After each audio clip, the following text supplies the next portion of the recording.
Good evening, guys. Good to see you. Five in the house already. That's good. Um, let's see. Michi Manalo popped in earlier today, and Mark popped in too. Good to see you. Elusive Dartmoor Survival. Good to see you too. And Guardian. Good to see you as usual. And Nick Mueller. Good to see you. And we also have World Survivalist. Good to see you too. Uh, did I miss anyone? No.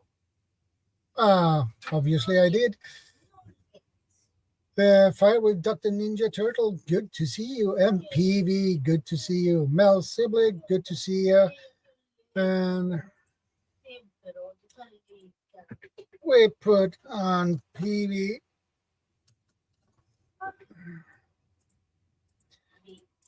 Let's see if I put that wrong. No, that was the wrong one.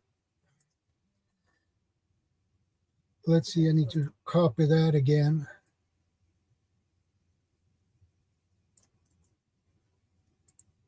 Copy. Paste. There you go. Guardian.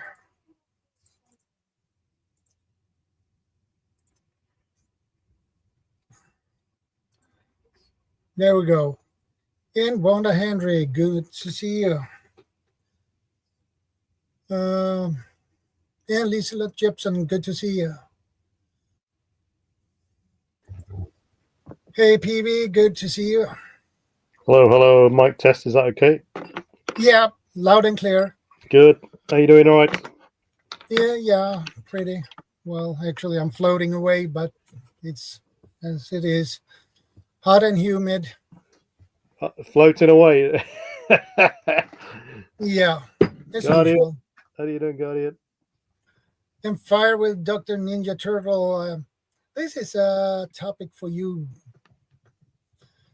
He's a good guy. He knows a lot of financial things, but we'll see if he wants to pop up. And we have Mr. The Bad Flies in the house. Awesome.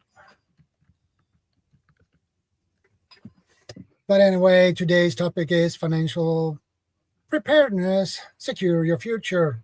Well, prepping is not just food, water, medicine, things like that. It's even the financial status. Yeah. There's Uncle Al there, look. Hey, Guardian. Welcome to the panel. And Uncle Al, good to see you. Uncle Al always puts in a little surprise guest appearance visit, doesn't he? Well, yeah, the thing with financial preparedness is, with other scenarios,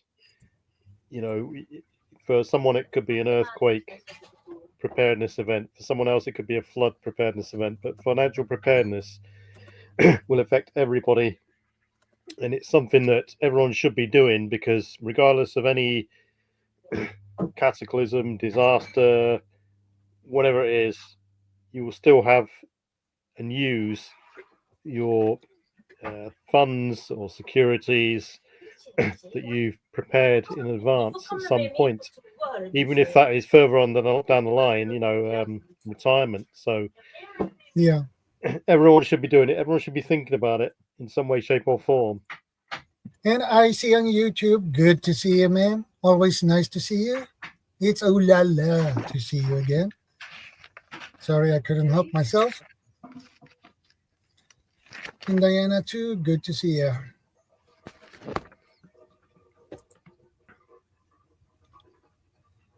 Yeah, it was the missus in the background, yes.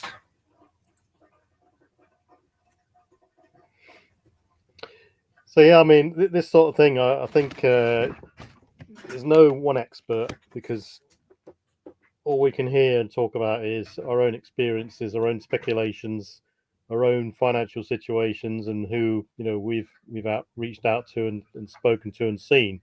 You get people out there complaining that or saying that they're financial experts or this sort of stuff, and you'll get people saying this is what you want to do, that's what you want to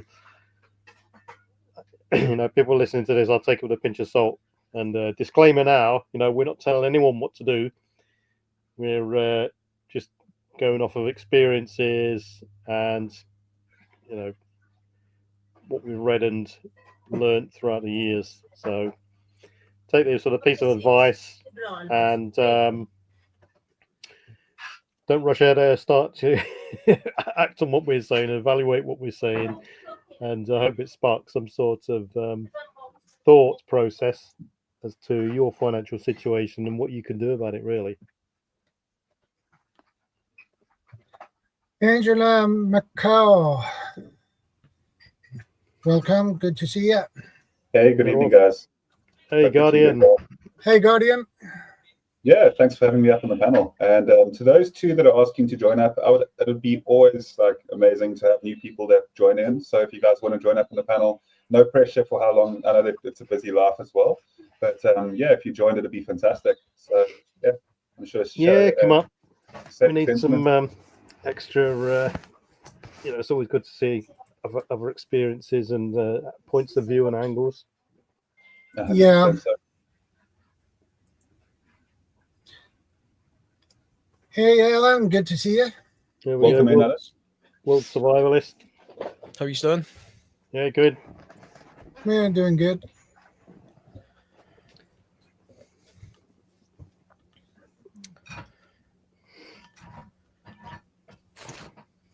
Financial preparedness, eh?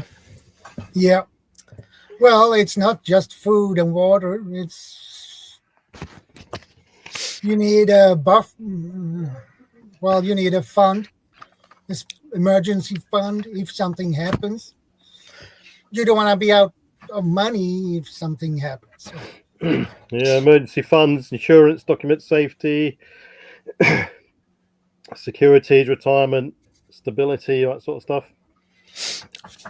I think as well there could be there's another way of looking at financial preparedness when it comes to look at it from a prepper type lens, which is beyond just the currency, but also tools and equipment and skills and things like this.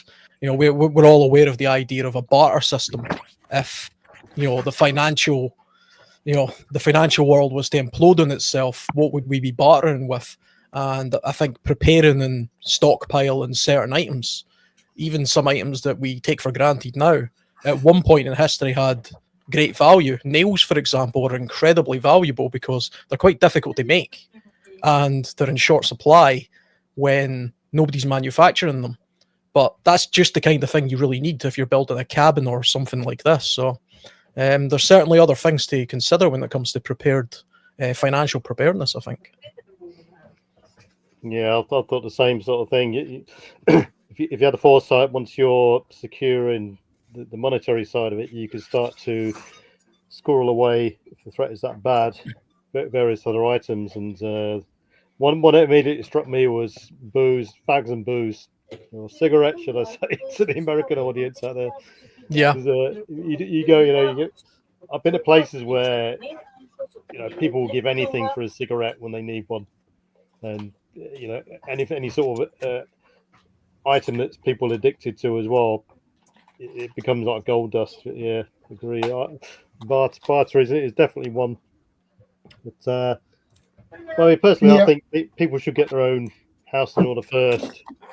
The big thing about it is the fact that a serious, prepared mindset and is not cheap. If depends how long you're preparing for, but if you're, I don't know, pick a ballpark figure, 3 month plus. If you're in a 3 month plus sort of mindset of preparedness, the good, robust items you're going to get to secure yourself isn't going to be cheap.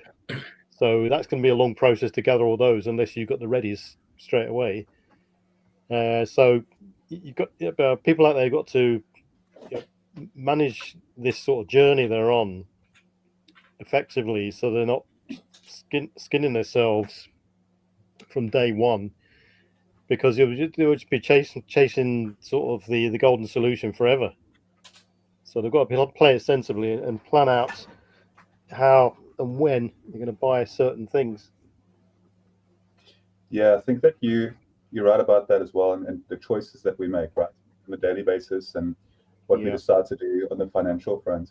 I think it's a two-pronged approach when it comes to the financial side of preparedness. Like on my end as well, I believe that having being able to be a good hard worker and be diligent and also get along well with others is incremental to sustaining a good career, correct? Building your skill base, always being willing to learn, educate yourself, through self-development and advancement. There's a lot that people can do when it comes to, enabling themselves to be more steady and sturdy. A lot of the time, specifically my wife works in recruitment, and with her working in recruitment, there's a lot of the time where your resume, so the past working experience, I was a scheduling coordinator a while as well, and we'll always look at the people that have a good amount of welcome, Myra Page. So it's going to matter for the most part as well, the type of work that a person's held and how long they've held that job. So your resume and the work you've done before you play such an important part in securing your future in that way. And I think it's one of those important ways. And then obviously there's a couple of other ways, but I'll get into them later. I think just honestly, my main point being that you've just got to work on yourself and be as hireable as possible. Make sure that if something does happen to your current position, that you can easily transition into another by building and networking when you can. Yeah, definitely. If you're spending left, right, center on. Hey, farewell, Dr. Ninja Turtle. Welcome to the panel. Good to see you, brother. Hello, Fire with Hello. Dr. Ninja Turtle. I hope you have a lot of ideas for this topic and share your knowledge. Welcome to the panel, Fire. Good to have you here.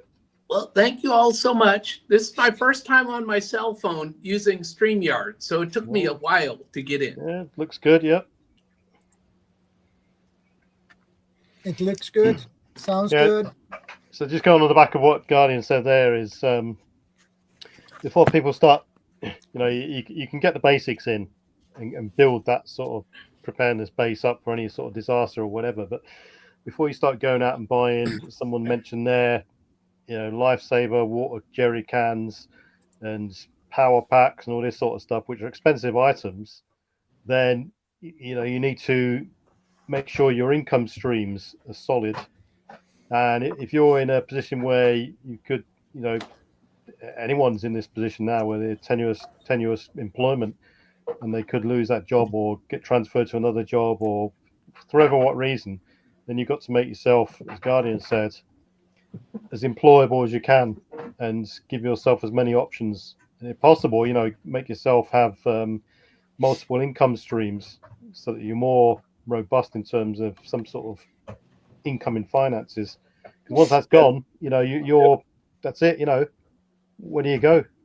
It's remember it used to be the old make sure you have a fallback trade. Something they fall back on no matter what it is you do. If you work in an office and that's your predominant source of income, is AI going to put you out of business 2 or 3 years from now, or could something else happen? What other skill do you have that you can fall back on? Alternatively, if you're a bricklayer, for example, and your job is to lift bricks up ladders, for a living, can you continue to do that once you get past the age of, say, 45, 50 years old? Or, that's a job that you're likely to get injured in also. So do you have the skills to be able to use something like word processor, just very basic computer skills?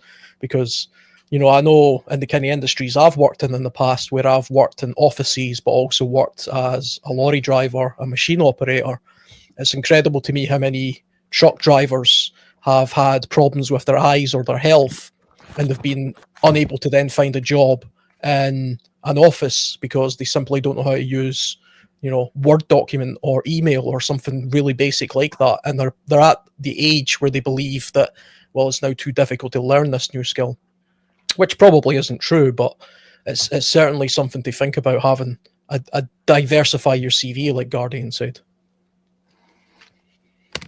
Okay, I see. No problem.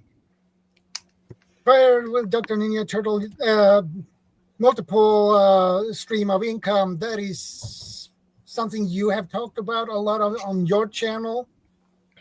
So you can share your knowledge about this for my followers. Well, I will jump in real quick. I can only stay for a little while because I'm not sure how long the stream is. But 4 what's hours? already been shared is really good, in that you don't ever want to depend on just one income, no matter what. You know, whether your other income is YouTube or no matter, you want to be a business owner, right? You want to own your own income stream, is what I'm saying. See, I have rental properties that I own by myself, right? Some people own them, let's just say, with partners. Well, now you got to check with somebody else before you want to make a decision to do something. So own your own streams of income so you can't be fired. I guess that's what I'm trying to say. Now, you can have multiple jobs like a 9 to 5, but if they decide that they want to let you go, like we were talking about the bricklayer, right? If your body gets too old and they say, we just can't have you climbing ladders anymore, well, then there's your stream of income. So you need to always own another stream of income, whatever that is.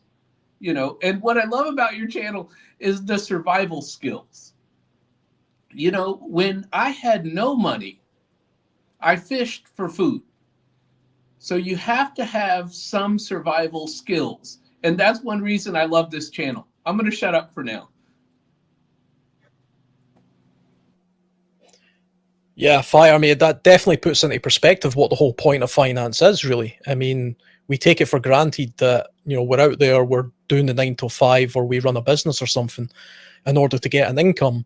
But I think because we're in a bit of a time of plenty, certainly for us in the Western world anyway, we take for granted the fact that what we're actually doing is just feeding ourselves, the sheltering ourselves, the very basics of survival. And when you break it down, we all need the same things for survival. We need shelter, we need, you know, food, water, safe, security, etc.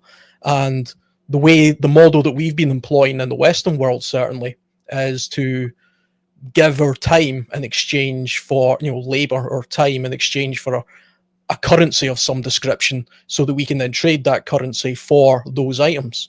And, you know, it's gone to the point where in the past, all you needed was some flour and some ingredients, and you would make things from scratch, to the point where now I give 2 hours of my time to drive a lorry or something.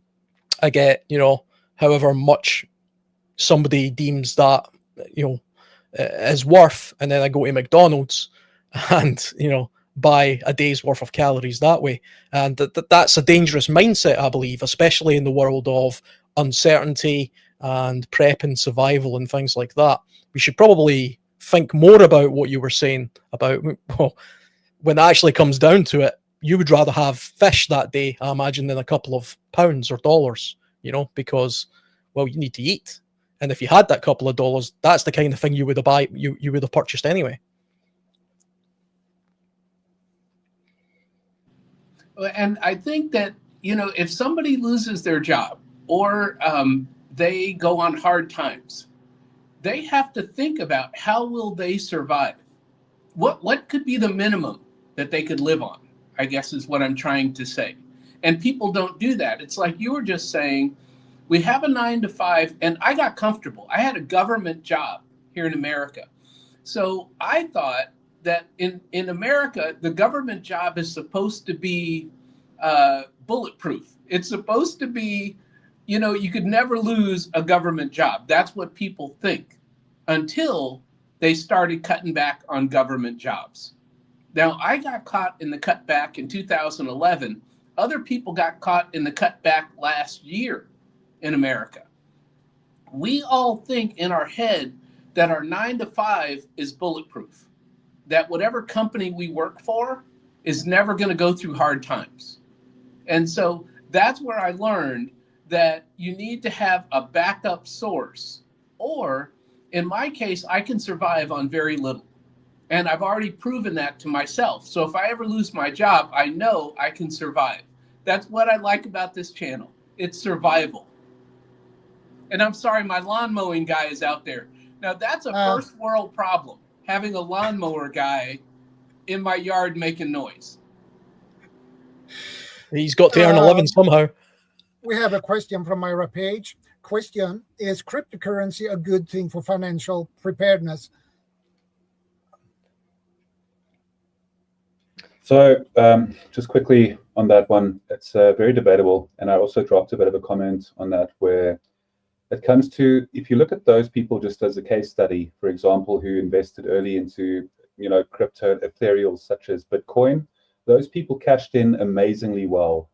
So a person has to realize that there's obviously going to be a lot of scams out there, but for the most part, there are some good ones. You just really have to research, and then also look at a lot of other people that have given just a bit of feedback on those specific cryptocurrencies.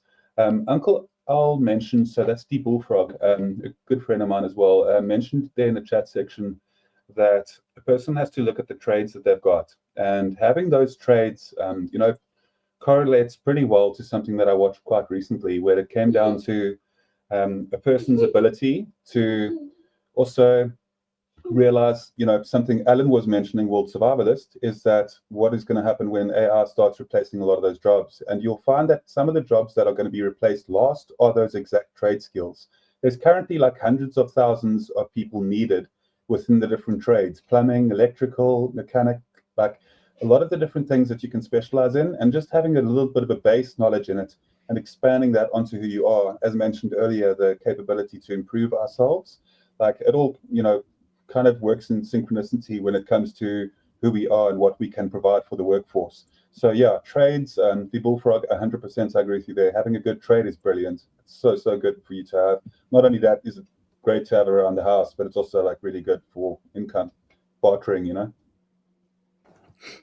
would say that I'm not a financial expert, but cryptocurrencies, although it's a very new thing, especially for people our age, it's a bit of a you can split investments down into various categories, and I could probably say, I'd guess that cryptocurrency is a bit of an investment, a longer term investment, like stocks and shares and that sort of stuff. Now, this sort of thing, I would say, is more of a volatile, high risk area. So with high risk investments, with shares and so on, they could potentially go up quick, as we've seen in Bitcoin, and they could also potentially go down quick, and you'll lose everything and crash. So the key thing is, if you are in those sorts of fields, it will go up and down. It will go up and down. Depends what the trend is, but don't be tempted to just cash all in when it starts to dip, because it may well climb again. And as Uncle said there, just now as well, it falls hand in hand with sort of precious metals, gold, silver, platinum, and this sort of stuff. They're more of especially gold, a security. The old adage, an ounce of gold would buy you, or a sovereign would buy you a good suit 50 years ago. Today, it will still hold its same value. It will still buy you a good suit today. So gold is more of a security, well, it has been, but at the moment, in this last year or so, it's gone up quite rapidly. So it's becoming more towards the investment side as opposed to a security side. Not to say gold won't go down in the future, but the trend for the since 1974, it's just gone up and up and up. And people look at go on a gold trading website like Bullion by Post, and you can see the trend since the 1970s, and it's an amazing steady line. So it's more of a security. As far as silver goes, it's the same sort of thing. However, it doesn't hold it hasn't gone up and increased in value in the same sort of escalation as gold has. So, whether it's platinum, gold, silver, diamonds, cryptocurrency, I would say me personally, I would like to prefer with something physical in my hands as opposed to something that doesn't exist. You know, a bunch of Yeah, I know cryptocurrency what is you a mean. number somewhere. But the key thing is, don't put your eggs in one basket. You know, it would be silly to do that, because if your particular investment strand crashes, then you're holding something that's worthless until it goes up again. So don't put your eggs in one basket. You know, you can spread your wealth over these various things, and you know, you could also include in there high interest accounts if you're that way inclined, or longer term investments. Property is another one that people historically has been banded around as a good investment. You know, your bricks and mortar. Similar with fire, there is so you're renting out some properties that you bought. So you know, that's a good investment and a cash income stream. You know, combined. So, what do you think about investing in silver, Dr. Ninja Turtle?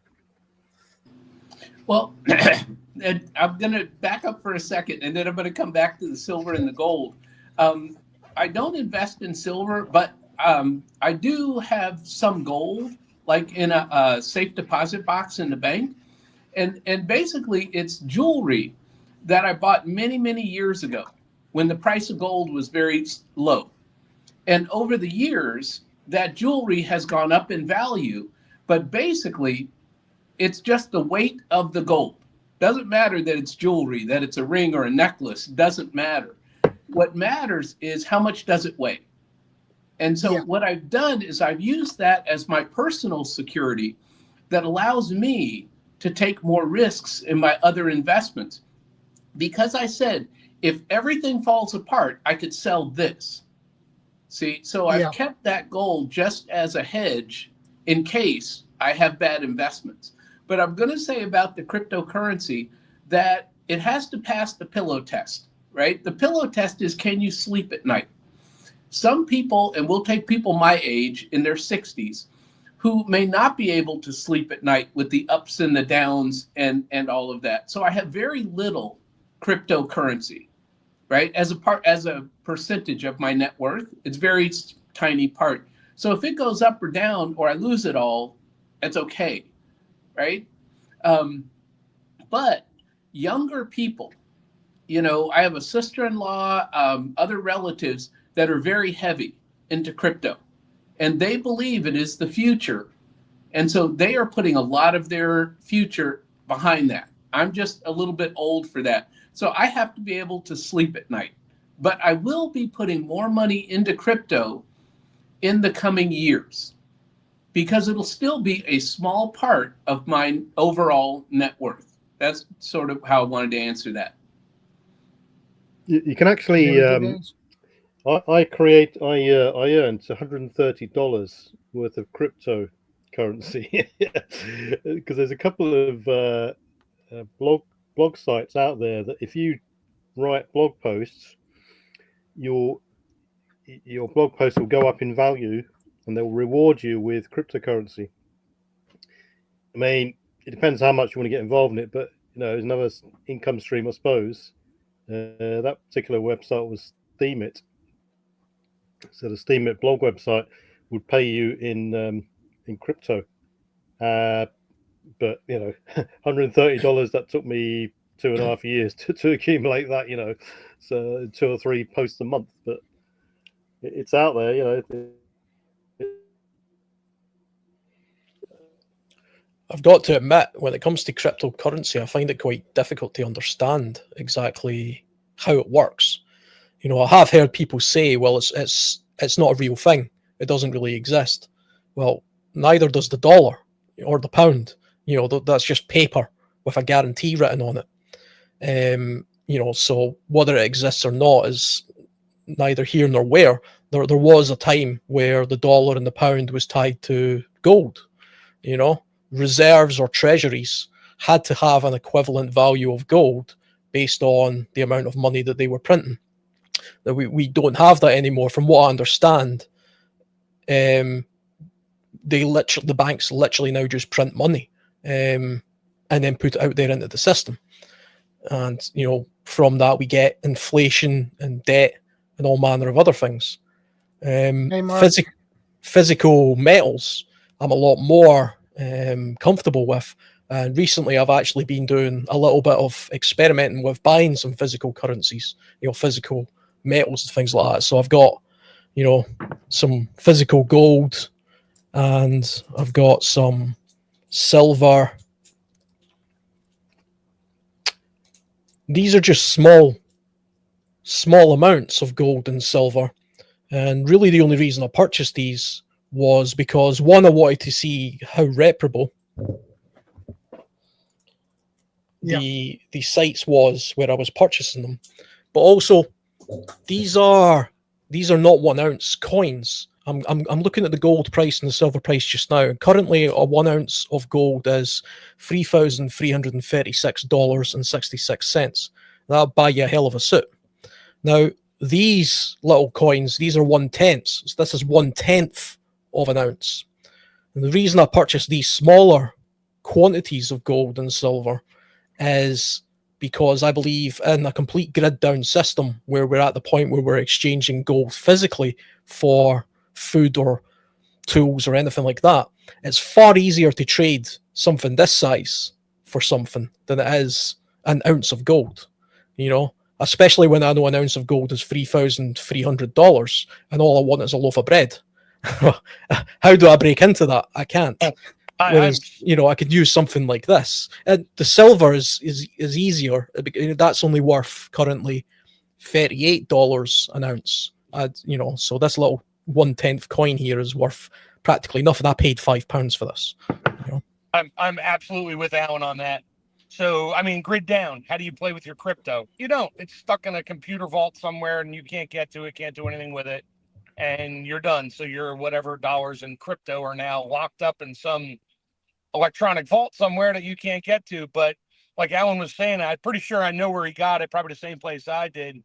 So in 1932, if I took an ounce of gold down to the tailor shop, I could get a 5-piece suit, hat, wool socks, shoes, cane, everything for that 1 ounce of gold.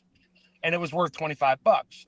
Now, if I buried that 1 ounce of gold and $25 cash in the ground in 1932 and dug it up today, guess what? That $25 might get you 2 Happy Meals at McDonald's, but that ounce of gold is still going to get you all the same stuff you bought. So gold and like precious metals, I don't think should be seen as a quote investment. You can use it like that.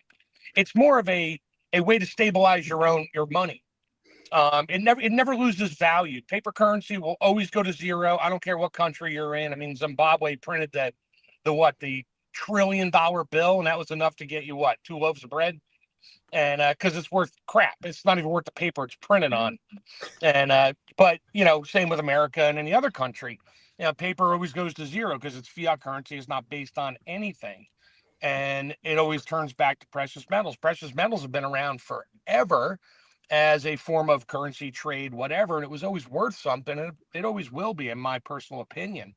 So yeah, I thought about crypto. Yes, we all thought about it.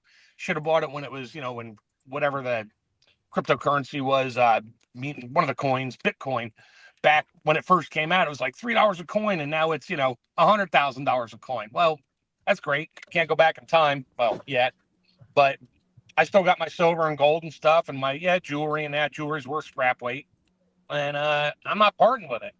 If people sit there and stare at the price of silver all the time and say, "Oh, it went up, I just made money," no, you didn't make squat. The price of a loaf of bread also went up about the same percentage, so you didn't make anything. You just held your value. That's all you did, which is what my goal is, just to hold my value. Yeah. So anyway, security, yeah, definitely. That's just my opinion. Thanks. I'm kind of driving right now. I had to jump on this one. I'm like, I've been talking about this for so long with people, and I'm like, yeah, let me get on here. So I'll let you guys go on your stuff. I'm kind of hitting the road here. Yeah, no problem, Mark. Yeah, and I'm going to jump in on the scrap gold, which is, that is the theory, is that when I bought the gold, it was $300 an ounce. So this was like 25, 30 years ago. I don't know how long ago I bought this jewelry stuff. But the point is that it's not ever to be sold. I'm not looking for like, $3,000 an ounce now. I am looking at, well, okay, what I have is worth more now than when I bought it, but it's only there as a safety backstop measure, which allowed me to invest more other money and build wealth in other ways. Now, would I ever need to sell my gold? No. See, there's no circumstance where I would ever get to a point. But when I was new in investing, that was my safety back door in case I made the wrong investment. But today, it would never, ever be sold. So I just wanted to say that. But at least it's gone up in value. So just a correction here. I always got to correct everybody on this. I'm sorry. It's my personal opinion. The price of gold, the value never went anywhere. It's never changed. It's the price of your value of your dollar bill that is going in the toilet. So, I mean, like I said, that gold, $300 worth of a chain, in scrap weight gold, back when you bought it, could have bought you, I don't know, a new engine for your car installed.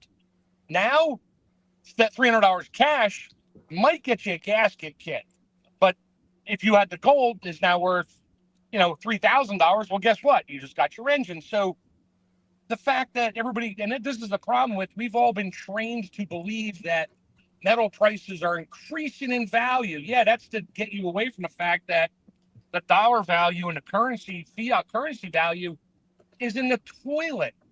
So, like I said, metals prices, they never go up.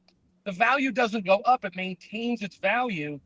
It's the value of your paper stuff that goes down. Yes, I'll trade my, 20 ounces of silver in for, $3,000 so I can buy a used truck. Sure, now I got a truck, not $3,000 in paper. And a year later, I need $4,000 in paper to buy that same used truck.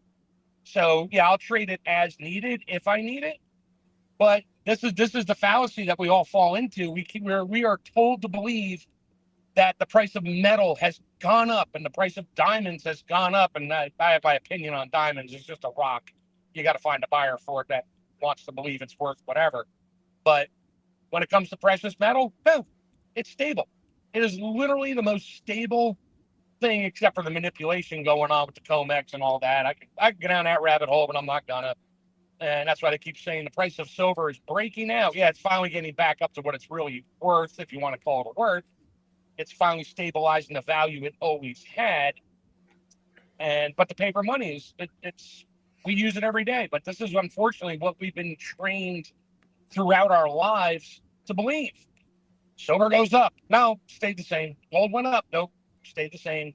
Paper went down because that same $20 in paper I used to be able to buy whatever. Now I can get 2 Happy Meals. But the silver will still get me the same thing. So the silver stayed the same, if that makes sense. Does that make sense? Yeah. Am I right in saying that the dollar used to be made of silver? So like a single dollar coin? Well, yes, it was. Like the dollar coins were silver. And then back in the 30s and 40s, we had the silver certificates, like a $5 silver certificate. You could literally take it to the post office, hand it to them, and they'd give you the value of $5 at the current rate in silver. Now they're worthless. They made it so they canceled all that. So they took us off the gold standard and went to the petrodollar. That's a whole other bag of crap there. They based our money on oil, and that's where we stand. So, well, we're off of that now. Now we're just it's based on the price that it costs to print your money. So, I mean, that's why they keep saying, oh, inflation's down. No, it's not down. It only went up 2%. It just keeps compounding on top of each other. It's not, if it went down, it means things would get cheaper. They're not getting cheaper. They just didn't get as much more expensive as they were a month ago. That's only 2%. Well, great. And this is what they train our brains to believe. Inflation's down. No, it just didn't go up as much. Price of silver value is up. No, paper value is down. Silver stayed the same. So this is the mindset that we've been indoctrinated into through our lifetimes and our parents' lifetimes. This is always what they've told us, and this is what we always chatter about, which is just absolutely 100% backwards. So, all right, I'm gonna step off my soapbox now. Sorry. Yeah. Well, actually, we have a question from Dinah too. China found 2 gold mines, 1,000 metric tons each. What happens to gold prices then? With their Well, they say they will the found gold them. prices go up, or will they keep it as it is? So look at it this way. I can say I just found $100 million pounds of gold in my basement. I said I found it. Did I actually hit the market with it? No. Did I really find it? Who knows? We don't know if China really found it. They could be doing that to try to manipulate the gold market to drop the value down. And I would do the same thing if I was another country and I wanted to keep investing in gold or keep stockpiling it. I would do something to drive the price down, not flood the market with it. I would drive it down so I could buy it cheaper. So when everybody figured out later that I really didn't find any and it goes back up, well, I just managed a huge, okay, we'll call it an investment. So I got it cheaper. It's now worth more, or the dollar's worth even less now. So no, I don't see. I mean, the amount of gold to silver ratio that comes out of the ground is about. Quote me if I'm, or correct me if I'm mistaken. I think it's like 10-1. So for every 10 ounces of silver that comes out of the ground, 1 ounce of gold comes out of the ground, and that's where the value used to be for the pricing. Now we literally a month and a half ago, silver to gold ratio literally hit 100-1, which is absolutely unheard of, and it's been slowly closing the gap again. So they're raising the price of silver and they're lowering the price of gold, or at least not raising it as fast. So we're down to about 92-1 now.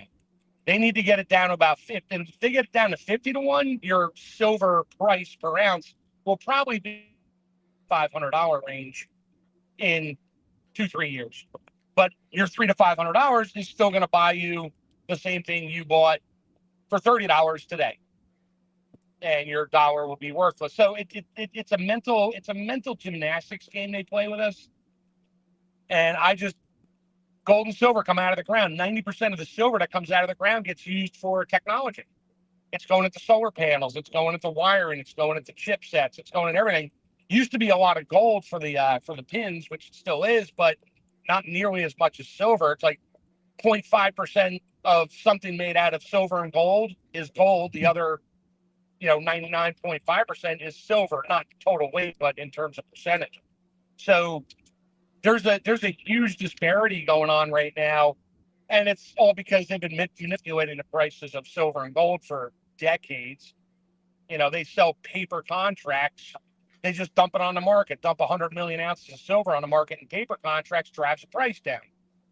Well, that's when the actual buyers buy it up in actual solid metal, and then the price goes back up to where it was. And now they just made their investment money, but they don't do it to invest. They're stockpiling the hard metals too, to the point of they're using it for technology and that, because it's huge. I mean, there are different prices for silver on the market that we can't see. It's all in the industrial sector. But I think as well there is a big difference between gold, silver, and something like diamonds as well. And the big difference I see there, and somebody might correct me if I'm wrong here, but gold is actually rare. I mean, that's an actual rare material. Just quickly looking on the internet just now, I can see that all the gold ever mined ever would only fill 3 to 4 Olympic-sized swimming pools. Right. That's 152 million metric tons, apparently, which is a tiny, tiny amount. Now, diamonds, on the other hand, 5% of that is lost, physically lost. I mean, it's buried in the ground. It's got lost in a drain tube somewhere, getting out of your car. And I mean, 5% of that it will never be seen again. It might be in 100 years. It's a Spanish galleon has sunk somewhere full of it or something like that. But I mean, the thing with diamonds is, apart from them not being massively rare, is you can simply reproduce a diamond now. Commercialization of diamonds is so good now that a diamond made in a factory from carbon is just as good or even better in quality to one pulled out of the ground. Now, the people who used to pull diamonds out of the ground in Africa were aware of this a long time ago, which is why a lot of diamonds were siphoned via Antwerp. And then it was controlled. The market was controlled as to how many they would release into, you know, jewelers and places like that, because they wanted to make sure that they didn't flood the market full of diamonds and make them worthless. Antwerp has vaults full of diamonds, full of them. But if they were to try and sell them all at once, well, then they would be worth, you know, hardly anything. And they actually had to invent this way of thinking where a diamond ring, you know, an engagement ring, was something of value that all men go out and buy before they, you know, propose to their future wives. And that increased the value of diamonds. Commercial diamonds for blades and things like that are all made in factories, and they're all better. Silver, on the other hand, I think silver is rare. It's not as rare as gold. The problem I have with silver as a survivalist, or a prepper, if you like, is that the value of it is so low, you would just need so much of it to actually do anything with, you know. So if I was to say, if I had £10,000 available, how much gold could I buy for £10,000 versus how much silver could I buy for £10,000? Yeah, and you Now, can carry it with you wherever you I can, go. yeah, I can carry the gold in my pockets. Like you said earlier, it's a hard time splitting it up. It's like, hey, I got an ounce of gold or a half ounce of gold. I only need a loaf of bread. So how do you make change on that? They're going to give you 20 pounds or 20 kilos of silver as change. Okay, now you got to carry that around. But yeah, no, so silver, there's only 2 known silver only mines in the United States, and they're empty now. Silver is a byproduct of mining for copper and zinc. It comes out, they separate. It's like, oh, look, we got some silver. They put it over here, and it's a low percentage.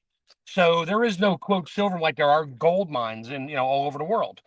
But there are no silver mines anymore that are just silver. They try, but it's a byproduct metal. Unfortunately, for the byproduct part, it's less volume of it or less weight, and but it's worth more. So they don't go digging for silver. They go digging for copper, just knowing full well when they did their test dig at, you know, on a cubic meter of whatever tailings, that they came out with, you know, 2 ounces of silver, 60 ounces of copper, and 15 ounces of zinc. So they know what they're going to get out of it in terms of silver. So yes, they definitely, you know, go through the processing to get the silver out of it separately, and they hold that separately and sell it. And that's where silver is. I mean, it's just ironic that it's something that's not, you can't mine for it, is actually not worth that much because you barely find any, but pound for pound, you find more silver out there, you know, total in the market than you do gold. So yeah, it's like a 30-to-1 ratio. So, all right, I'm going in the store here. I'm just going to keep listening. And I'm sorry, I'm going to have to jump off, but I want to say that I learned something today about gold staying the same value, but the dollar being worth less. And so what I want to share with everybody before I go is always be learning. And so I learned something from being here today, and I'm sorry that I have to run, but I have something I have to go and do. No problem. Good speaking to you. Thank you for stopping by. I appreciate it. You are always welcome on my panel. Catch you later. Whenever Fire. you want. Fire. Have a good one. So I think anyway, we thrashed the gold and silver routine. I think the key thing is to, I mean, from my perspective, it depends what your situation is, obviously, and what you're preparing for. Even if the disaster or event never happens, fine. You know, you've got some sort of investment or security there for a rainy day or retirement fund. So either way, I think the important thing is to have some sort of emergency fund. You know, no matter what position you're in case, you know, you lose your job, you come down with some illness, or one of your family comes down with some illness and you can't work because you've got to look after the kids or whatever it is. You've got to have some sort of emergency fund. So, you know, the key question is, what is that emergency fund going to be? You know, fine if you've got some sovereigns or something like that. You know, any high street jewelers, you can walk into one, just, you know, change it straight away for the money. However, I would say you still need cash, obviously.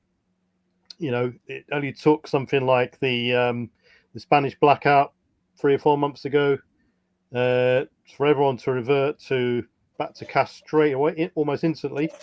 You know, all the electronic payment machines, supermarkets, the bank dispensers, everything like that was gone.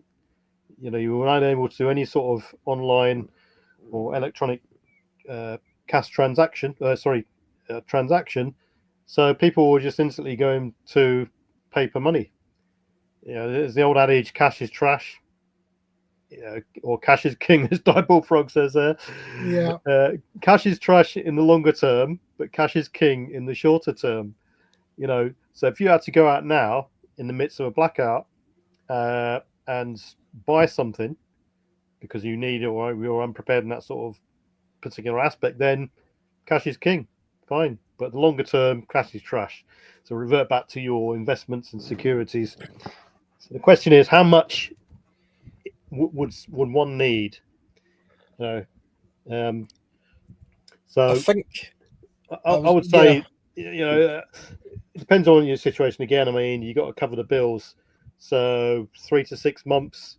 The golden solution will be 3 to 6 months minimum of self-sustainment in the availability of cash to cover those sorts of events, and then that will give you some sort of breathing space to figure out how to move on from there.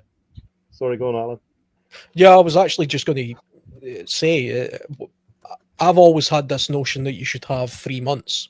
Now, 3 months of, if you know what your budget is for a whole month, that's, paying the rent, the mortgage, whatever, your gas bill, all that kind of stuff, food, you combine it all into one. Let's just say for easiness sake, you spend, $3,000 a month. I've always had this idea that you should have at least $6,000 then in your bank, which could cover you for those couple of months, and at least then a month's worth either in cash or at the very minimum, at least have a month's worth of food money. So if you spend $800 a month on food, say $1,000, you should have that in cash. The rest of it should then at least be in a savings account. Obviously, I mean, the thing with cash is the more you have, the better you are. The better off you are. I mean, that's literally how wealth works. So it's easy to say, well, I'm aiming for 1 year. Well, aren't we all?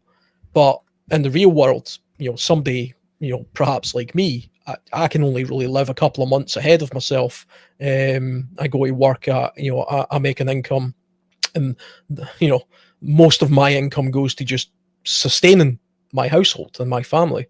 So it's difficult to save, but I am conscious enough of it that I put a little bit away as savings. I put a little bit into a pension.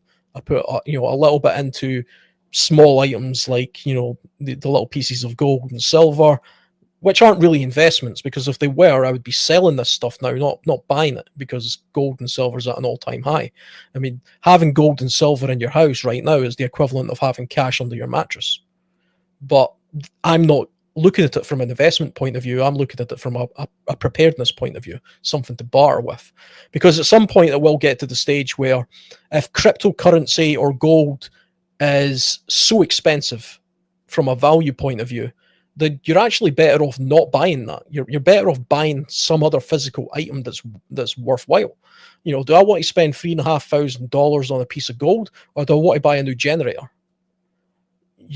Because if SHTF was to happen, the generator is more value to me than the ounce of gold.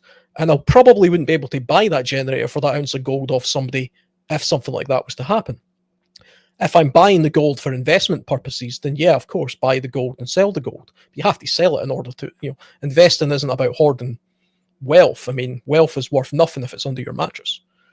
I think the 3 to 6 months, like you say, is a good way of thinking. But if you already have 2 or 3 months worth of food and other resources, power banks or whatever in your household, then you're already covered for most of the essentials that you spend the bulk of your money on anyway.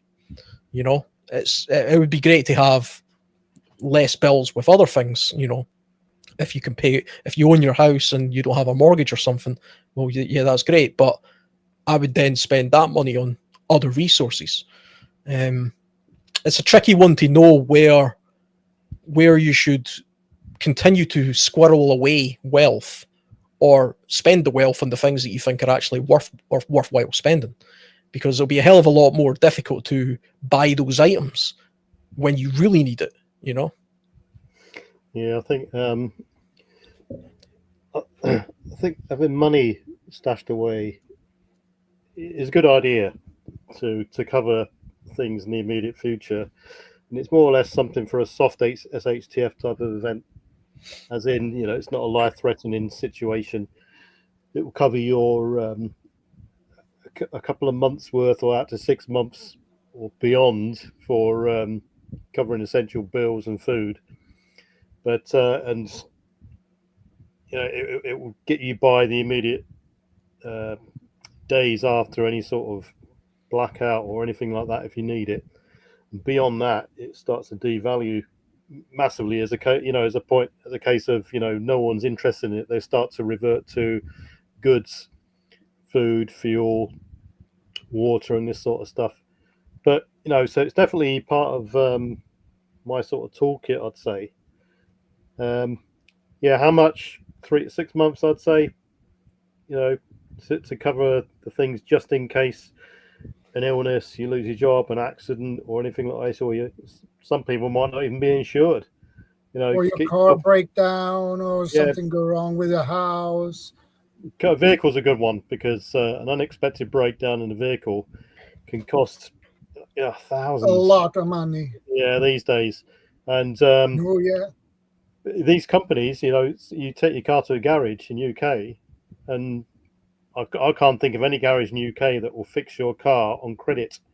You need the money up front.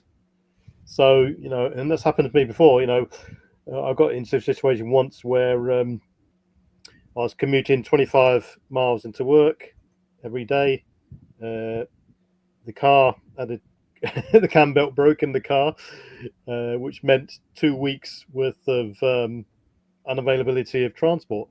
So I basically bought a £500 car in absolute crap state just to see me through those 2 weeks before the bill came in. And when the bill did come in, well, put it this way, the owner of the garage had a Ferrari and the bill was into the thousands. So it was a good idea then to have a rainy day fund, so to speak, just to cover that. And that's just, a one-off breakdown.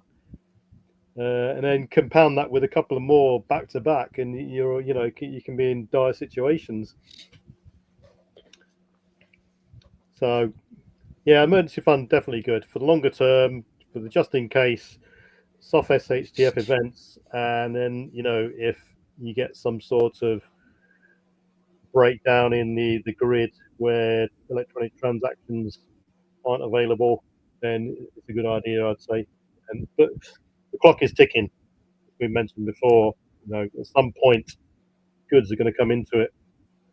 The only issue I have with gold or silver in sort of a longer term SHTF is who determines what it's worth. You've got a barterable item. Weigh that up against the value of fuel, food, water, and so on. Another sort of boat, something to have in your bag, just to make yourself more robust, really. Yeah, I think when it comes to the point where you're bartering items, then you're really deep in the weeds of some sort of crisis, Barter town, yeah, you're negotiating labor or tools in exchange for something, take my firstborn daughter and give me your donkey type thing. yeah. But I mean, I heard a while ago somebody was saying to me, well, it's probably not a great idea to have a couple of months worth of rent or mortgage payments in your bank, because if the financial system collapses, you won't be able to, make that transaction in order to pay that bill. Well, the bank is very unlikely to be chasing me because their systems will be down.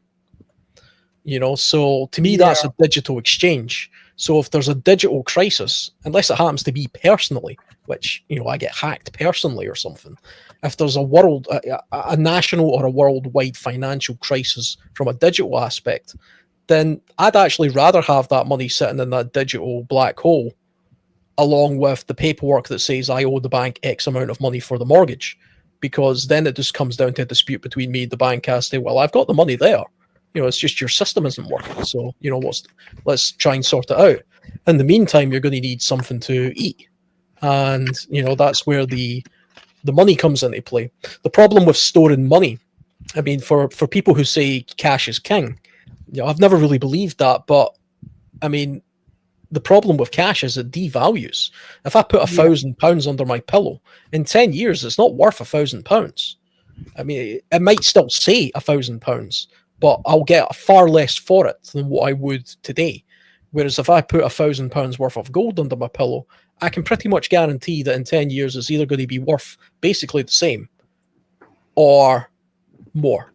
I mean, it isn't going to decrease in value to the point where it's worth literally nothing, which eventually cash is literally worth nothing. And every so many years, they change the face of cash and phase it in and out to prevent people from stockpiling money, basically. If governments had their way, they wouldn't allow private citizens to own gold or silver. That's been the case in the past. I believe that'll be the case in the future, especially for countries like the United States or the UK or Sweden, Norway, France, Germany, these kind of countries. I believe that in the very near future, probably, there will be a hold put on civilians or the general populace purchasing these kind of rare metals, because they want that grasp, that hold over you with their ever-depleting resource, which is the currency that they just keep on printing. We've all seen the debt calculator. The UK's hundreds of billions in debt. The United States is trillions in debt. And the European Union isn't faring much better either, really. The only country in the world that I think isn't in any kind of debt is China. And we can all see how the tables are turning when it comes to the financial world. Well, yeah, just on that one, we're almost there now, because you can only buy so much gold before you are reported to HMRC, and I think the ceiling is something like £8,000, and they start asking for passport photos and all this sort of stuff. And, I think that's probably just for laundering purposes, I suspect. Yeah, it is. Yeah. Well, that's what they say, but there's also I've heard recently in the pipeline that there's going to be this electronic push in terms of any transaction over £1,000. So people out there can equate. Let's just call it $1,000. Anyone out there? Any transaction over $1,000 or £1,000 in UK will be reported to HMRC, so the tax man. So they will then start to have visibility on these larger, well, not so much large anymore, these large single purchases that people are making. This is before we even get into some sort of push for a digital currency. So yeah, I mean, it's a difficult one. People have just got to balance it to whatever situation they're in, I suppose. There's loads of options out there for people, There was a comment there, like a previous comment, saying that skills are as valuable, if not more valuable, than currencies. Yep, I'm 100% behind that. That is absolutely true. The beauty of that is, as well, skills are something that you can right now, with absolutely no resources, no money, no knowledge. Skills are something you can improve on today and build that knowledge base at the moment. And nobody can take that away. No government in the world can restrict that. Nobody can prevent you from doing that.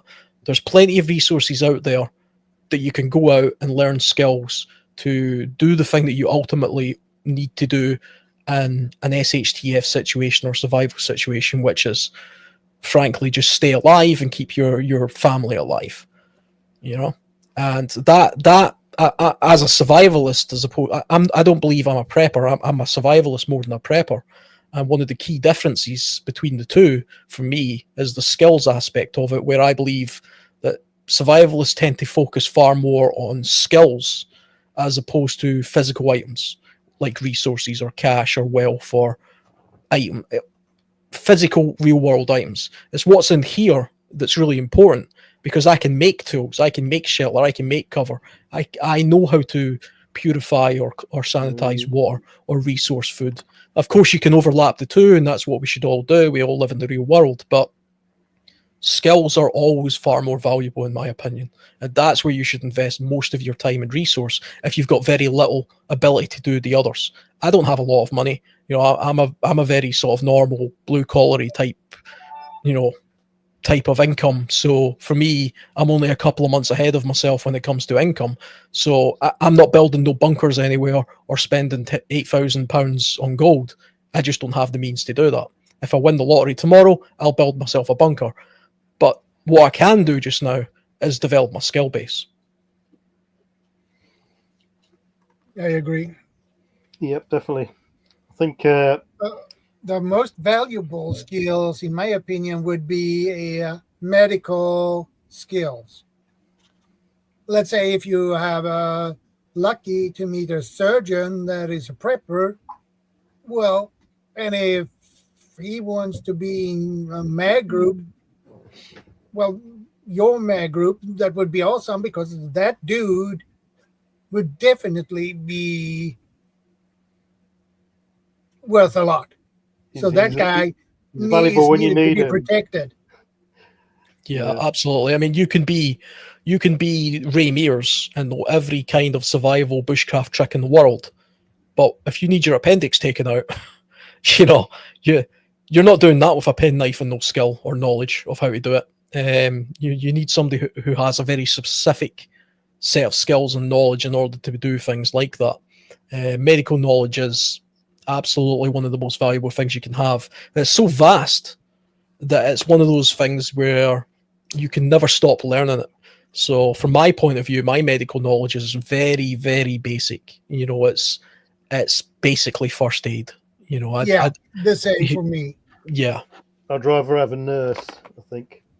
I've got a doctor living next door to me, and he's admitted himself when we sort of touched on the SHTF subject that nurses are more valuable, because without anaesthetic or the ability to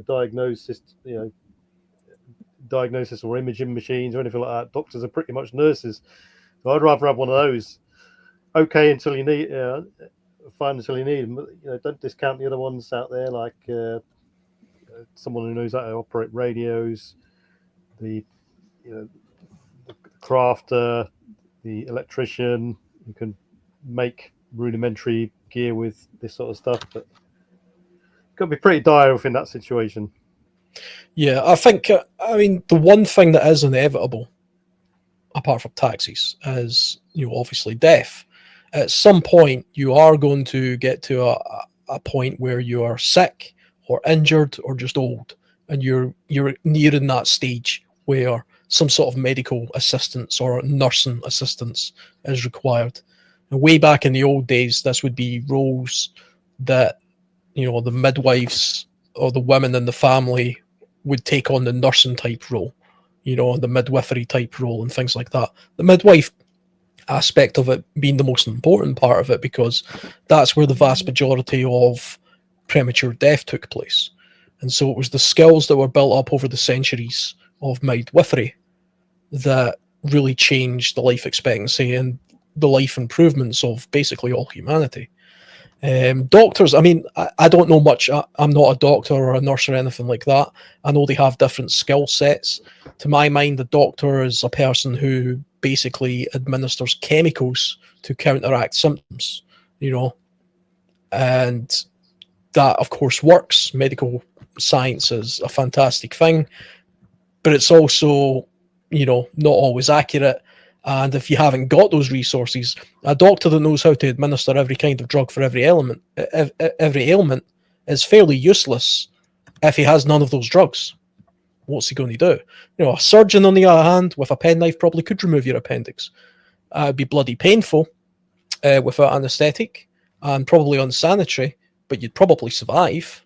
Whereas you're 100% guaranteed to die if you don't get it done.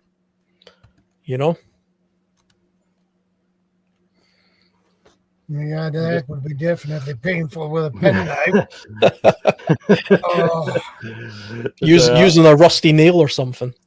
That would be horrible. There are actually, just I've reminded myself, there are actually accounts of people self-administering the removal of appendix in survival situations, which I cannot think of something worse to do apart from amputating your own limb. I also know that people who get sent to Antarctica, these scientists that go to Antarctica for long periods of time, often have their appendix removed purely as a preventative countermeasure. For a long time, people believed that the appendix was a fairly worthless organ that didn't have any real value, and it was purely there as a quirk of evolution. And so you could just remove it. I think that's probably untrue. I think they're starting to realize the appendix does have There was a guy, value. there was a surgeon who went to Antarctica and got appendicitis while he was down there, and he had to operate on himself. Yeah, so I can't remember his name. People have to just look it up. But yeah, that was one of the cases. I'll have a quick search for that one. Yeah, I mean, we've all seen those those movies where they're on a long voyage on a ship, and you've got the ship's doctor, who's also a surgeon, and he's performing some horrendous, operation on some poor guy biting down on a stick. Oh yeah, that one. Yes. But it was certainly of value back in the day, and it probably would be of value again in the future. Bloke called Leonid Rogozov, Soviet surgeon, was a Russian general practitioner and a surgeon who took part in the 6th Soviet Antarctic expedition at some station from September 1960 to 1962. He is best known for performing a surgery to remove his own appendix, an auto-appendectomy, after began suffering from appendicitis while he deployed there in 1961. That's good timing, isn't it? Wow. I did once have to give myself a filling while I was out in the woods. That's as close to administering some sort of medical procedure on myself. I had a crown which came out, and it was quite painful. But luckily, in my very small first aid kit, because my first aid kit is actually very, very small, I do actually have some temporary filling stuff that you can plug up holes and things like that. People underestimate just how painful dental issues are in the wilderness, and how valuable it is to have a little bit of dental knowledge, or something that can plug up a cavity or something like that. Yeah, we was out for 8 weeks in Canada in the backwoods, and guy lost his filling. I gave him a temporary filling that lasted the whole duration and beyond, and I've spoken to dentists about this, and they fully endorse that sort of stuff with zinc oxide infused temporary filling materials. Definitely well worthwhile. I think so. We're talking about this emergency fund that people have. What I would personally would get. How to get it? So I think people have got to prioritise their how they spend their money versus their income. There's a lot of I'm seeing a lot at the moment of people hire purchasing, buying things on Never Never schemes, all this sort of stuff. Personally, I would say to people, split your income, monthly income, weekly income, or whatever it is, into portions, so that you separate the first portion as to the essentials, so your food, your utility bills, everything which must be paid that month. The next portion, however, people want to decide to divvy it up, it's up to them, would go to savings, and the rest to either entertainment and living, to enjoyment, and then possibly after that look at longer term investments as well. But they've got to have some sort of mechanism of work and some sort of scheme as to how to get by and how to live and progress and grow. Because if people's funds aren't increasing slowly over time, then they're starting to really struggle, and there's a lot of people in that situation. So it's a balance, and if people are in that situation where they're not gradually growing, their funds aren't gradually going up, then they maybe wanting to look at alternative income streams or alternative employments, or seek out different training opportunities to make things better for themselves. Yeah. I mean, like you say, something I do. I have a spreadsheet, of my income broken down, and I've tried to look at it I've broke it down into three things, basically three categories, which are needs, wants, and savings. Right. Yeah. And the Yeah. idea being that your needs would make up 50% of your income. This is a monthly thing. Your wants would make up 30%, and the other 20 would be in savings or investments. Yeah. By following that model, and as long as you pay attention to it month on, month out, it allows you to not go too far one way or the other. There are some times where you have to get some things on finance or credit or whatever. I can't afford a car brand new. I'm always going to have to get either a really rubbish second-hand car, which I'd never buy a brand new car ever. Yeah. Ever. Talk about things that depreciate in value. There's nothing depreciates quicker than a car. It's a balance in it. I mean, I personally would buy.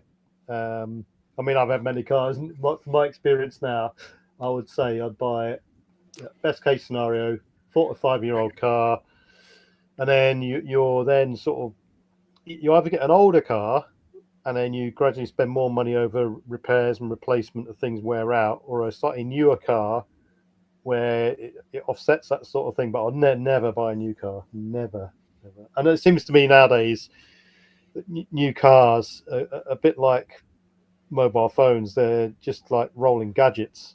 Mm-hmm. And you buy one for this extortionate amount of money. I mean, electric cars these days are just outrageous. And even a regular cars, they got so many computers. And my best friend still works at a Ford dealership. Yeah.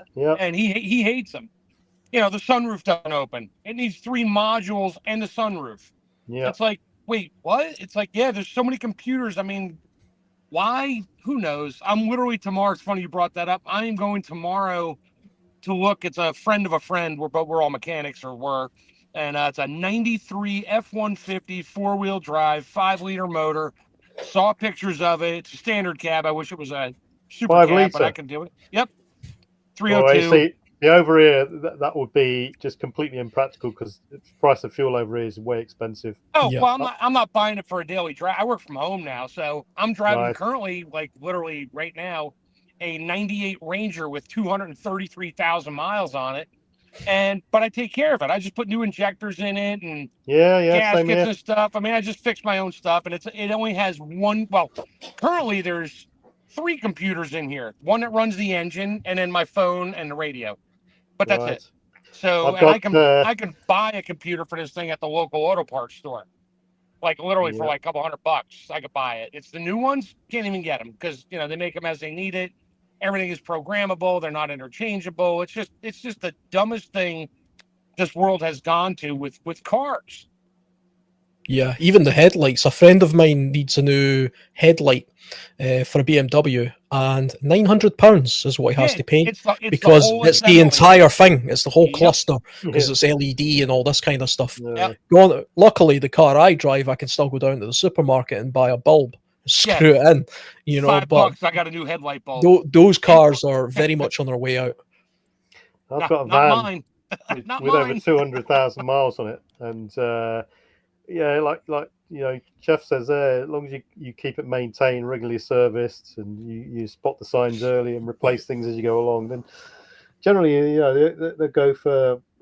I mean, when I was looking at buying a van, I looked at getting an old ambulance, and they're all based around the same sort of Seville chassis. So the Citroen Relays, the Peugeot Boxers, and so on. And they were all selling their vehicles off. And bear in mind how much ambulances get used day in, day out and get thrashed. They were all selling theirs off at the 300,000 mile mark, which is a good testament as to what that sort of vehicle can achieve. So I bought a similar sort of frame. So I've got another 100,000 to go before I get rid of it to someone else. Well, then, after that, get a new engine, get reconditioned engine, whack that in. The NHS do also throw money at these kind of things, though, so that's something to think about. Yeah, I would when I can afford it, I will invest in a new car. And as you guys mentioned, I don't buy a new one. I buy a used car. Yeah. You see, it's so easy. I mean, you can buy a car on a hire lease scheme, £250 a month, and you're tied into that sort of scheme then, and all it takes is something to happen, and then you've got that £250 bill to continue to roll out. So if you become ill at work or you lose your job, we're back to your emergency funds and how robust your incomes are and how you're going to pay for all this stuff. It's you're far better to own it yourself, and you know it's yours. Then all you got to think about is the running costs, insurance, and maintenance on it. Really, I think we definitely live. A lot of money. We definitely live in an age where people live beyond their means.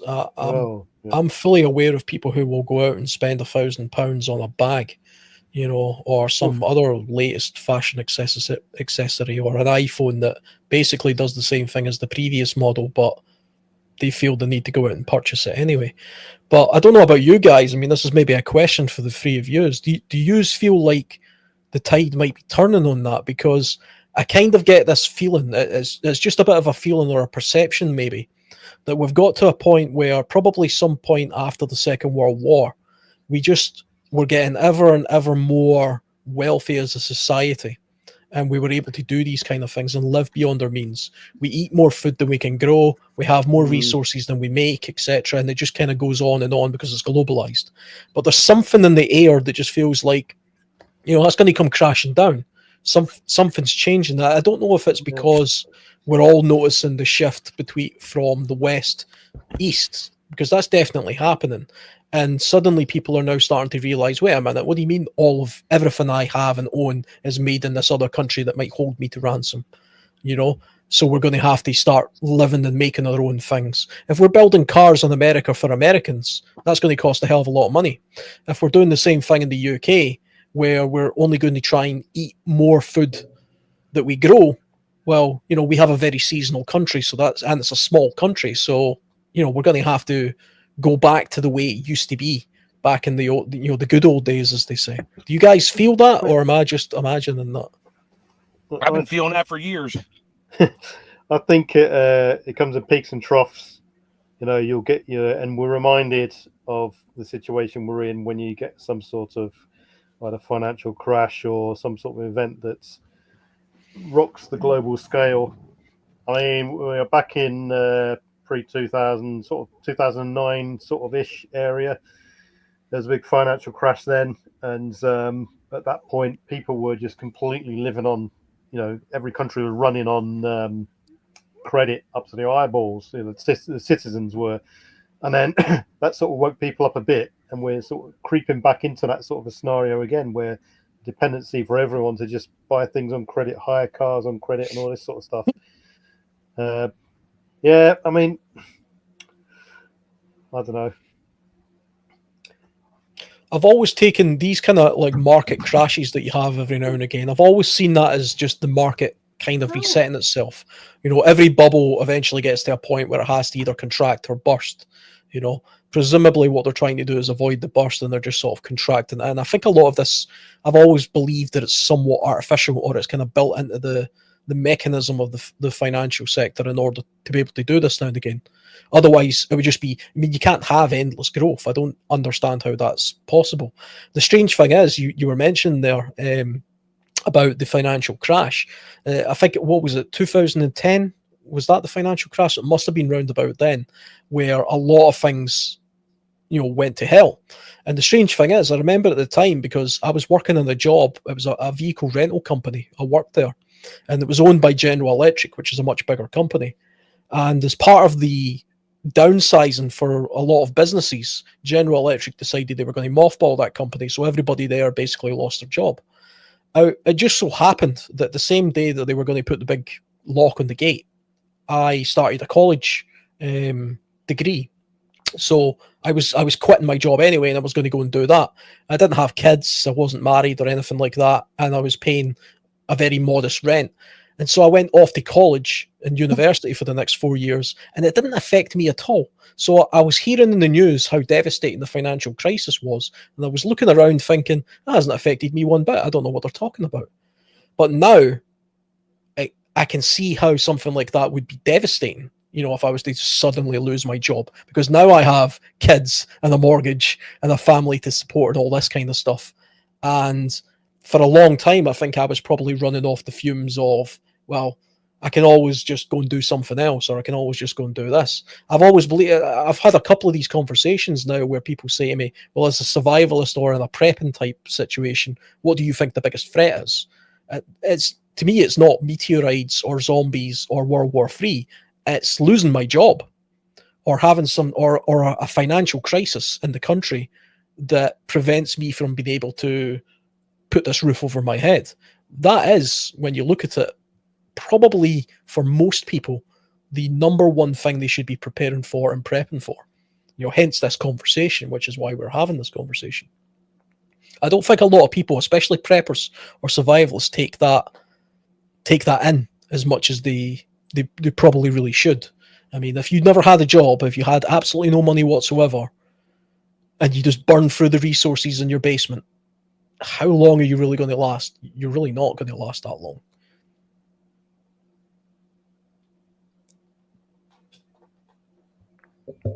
I had in mind when I can afford it, I will begin to invest in some silver coins, actually, and buy those in 99.999 pure silver. Yeah. Like I said, I was doing a little bit of research into buying precious metals. That's why I purchased those few coins that I've got there. The strange thing is, when it comes to precious metals and coins and things like that, the value of them does change based on what they are and how they look. You would think, well, an ounce of gold is an ounce of gold. Doesn't matter what it is. Surely it just goes entirely by the weight. Like no. If it's a Krugerrand 1 ounce gold, now it's like double the price, because that's what I was getting to. So it's printed monetary value. So therefore, it's a collectibles are their own thing too. Something's only worth something to somebody who's willing to pay that much for it. Yeah, I realized pretty quickly that because coins like this are harder to manufacture, they take a little bit of manufacturing in order to get to this stage, whereas the little bars that you can buy are cheaper to produce. You can buy the bars cheaper than you can buy the coins. Right. But from my research, the coins would be easier to trade with and cash in than the little bars would be, especially the ones that are in the little plastic, things, because they're easier to counterfeit, those ones that are sealed up. Whereas a physical coin, everybody kind of knows what a coin is and what it's worth. I mean, these are Britannias, tiny, 1/10 Britannias. They actually have a face value on them, which I think is only like, I think this 1/10 gold coin has a face value, I think, of £10. It cost me £190. And I think it's currently over £200 in value, so the face value doesn't mean anything. They just have to put something on there. Yeah, I bought a bunch of silver coins at one of my local coin shops because it's cash, and there's really no receipt for it. And they were silver eagles from the 80s, the 90s, but they were not in a case or anything like that. So they weren't selling them for much more than the $2 or $3 over spot for the ounce price, because they really didn't have much value to a collector anymore, because they were scratched and dull and that. I'm like, I don't give a crap. And it's Silver Eagle, it's a known coin, but I paid about maybe 50 cents more an ounce for it than I did for just a silver round from Sunshine Mint or something, which it's still a 1 ounce round, 9999 silver, whatever, but it's still a coin then. So that has a little bit maybe more trading value, because somebody will recognize it versus something that just says Sunshine Mint on it, So, and I understand that. That's like I said, I'm not going to get into the crypto thing, because it was never my thing. It confused the crap out of me anyway. How can something be worth something? There's nothing there, but it's based on how much energy or time it took to manufacture it or calculate it to some ridiculous binary number or something out to 1,000,000 digits long. I guess that's what it is. I don't know. Yeah. Never followed it. I kind of said, you know what? You all play with your digital stuff, and when the grid goes down, there's no power. You'll be looking at me for some food that I've been running through the freeze dryer I invested in 3 years ago. Well, this is the thing with paper money as well, or that kind of currency. Now, I remember the last time there was the problem with the banks in the UK. There was a lot of the politicians, they all have this key word that they're briefed on, and they all go out and they just say the same thing over and over again. The thing that they were saying at the time was quantitative easing. I remember thinking to myself, what the hell is quantitative easing? Because quantitative and easing, put those two words together, don't make any sense whatsoever. So I did a little bit of digging, and it actually just means print money. That's what that means. They're just printing money in order to put more money in. That's exactly what it meant. Yeah. But those two, quantitative easing, those two words, they don't go together. Yeah, they don't make sense. Basically, they're making the quantity easier to deal with, so they just make more. But it confuses everybody because they're like, "Oh, what a cool word! What a cool phrase! It must be good for the for our financial districts." Yeah, it was great for them, not for us. But yeah. Yeah, that's why I'm very skeptical about the idea of cash, because the second they removed cash from the gold standard, which was a long time ago now, to me it is. I mean, it is worth something, like you say. Something is worth something if somebody's willing to pay for it or trade with it. That's I look at Banksy art and think, what a piece of crap. A 5-year-old could paint that picture. But if somebody's willing to pay £100,000 for a Banksy, then it's worth £100,000 to that person, at least. It's not worth that to me. But if I was to come into possession with it, that's what I'd try and sell it for. Now, if I painted it myself, I know I'm not going to get £100,000 for it.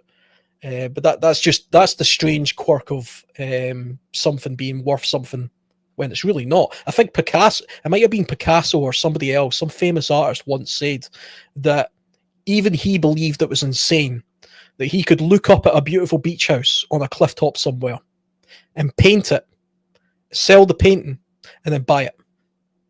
That's insane. Purely because his name was on it. He could just paint the house, put his name on it, and then with that money, he could buy that item. Can you imagine have the power to do that? It's literally printing money. Very few people in the world, of course, can do that, but, it's an interesting concept to think that something is only worth something if somebody else says it is literally, well, it's worth something, therefore it's worth something.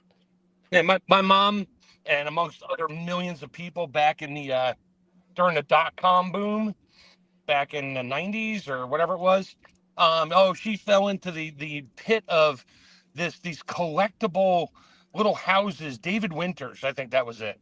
And she was in the club, and she went to the meetings, and they all talked about this stuff. And you get a magnifying glass, you can see this little mouse somewhere. I mean, it was, I guess, fun for her. But man, she dumped some serious bank into that because my dad was making good money.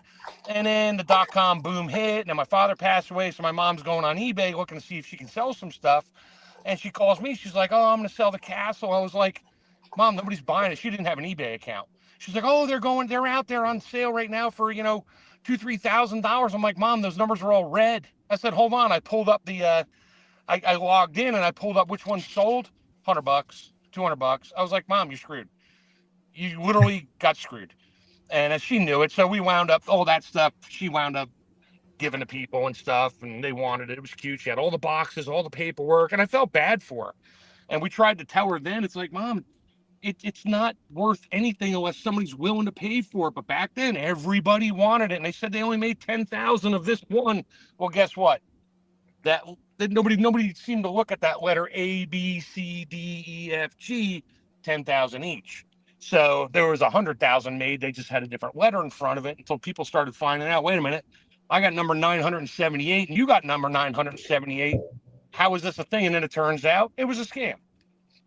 I mean, it was just a huge money making. Somebody came up with David Winters was an artist and that, so he's now doing this, and it was just one massive scam, and thousands and hundreds of thousands of people fell into it, and they're all just sitting on that Studio 56 was another one. My mother-in-law fell into that one with all these cute little Christmas cottage things all made out of plaster or whatever, but she fell into that. I mean, so many people fell into so many pitfalls because it's the latest, greatest thing, and it's expensive and it's always going to hold its value. When the company that makes something tells you it's always going to hold its value, you kind of got to wonder what's going on here. But yeah, it's definitely a lesson to be learned about investing in things that have no real long-term value. I mean, I've always taken the view that if you're going to purchase an item, a physical item, as some sort of means of investment, you have to make sure that that item has some sort of use. The art world, I don't know anything about, so there are cases where you can buy a piece of art or even a bottle of whiskey or a bottle of wine, and it's probably going to have some sort of future value. But I mean, that's just like stocks and shares and things like that. Those are not really real things either. They're just somebody's perceived little slice of a business. But if you are going to buy something, at least buy something you know will have value to you in the future. I mean, like I've got a couple of kayaks in the background. Now those kayaks, brand new, cost £800 or £900. I bought them second hand. I think the orange one there cost me £350, maybe 10 years ago.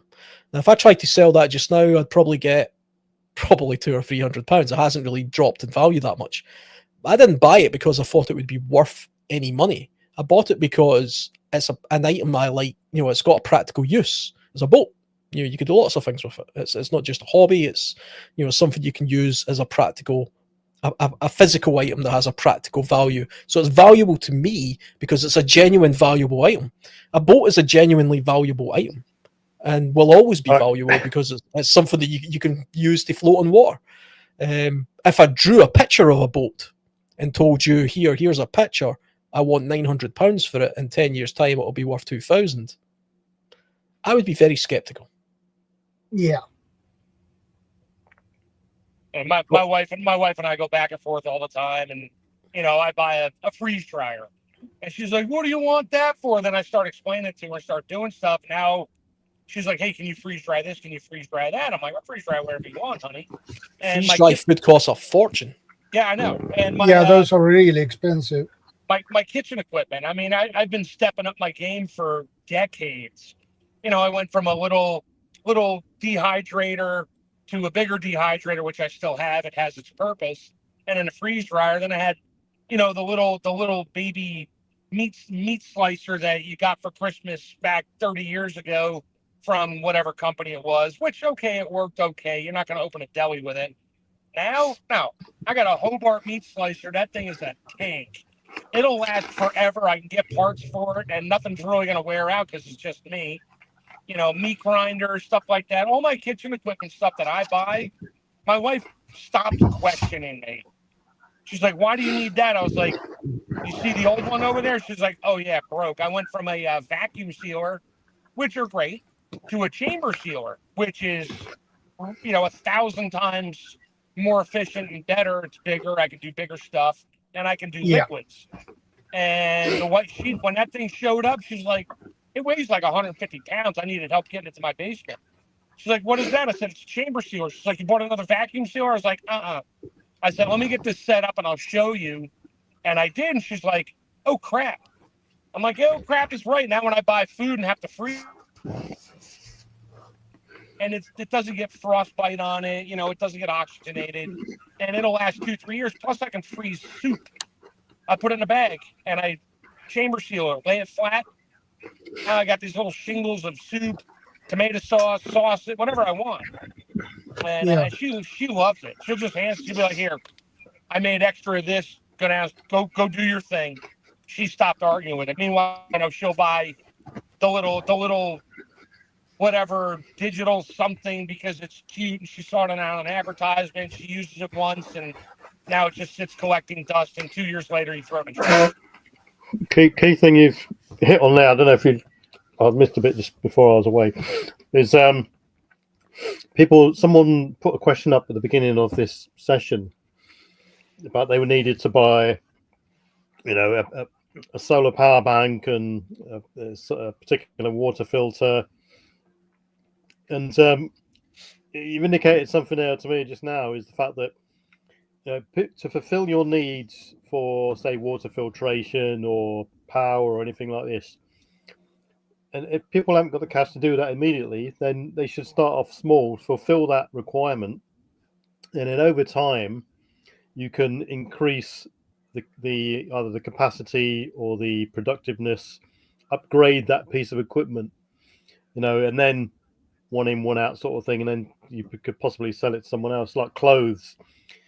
Gradually upgrade your clothes as they wear out, not just buy willy-nilly and this sort of thing. Apart from one key thing, electronics.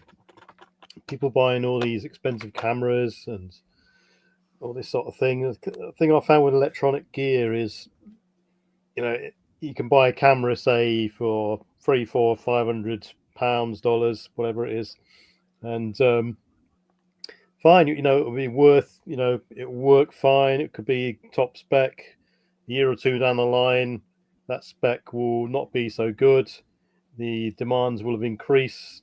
If everyone's, it's like going back to a two megapixel, 3 megapixel camera was the dog's bollocks back in 10, 15 years ago, whatever.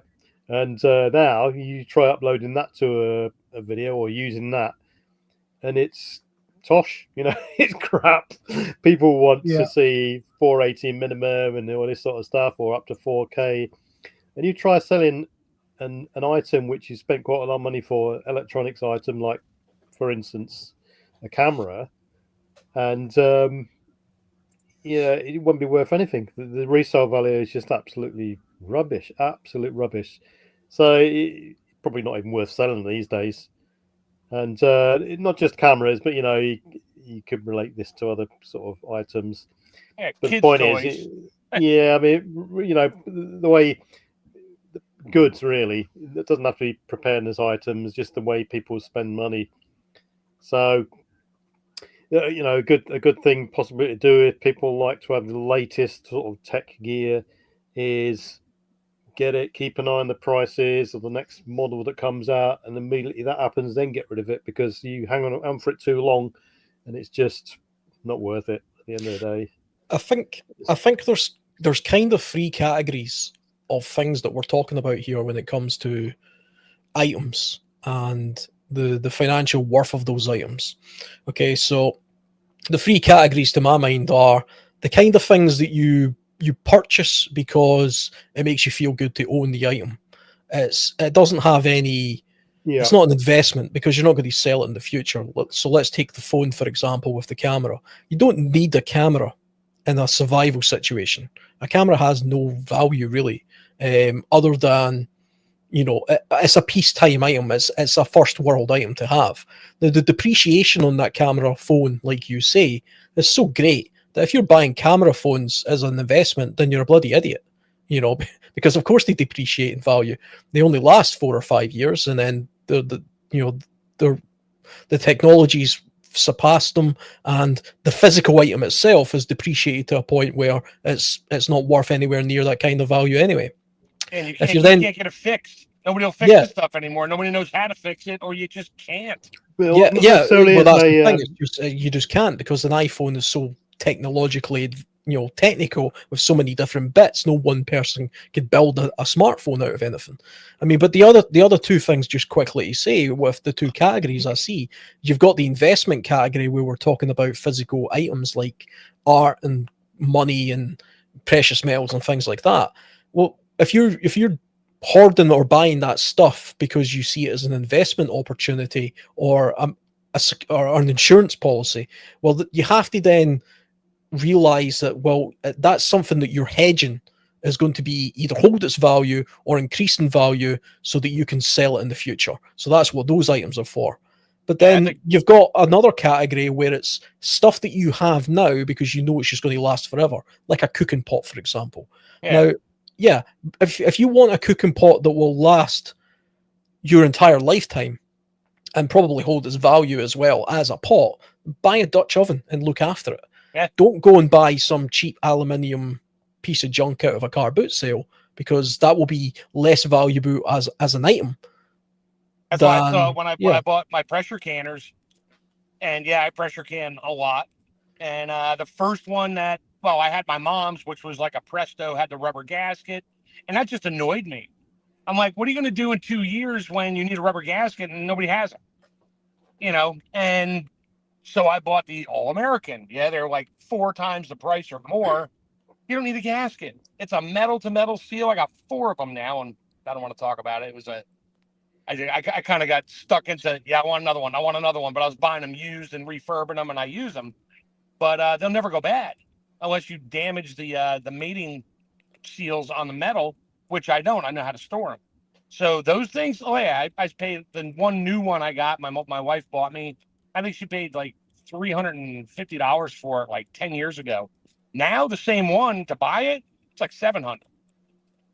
Yeah. And all the used ones I bought and bought new parts and pieces for it. I bought extra gauges, extra everything. They just live in a box. I rebuilt all the ones that I bought used just because I didn't trust what was on there. I just put new stuff on there, clean them up. They work as good as anything because there's nothing wrong with them. I could literally sell those if I had to. And I've thought about it a couple times. I have friends who like really want one but can't afford it. And I'm like, I could sell you one of my used ones, but I'd prefer not to, even though I can't use more than 2 at a time. I got 4 of them. I'd rather not, but I'll use either the 2 big ones or the 2 small ones or one of each at any given time. So no, I'm not buying anymore. I don't need it. And I got 2 regular old school ones, the rubber gaskets from my mom. One's from my mom, one's from the grandmother. But to get one of them has an odd shaped gasket. Can't get it anymore. I'm like, well, now it's just a piece of artwork or something to plant. I can just boil water in it, and that's about it. There's definitely something to be said about buying certain items and having redundancies of those items. So somebody once asked me what I thought the best axe to buy was from a survival point of view, because an axe can range from something that you can buy for £10 to something that you can buy for £200. And, they look pretty much the same, but they're not the same. One is probably some pressed steel piece of junk that will, not hold its edge and damage easily, and the other one might be some high carbon steel that's been forged with care and is a lot more and handmade. And handmade and has a lot more value. Yeah. But I would say, I mean, if you're looking to purchase items for, you're not looking to resell them exactly, no, but you're looking to hold on to an item, then I would say it would be a good idea to buy, say, 10 axe heads of good quality that cost you a bit more. To buy just the axe heads and keep those. Learn how to make an axe handle. It's a very easy thing to do once you know how to do it. And if it breaks, you can always fix it yourself. You get the fiberglass, composite handles, all this stuff, and they're fine. Don't get me wrong. They're hard to fix. Yeah. Yeah, but if you break it, you're done. You're going to have a hell of a time getting the composite out of. You'd have to heat it up, and then you ruin the temper on the metal, and you got to retemper. I mean, there's a whole lot more involved with. I'll just heat it up and burn out the old plastic crap out of there and stick a wood handle in there. Well, that's great. You just destroyed the tempering on your on the metal part. Now it's never going to hold an edge more than about three locks. So they have their value, though. I got them. I use them at my cabin. I got a couple wood handled ones, which I just prefer to keep them. I know how to make a wood handle. I understand it. I have all the all the things I need. If I had to, I could. I go to auctions and I buy. My wife's like, "Why did you buy another shovel?" I'm like, because I like shovels. She doesn't argue with me. She knows damn well that metal part of the shovel on wood handle, I'll make a wood handle if I have to. Yeah, but I got a shovel. There's definitely something to be said about tools and having. There's this principle I've got where go tool heavy if the tool is of value. So don't worry too much about how heavy the axe is or how heavy the knife is or anything like this when it comes to high quality tools, because tools make other things. That's what tools are for. So if you buy good quality tools that you couldn't otherwise make yourself, but with those tools you can make the things that you require to sustain yourself in an SHTF situation, those are things worth investing in. And in a lot of ways, those things are far more valuable than buying a piece of gold and hoping that you can barter your way into buying some tools in the future. Why bother buying a piece of gold with the notion that you might need to barter it in the future to buy some axes and nails, when you could just buy the axes and nails just now, good quality ones, and keep them forever. You know, it's the tool heavy mentality of having the item that you can then use to reproduce other items that you require in the future. I've got tools from parents and stuff like that have been handed down as this sort of stuff, and the quality is just, you can tell the quality, compare it to the modern day drivel that comes out. You know, the steel is much better, well made, far more robust. So yeah, they definitely stand the test of time. Yeah, I always imagine myself in a cabin somewhere in the pioneer days, you know, when I'm thinking about things that would be a good idea to have. I don't actually think I'm ever going to end up in that situation, but it's a nice to have anyway. If I was in the cabin in the pioneer days, it'd be nice to have a really good axe. It'd be nice to have a really good saw. It'd be nice to have a really good file set where I could sharpen those items. Now, I can't make an axe, I can't make a saw, I can't make a file. Those things are not available to me in nature. So you have to have them now while the resources available to own them. And they don't expire. As long as you don't get them wet or whatever, they're going to be there forever. So those are the kind of things that people should maybe think about investing in, and see it as a financial investment to have some of these items. You don't have to have a warehouse full of this stuff. You only need to have 2 or 3. I mean, how many axe heads can you break in a lifetime? Unless you're a lumberjack. You know, if you own 5 or 6 axe heads, it's going to last forever. You know, even if each one of them lasts 10 years. I mean, I'm already 40. I'm not. Those axes will last a lot longer than me. I haven't break the axe head as long as I have used the axe. Or I never break axe head. Never. Now, you can always sharpen it unless you beat it to death on a piece of rock or something. Then you can sharpen it anyway. It just won't be as good. We spoke about this sort of thing a while back, and the fact that if you get things that you can't easily replicate or replace, they're worth, a lot more. It's like there's the old story of a Russian family in the Tiger Forest who went missing for years, or they deliberately went out into the forest to escape the current regime, and they're like 42 odd years. And when they were eventually found, or they come across civilization again, someone bumped into them. They said, the most valuable pieces of equipment they had were the cooking pots they had, because they couldn't replicate them in any way, shape, or form. Yeah, that is really difficult to replicate. The thing is, I mean, people in the prepper it's really easy. You got to really reel yourself in and stop yourself flying off at tangents, just in case this, just in case that. You got to keep it really real and grounded, because there's so many temptations out there to buy the torch you've always wanted, all this sort of the power bank you want. I want a solar panel, or I want a water filtration. This stuff costs thousands if you want to get the gold-plated solution. It's just not going to happen, and it's really easy to fall into the trap of just spending to get to this sort of pinnacle of preparedness that is unachievable financially for many people. They just want to feel good about it. Look at me, I got all this stuff. Exactly. And at the end of the day, you're sat back on your golden throne, watching the world, waiting for the big button to be pushed, which never happens, or may not. So unless you can resell that later on, or pass it along to someone else. Talk about like garden tools and that. When my mom passed away, my sister and I, we get along great. We had to clean the house out, and I had my trailer and my truck up there, and I was like, "What do you want out of the garage?" She's like, "Nothing." I was like, "Okay." So, and she didn't care, but then she's like, "Why are you taking every single hand tool that we've had forever?" I was like, "Exactly." And it took her a minute. She's like, "What?" I'm like, "Yeah, these are mostly stuff like a sickle, all kinds of rakes and things and hand tools." I'm like, "This is stuff." I said, "Do you remember this growing up?" She's like, "Yeah." I said, "Whose was it before that?" She's like, "Grandma's." I'm like, "Right," or "Grandpa's." I was like, "Right, and it's still here, right?" She went, "Yeah." I said, "How many trowels have you bought down at Ace Hardware for your little tiny little garden in the last 10 years. She's like, I don't know, 10, 15. I said, what happened to them? She's like, they broke. I was like, here's one right here. Hasn't broke yet, but it's got a wood handle and I can rebuild that. And she, at that point, she realized, she's like, oh shit. That was her oh shit moment. And she didn't want the stuff, but she's like, yeah, take what you want. Make as many trips as you have to. If she needs it, she knows where it's at. And I got it now.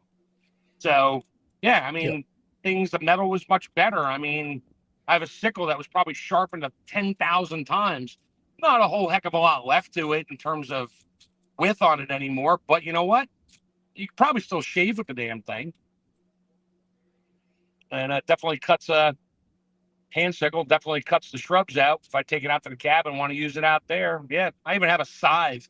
It's in tough shape. I don't think I'm going to be able to get it working again, but I got it. I can always use the metal for something else if I have to.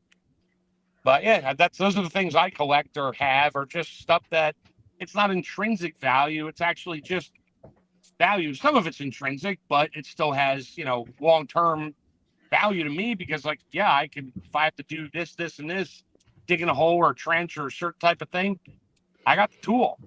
And I've had the tool for 40 years. My parents had it for 40 years, and it'll probably last another 40 years if I take care of it.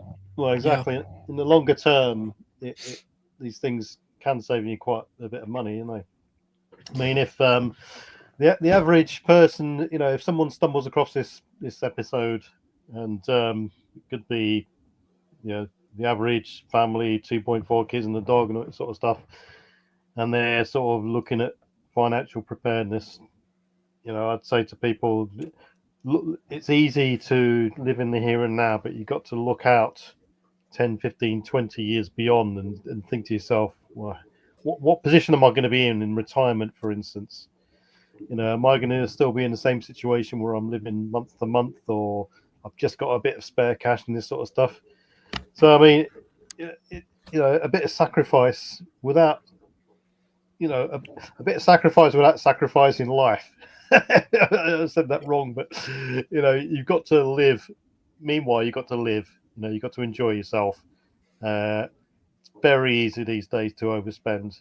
Every company that out there has done some sort of research into how to tempt people into buying this and that, and to lure you into buying their product, and strategically placing things and employing psychologists and all this sort of stuff.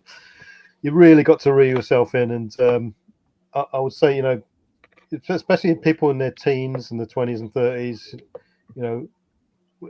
at that age, you don't even really think you're going to live beyond 40, and I certainly didn't. And you've got to have some sensible sort of outlook on the longer term and look at things like long-term savings plans, pension plans if need be. Tick in the box if you're in a job for life. There's not many of those knocking around, and Nope. I mean, there are some. The military can see you through comfortably, or it did do, for 25, 37 years and that sort of thing. But these days, no more really in the private sector. You're seeing people getting an apprenticeship, going through, working their way up, and then leaving with a nice golden handshake at the end of it. It's a case of they get trained and they're living a volatile sort of job life in which they have to switch jobs 4 or 5 different times in 10 years because the job market is that fluid these days. So it really, you really got to be dedicated to looking at securing a future for yourselves. And if you've got kids, then kids are a big financial drain. I want this, I want that, birthdays, Christmas, etc., etc. It all adds up. Yeah, you're mentioning crap. I just lost track of it. Wow, squirrel moment. Kids. Kids. Yeah, it's like they're all trained. We were sort of trained. All the mainstream media is saying, "Oh, you can't take it with you. You can't take it with you," which is telling all these kids, go out and spend it all. That's what it tells them. And Well, yeah, there's everybody, the old adage: it's no use being the richest man in the graveyard. However, yeah, exactly. Yeah, you can take it with you. You can bury it with it. That's about it. Yeah. I mean, this is the thing about what we're kind of talking about hard assets here, really, about, things that have tangible worth over time, and that shift away from that mindset. Companies have got an incentive to sell you something over and over again. They don't want to sell you a TV that lasts a lifetime. They want to sell you a TV every 3 years because they're a TV company, yeah. or they're selling you some sort of subscription to something. And I mean, that kind of stuff aside, to me, the greatest value in hard assets is genuinely just understanding the actual value of the item and why it has a certain value attached to it. If we're looking at something just really, really basic, like, 3 different knives or something, you've got a cheap knife that's made of, I don't know, some pressed stainless steel, and it costs 20 bucks. You've got some other carbon steel knife and it costs 50, and then you've got some Gordon Ramsay knife that costs 100. Now, some people are of the mindset that, well, the more expensive, the more valuable the item, the better the item is. Of course, we know that's not the case. The Gordon Ramsay knife is just, it's got a name on it. They've trebled it in value. It's probably a piece of crap. Yeah, made Now, in the China. very cheap item, the very cheap item will get you by for a short period of time. And if you have nothing at all and no money, and that's all you can afford, then yeah, absolutely start with that item. But save money, save and invest your money to a point where you can buy that item in the middle that you've did a little bit of research into, and it costs 50 bucks because it's O1 tool steel, it's Yeah. high carbon steel, it's got a 90-degree edge and a Scandi grind, and it's a tool that you can use over and over and over again and sharpen for years and years at a time. You can't do any of that stuff with that cheap stainless steel pressed knife, and you definitely can't do it with the Gordon Ramsay chef knife that has his name on it, but basically it's just the same it's that first knife. It's probably made in the same factory. It just has a prettier handle and a name on it. It's about understanding the value of the actual item and steering yourself towards those kind of things. People used to do this a long time ago. People used to physically go into hardware stores and look at a piece of machinery or a tool or something and look at its actual properties. What is this thing genuinely worth? Is this a real piece of wood from an oak tree, or is this just some cheap piece of pine that somebody's made look like That's the a problem these days, isn't it? These days, if you want to buy a particular product, most people, all they've got to go on is the reviews. And if the reviews are, can you trust the reviews? Are they made by bots? Are they paid? Is there 1,000, 10,000 people in India paid to put a review on, or is it all done by AI? And you just can't I trust warned it, my can wife you? about that when she bought some. She had this little hot dog roller cooker machine for like 10 years. Worked great. She used it at work. She'd bring it in. They'd have their little parties and cook like 8 hot dogs at a time. And it wasn't working well anymore. She was rusting out. She's like, "Oh, I'll buy another one." She found the same one. And she told me, I was like, "Did you find one?" She's like, "Oh, yeah, I found this one. It looks identical.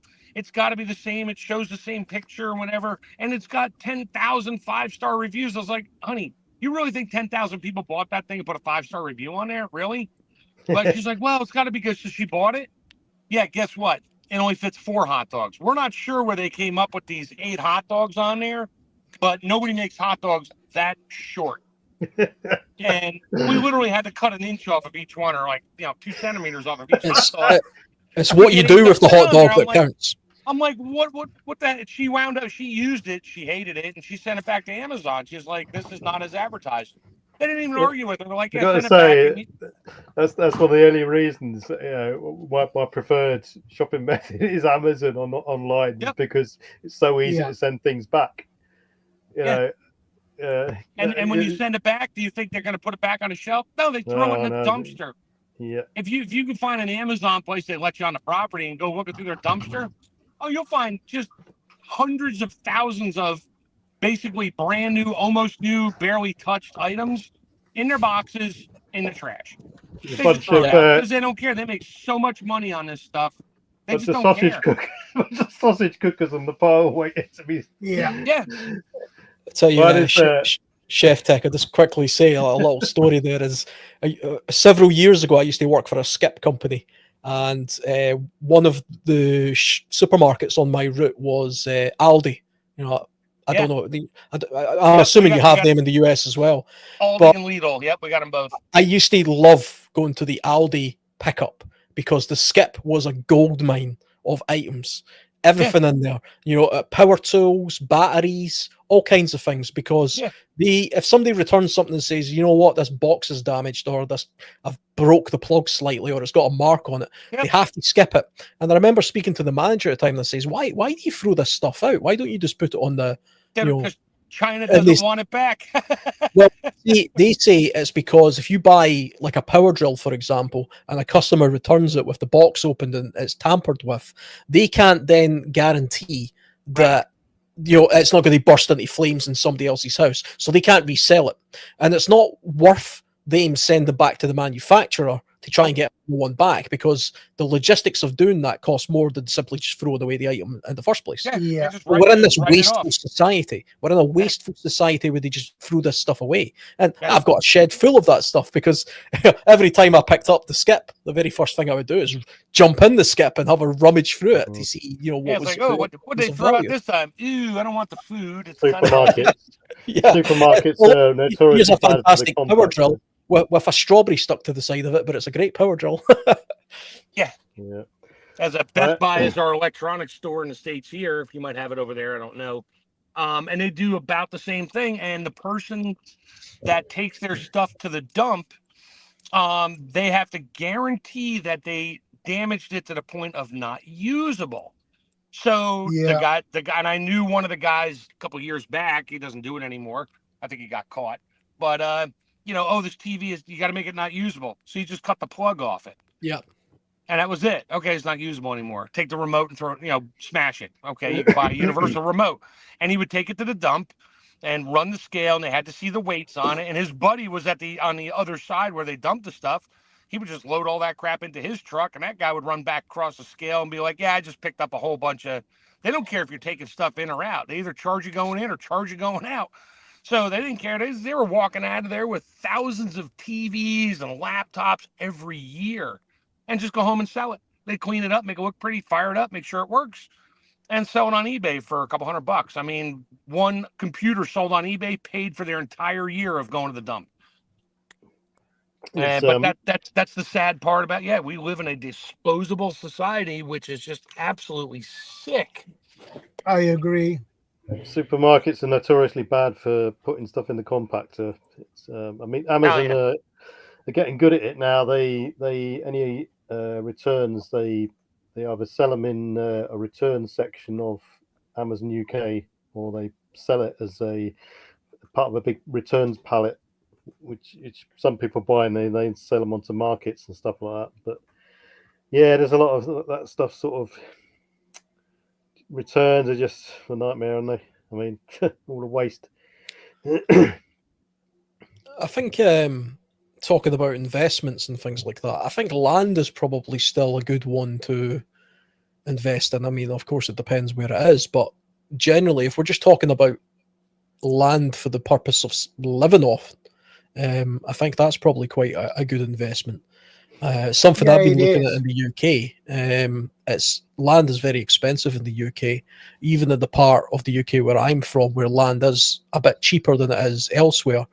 I would love to own a woodland, for example, with a river running through it and some resources that I can make use of. That's for the future, maybe.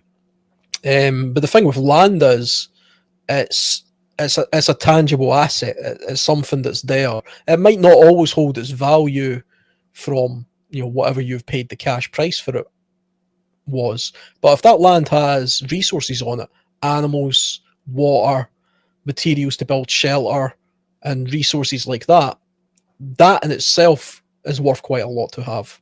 And that's a good item to have. And I would actually say probably more so than houses. Now, the UK has got something of a housing bubble. It's been a bubble for years. Everybody's been saying it's going to burst, but house prices just keep going up and up and up and up. You know, it's got to the point where a house now, you can spend £300,000 or £400,000 on a house that if you were to just buy the materials to build that house would cost a fraction of that. And if you were to buy, the little plot of land to build the house on, it would also cost you less than that. Now, it's hard you can't just buy a plot of land and then build a house that way because of bureaucracy. But those bureaucracies have been put in place by governments to prevent people from doing that. That's tied up with the house building companies and things like that. But having land that you can go to or bug out to or trade with or have other people move on to in exchange for something that they have could be a valuable asset from a prepper or survivalist point of view. That's what I did. I bought when my mom with the estate from my mom. I mean, my sister and I, we split it, and the money just went into an account for now. And I bought a piece of property about an hour from here. It's 15 acres, and I got a stream, I got a field, and I bought a tractor and one of those cargo containers to keep it in. And if it's been out there for 4 years, I've already had offers on the property because it perked for building. And I'm just like, no, I'm not selling it. Why would I sell it? Well, it's worth money. I'm like, that's where I get into it's literally worth the same amount as it was before. It just takes more paper to get it from me. Yeah. And I don't know if you guys, sorry. Oh, you're good. I'm just unloading groceries into the house.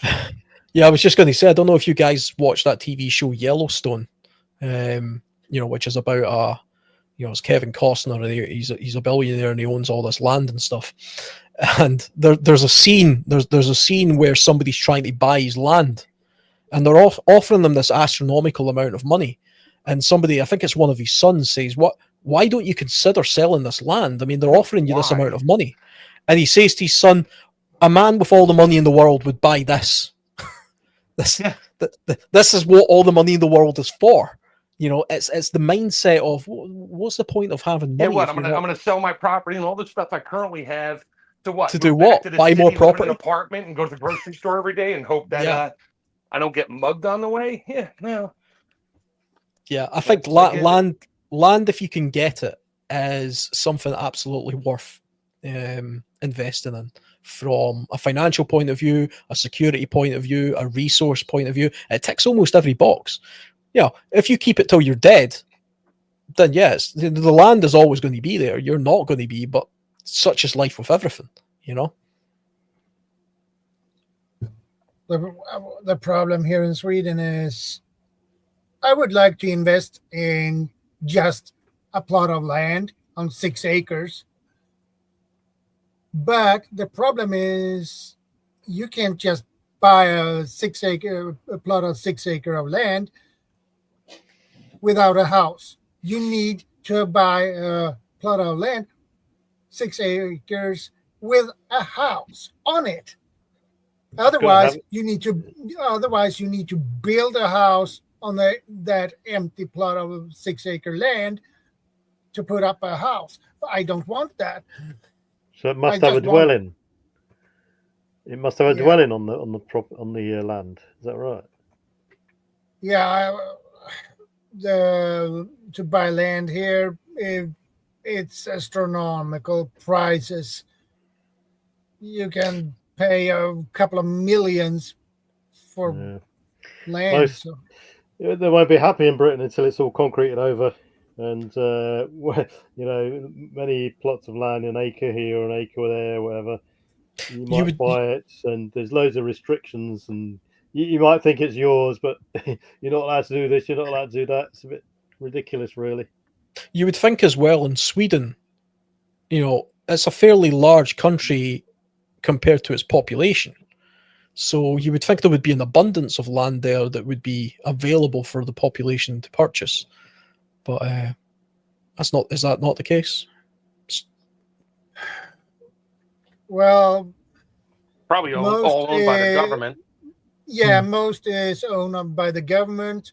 And if you go further north in the country, there are the Sami people. They have their own land, and you can't buy it anything in their area. You can't. You are not allowed to. Yeah, I think that, I mean, this is one of those things about the problems with the Western world, especially in Europe, because there's been people here for a very long time, I suppose, who Yeah, I think own land. the states and South America and I guess Russia or something. Those are about the only places you can still just buy a giant piece of land and not do anything to it. Just own it. Yeah. The interesting thing about, I mean, the laws for buying land in the UK are slightly different based on which, part of the country you're in, because the UK is a country made of countries. There are 4 countries in the UK. Yeah. And Scotland, for example, land is a little bit cheaper here than it is in England and Wales. I'm not sure about Northern Ireland, but that's a very, very small country. You can buy land in Scotland with what they call the sporting rights, and you're not actually allowed to build a dwelling on it at all. You can't build a house on a piece of land like that. If you want to buy land in order to build a property that hasn't already got a property on it, you have to first go through the process of paying for the assessment and a development and the plans and basically all the blueprints necessary in order to build the property on that land, which is extremely expensive. The preferred way of doing it, like you were saying, Shadow, is to just own the land, and it doesn't matter about a dwelling. You can maybe build a little cabin or something, but no house.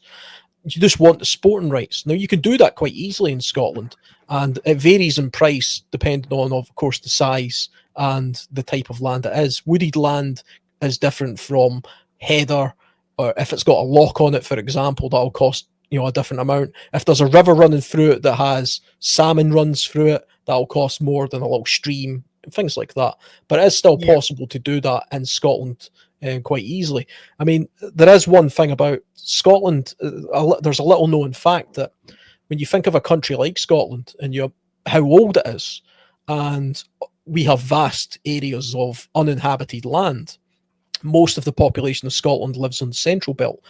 Most of the Highlands haven't got anybody on it, really. Yet, all of the land in Scotland is owned by just 400 people. Basically, 400 people own all of the land in Scotland. It can be broken down to 400 individuals, and their families. And, they own big estates. This is the problem. They own vast for hundreds of estates. years, and it's mine. Yeah, and absolutely. I don't pay taxes on it because of whatever the rest of it, grandfather into. The rest of it is owned by the Crown, which owns everything else. There isn't a single piece of land in the UK that isn't owned by a person. Not a single piece. Wow. Which to me is horrific, because there's something about that. It's maybe the libertarian in me that I feel like I should have the right to be able to just wander off into the woods and say, you know what, this little patch around me here, this is mine. But the problem is that when you live in a country the size of the UK, for example, which is probably only, I don't know, it's probably about the size of Florida or something, but it has 70 million people on it. You can't do that. On the other hand, why do 400 individuals own all of the land in Scotland that's mostly empty? But they basically just like to, use it for, hunting red deer or something for astronomical prices for tourism and things like this. I've never liked the idea of a human being being able to say, see that mountain and that loch, I own it. It's mine. Yeah, it's mine. Loch Ness is owned by somebody, which to me is just it's nuts. So like in the States and that, I don't think, I'm sure there's people that own huge swaths of property. Yes, and that lake, not a huge lake, but that lake is theirs. It's on their property. But most of the big lakes and stuff, they're all in state parks and that, or they run next to a property, but they're owned by the state. You can still go use it, do what you want, get your fishing license, go fishing. You can do a boat on it and that, as long as you pay your permit fees. But nobody owns it, except for the small farm ponds and stuff like that, which I get that. And I sort of think that's a good idea, because you don't want somebody just saying, that island out there on that big giant lake, that's mine. because now everybody just wants to go there and camp out for the evening. Now somebody decided to claim ownership, so that's its own. I think that would be a problem with that, but I get what you're saying. If I you mean, have the possibility to buy a property with a woodland area, Yep. and if you have the financial status to buy it, that is a huge investment, because when you sell it, you can get a lot of money for it. Yeah, that's what I did. I mean, I got a stream that it's year round, and it gets bigger in the runoff season. But that's my rear property line, and actually, I own some of the property on the other side of the stream. At certain points, it's like, okay, I know the neighbor. It's like, no, I'm not going to put a bridge there and fence it in and say this little 25-foot square piece is mine. I mean, he doesn't care. It's down by the stream. I mean, yeah, my property line stake is there, and he knows it. He doesn't care. He's the one who actually sold the property. It was all his at one point, so he knows where the property lines are. But the rest of it, no, I got pine trees, oak trees. I mean, I got almost 15 acres, 3.5-ish acres are open for a field, and that's what I'm working in right now. The rest is all trees, except for where I put my shed. Can't call it a cabin. We have to call it a shed. It's a storage shed. I just store my body in there on weekends. There's a hell of a lot of people in Britain that don't own their own properties, and they're either mortgaged up to the eyeballs or they rent. And we've had an escalation of rental prices in the last 5, 6, 7, 8 years. All we need is another sort of economic crash similar to the Fannie Mae scenario, and people losing their houses left, right, and centre. So I think a lot of people live way beyond their means, and they're teetering on the edge, of they can just make the payments month by month.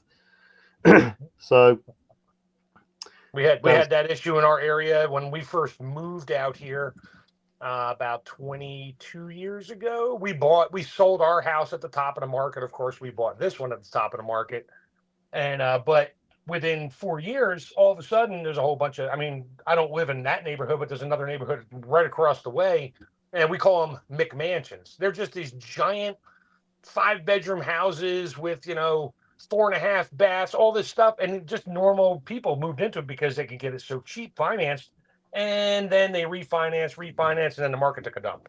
And then they left. Literally, they left in the middle of the night. And those houses, some of them sold. Well, the ones they all sold, but I'd say about 80% of the ones that sold were bought by investors, and they rent them. So nobody over there owns their house. I got some in my neighborhood here, same thing. Nobody owns the house. They just rent it. I'm like, okay, so they can just bail out anytime they want. If they don't pay the bill, they leave. I think a big failure of quite a lot of people as well is a lot of people haven't got a will, and if you haven't got a will in Britain, you die, state takes it. You are in severe problems. Well, not only does it take a lot longer to go through a probate system, but it'll cost you as much to go through probate as what you would have gotten out of it. So people just like, screw it, keep it, not worth it. Well, probate takes so long, and it just becomes so ambiguous, and you're in a whole minefield of who owns this, who owns that. Meanwhile, if you're mortgaged, then the bank could potentially own it. Yeah. I was just taking a quick look online, and it actually says that 65% of homes in England, this is just for England, are owned, but only 30% are owned outright. So 35% of them are long-term mortgages of 30 years plus. Yeah. Hey, Jaron, I'm going to hop off my phone here. It's about to die, and I'll kick on my iPad. I'll be back in like 3-4 minutes. Yep. Okay, no problem. Years gone by, the German system, the parents bought the house, and they passed it on, and with the mortgage down to the sons and stuff like that, and daughters. It just doesn't happen these days. Everyone, come to 16-year-old, 17-year-old, they want to leave the house, get their own property, start renting at extortionate prices. It's just you're putting yourself under massive financial strain, really. As long as as long as you've got a roof over your head, you can afford to buy the food, pay the bills, then everything else is sort of a bonus, and you can just gradually build yourself up from there. Really. Yeah. And it's not to mention the toll it takes on people's mental well-being, stress, and all this sort of thing. There's nothing worse than being, in some sort of debt or on the verge of being in debt. That's all you think about. You're thinking about how am I going to pay this? When's the next payment coming up? You're not just living paycheck to paycheck. You're living in the red all the time, and you're just gradually getting deeper and deeper into the hole. So, if anyone out there is in that sort of situation, just there's plenty of places where you can sort of seek advice and stuff like this. Even the government's got an advice centre now that tells you how to dig yourself out of these sorts of holes.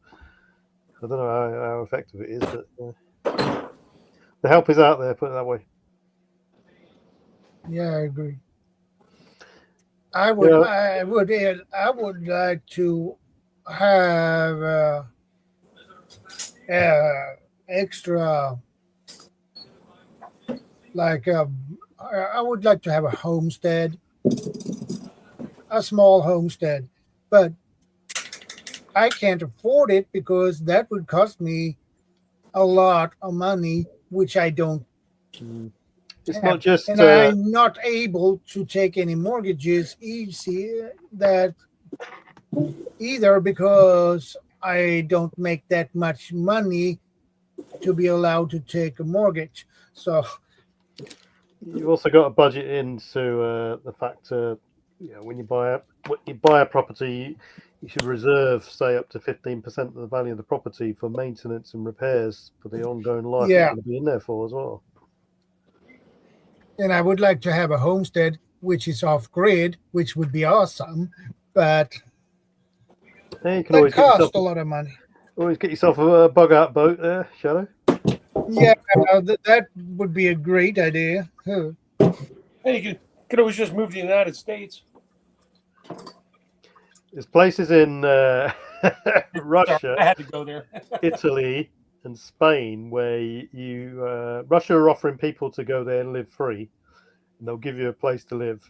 Italy and Spain are offering. I'll pass on the Russia, I think. Italy and Spain are offering places for like £1 for a property with land, and when you go there, as long as you're refurbishing it and making it better, then that's the sort of deal. But I mean, you get it's places. I know a guy who just bought an acre of land in Portugal, and dirt cheap land there.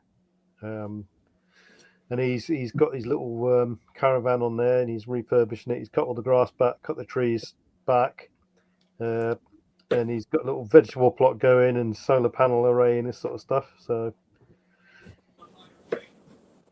but it takes upfront capital for that sort of thing. There are definitely people who live. There's people who live on a yacht. They've spent 60,000 pounds for a yacht, and then they basically just sail around the world making blogs, and they can live that way, or a narrowboat, or a van, or something like that. Now, I've always been attracted to that kind of idea, that nomadic type. I'm just out on my yacht or my boat, and I'm just completely self-sustaining and off grid. Yeah, I'm sat here now on my boat now. Yeah, but the thing with that is, I mean, there's a barrier once you get to a certain age. There's a guy on YouTube I watch who lives in a narrowboat, and it's his YouTube channel is all about narrowboating adventures. But even he's starting to say, he's pushing. He's in his late 60s, and he's starting to say, I'm kind of getting to the point now where I maybe need to think about just settling down somewhere. No. We're at our last marina. There was a guy there who was 86 years old. He lived in his boat. He didn't move around at all because he stopped doing that in his 70s. But yeah, we know people in their 70s, early 80s who are still living on boats and stuff. It depends what's if you've got some sort of injury or some sort of condition that your mobility is affected, then that's the problem. The other problem is all these sorts of dreams people have of boats, mobile homes, and all this sort of stuff. They're all well and good, but you need a fixed address to register everything back to. Your vehicle has to be fixed there. If anyone's got any sort of pensions and this sort of stuff, and that's sort of the difficult part. All these people who put all these videos out saying, "Oh yeah, I live in my van." Where's the van registered? Where's your driving license registered? And all this sort of stuff. That's the sort of thing they don't tell you about.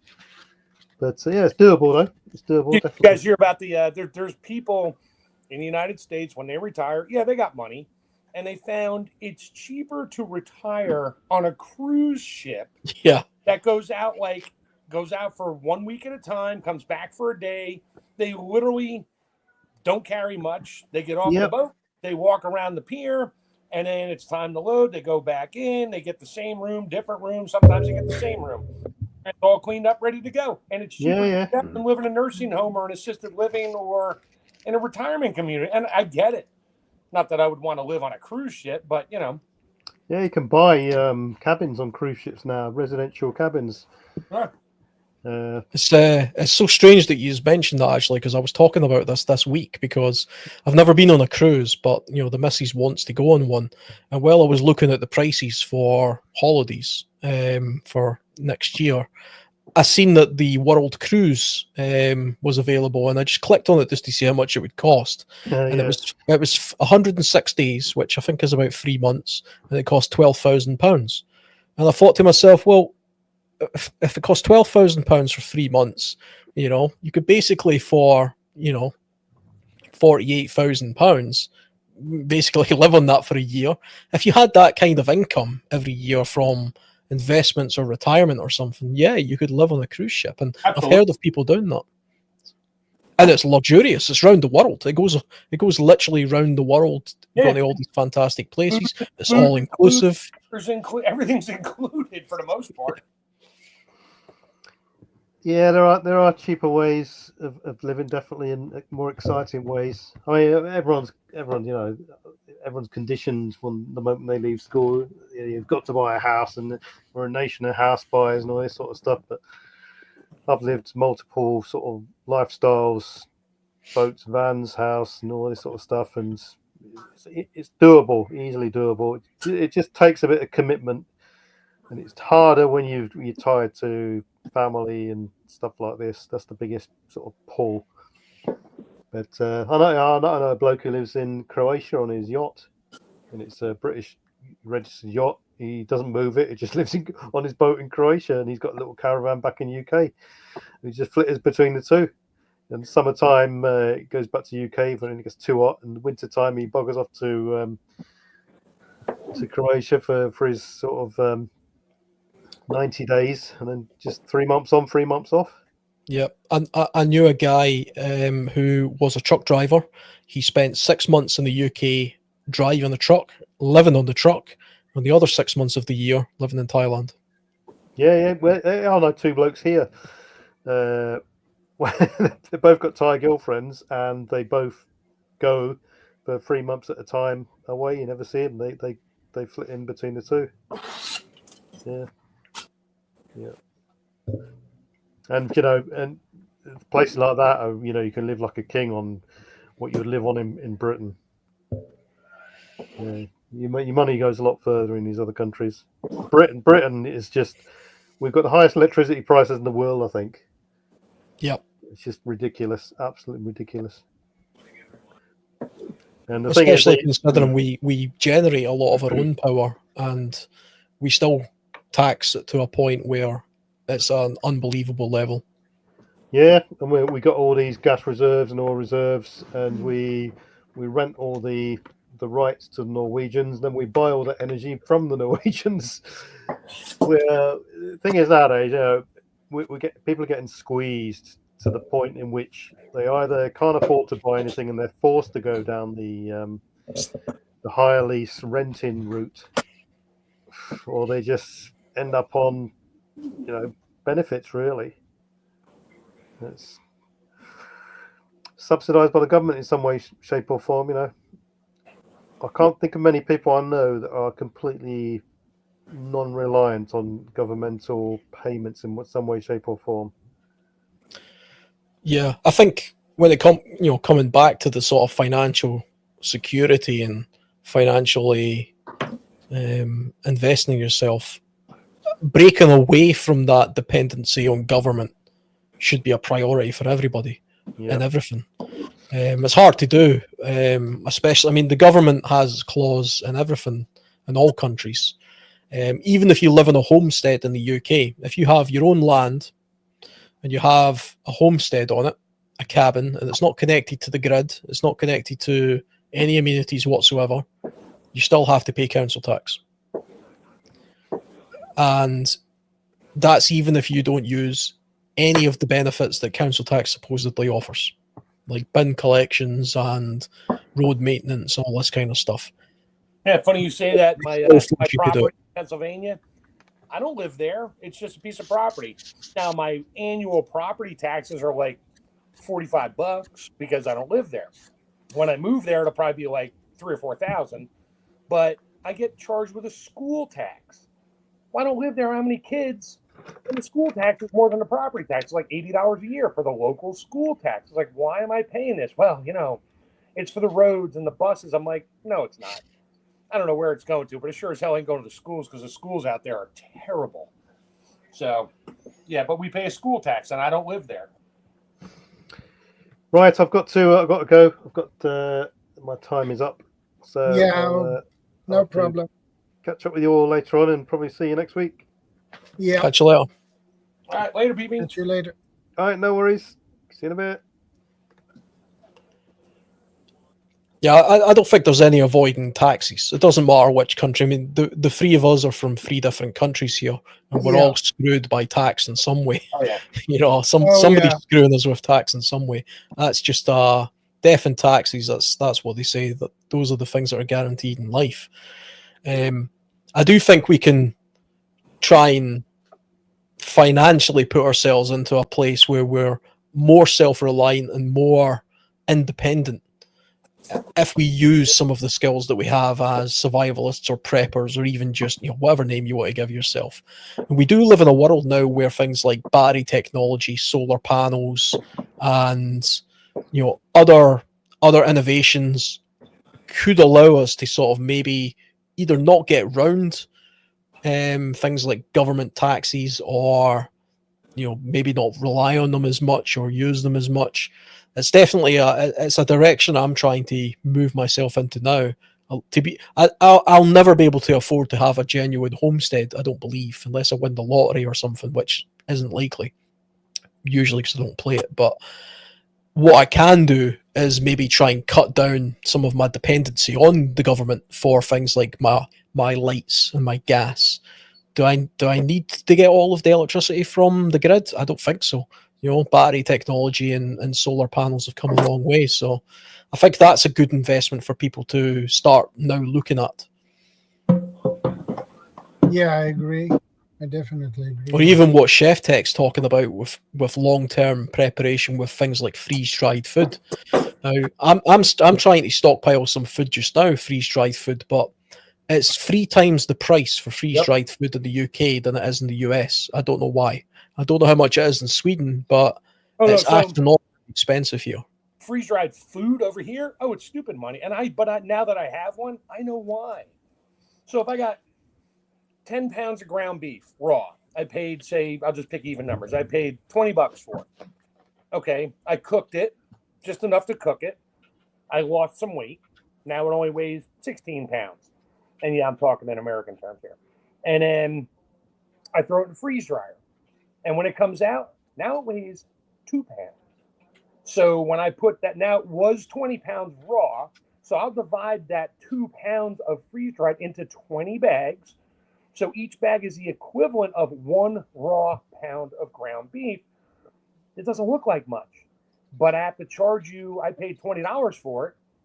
And now I did all the time, all the energy, the bags, the equipment, all that stuff. I got to charge you $60 for a 1 pound bag of ground beef, or not that much, but that's why it's so expensive, because somebody else is doing all the work. They have all the equipment, and you're not paying for the actual weight of the raw food. You're paying for what it was when it was raw, and now it's cooked or whatever, and it literally weighs grams.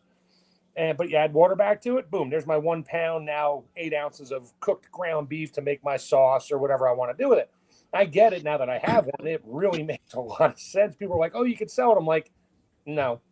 It would take me longer to calculate how much I need to charge you for it than it would to just not sell it to you. So I'm like, you know what? No, I'll give it away.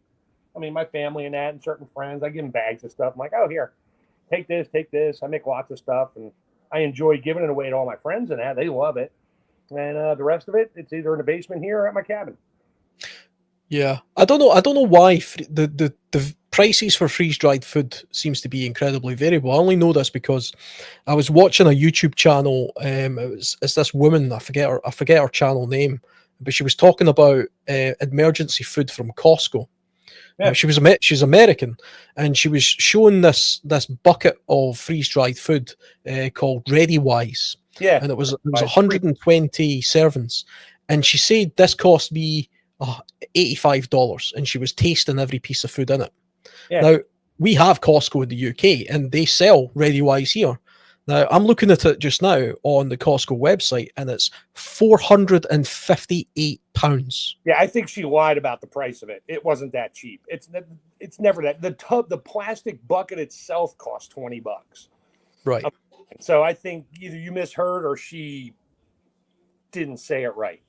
But and if you look at the calorie count on it, okay, it's got 30 days of food. Look at the calorie counts on all that stuff, and then try to figure out how many calories you're going to get a day. You'd be lucky to get 500 calories a day out of, and I'll call it what it is, out of that garbage. Yeah. So you would probably have to fortify it with oil and rice and grains and things like that. I imagine. Yeah, and the food they use to make the freeze dried stuff, yeah, it's low quality stuff. Mm. I mean, I like making my own. I keep talking about it, but I'll make my own, beef stew. I go easy on the oil because the oil doesn't freeze dry well, but it's my beef stew. It's my flavor. I taste it. I'm like, yep, this is exactly the way I like it. I'll portion it out, freeze dry it, throw it in a bag, do the math, and be like, okay, I need to add 6.5, ounces of water, 700 grams of water to this to bring it back to where it was. And that's the only thing you need is water. I mean, except for the snacks like apples and fruits and stuff I do and brownies. No, you don't need water for that, but you definitely want to have a cup of coffee or a glass of something with you when you're eating them, because it'll suck the life out of your head because there's no moisture. It's looking for moisture. So it's like eating a desiccant pack, but it's good. So, but that's the difference between the commercial grade freeze dried Mountain House, all that stuff. I mean, people say, yeah, I've eaten one of the Mountain House ones years ago. It was okay.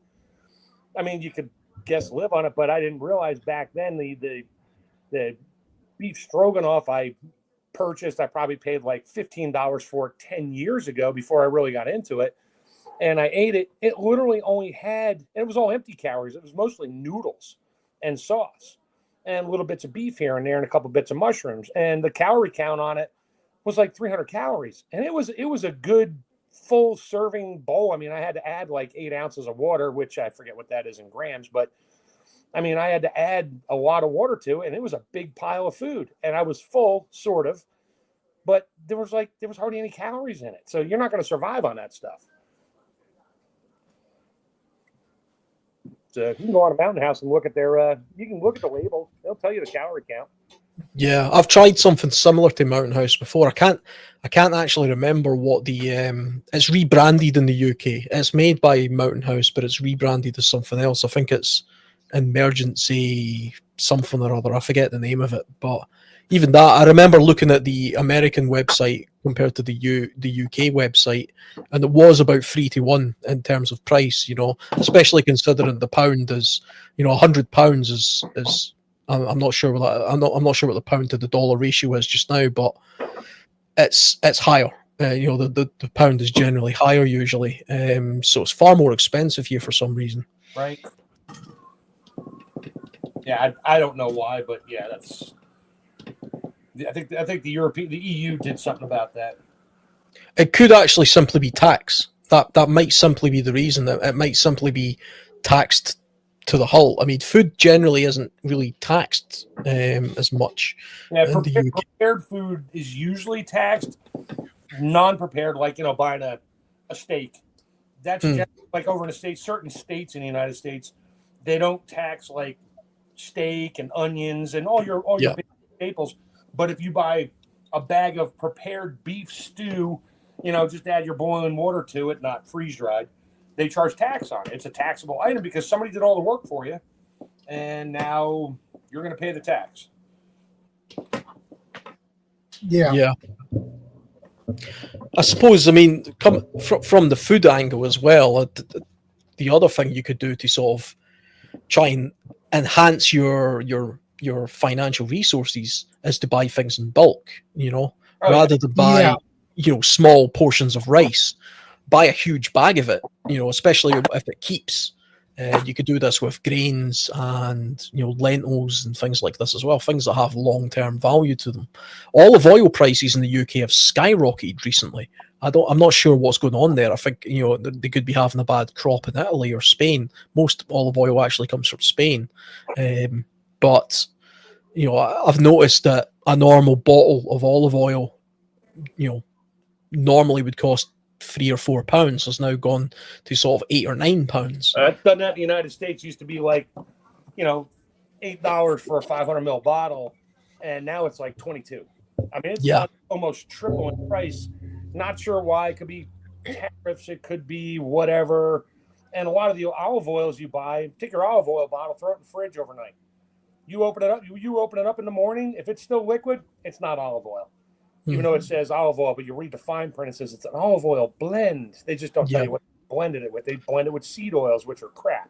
Yeah, absolutely. I think that's the one slight advantage we might have in the EU, certainly, as opposed to over the United States, is we're a lot more strict about food quality here. By far. if it says extra virgin olive oil on the front, it has to be that. It can't be some sort of blend. It has to say it right on the front label if it is. You could buy blended seed oils and things like that, but it has to be very clear about that. And you can just look at the back of the ingredients and it'll tell you right there what's in it.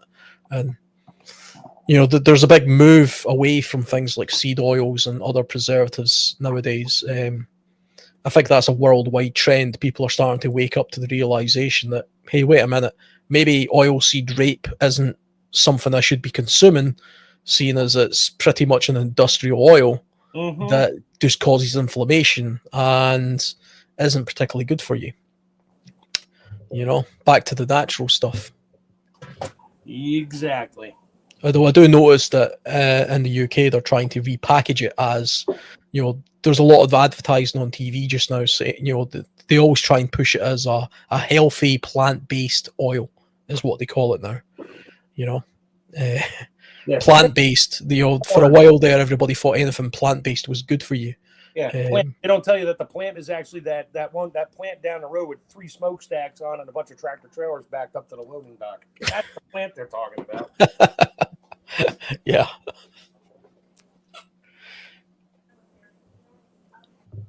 And you're talking about buying bulk. That's what I was doing earlier when I was talking. I was out at the stores. That's all I do. I mean, I work from home now, so I only go out on Saturday, maybe Sunday. And I'll go restock the things we need, and then I'll add on to some stuff. And I bought a bunch of fresh fruit from my local farm market here, and I'm prepping that right now. A lot of that's going to get put in a freeze dryer. Yeah, I mean, that's the way people used to do it back in the day. It used to be the case that you would buy, the groceries that you needed for a set period of time, and or ingredients. You would buy ingredients. You wouldn't buy ready meals. You would buy flour. You would buy, dozens of eggs. You would buy, grain and things like this. You would buy huge bags of salt or sugar. You wouldn't just buy little things. You would buy stuff that could sustain you for a period of time. And you would have the knowledge to be able to make things out of it. Make bread. You didn't have to rely on something in a packet that somehow go back further. And people that lived out in the Midwest, whatever, way back, all they bought or bartered for at the store was flour and sugar and salt. That was it. Yeah. Everything else they grew, and then they learned how to can it and preserve it. So, you get a bumper crop during this growing season, and you can it up, and that way you have enough to get through at least until the next crop comes in, but generally at least another couple months beyond that, because sometimes crop ain't coming in. So that's where canning and home preserving really came from, but they've turned it into whoever they are, they've turned it into some sketchy prepper thing. You don't need to preserve food. What are you doing that for? Just Hey, buy it. good to see you, man. But that's just my theory. Yeah, it's the globalization of food. It used to be the case that things were done seasonally. In the UK, you used to have to wait for a certain season for something to be available, strawberries or soft fruits and things like that. All year long. Now I can go, to the supermarket in January and buy fresh strawberries or bananas. Fresh, you think you know that? Yeah. I think there probably is a slight. I don't know if there's a move away from this kind of globalized way of thinking, but I think there's definitely a realization now that maybe this kind of stuff isn't entirely sustainable. It can't be done indefinitely, especially at the prices things are at the moment. We're starting to realize in order to have fresh strawberries ready, just to pick on strawberries here in the UK or United States in the wrong time of the year. Hey, Vanessa, good to see you, man. Have to pick them early, so they're just starting to turn pink. They pick them early, and then they treat them in a gas to keep them from ripening, and then they put them in another refrigerator or whatever, another cooler area, and they take the gas away so they ripen each other.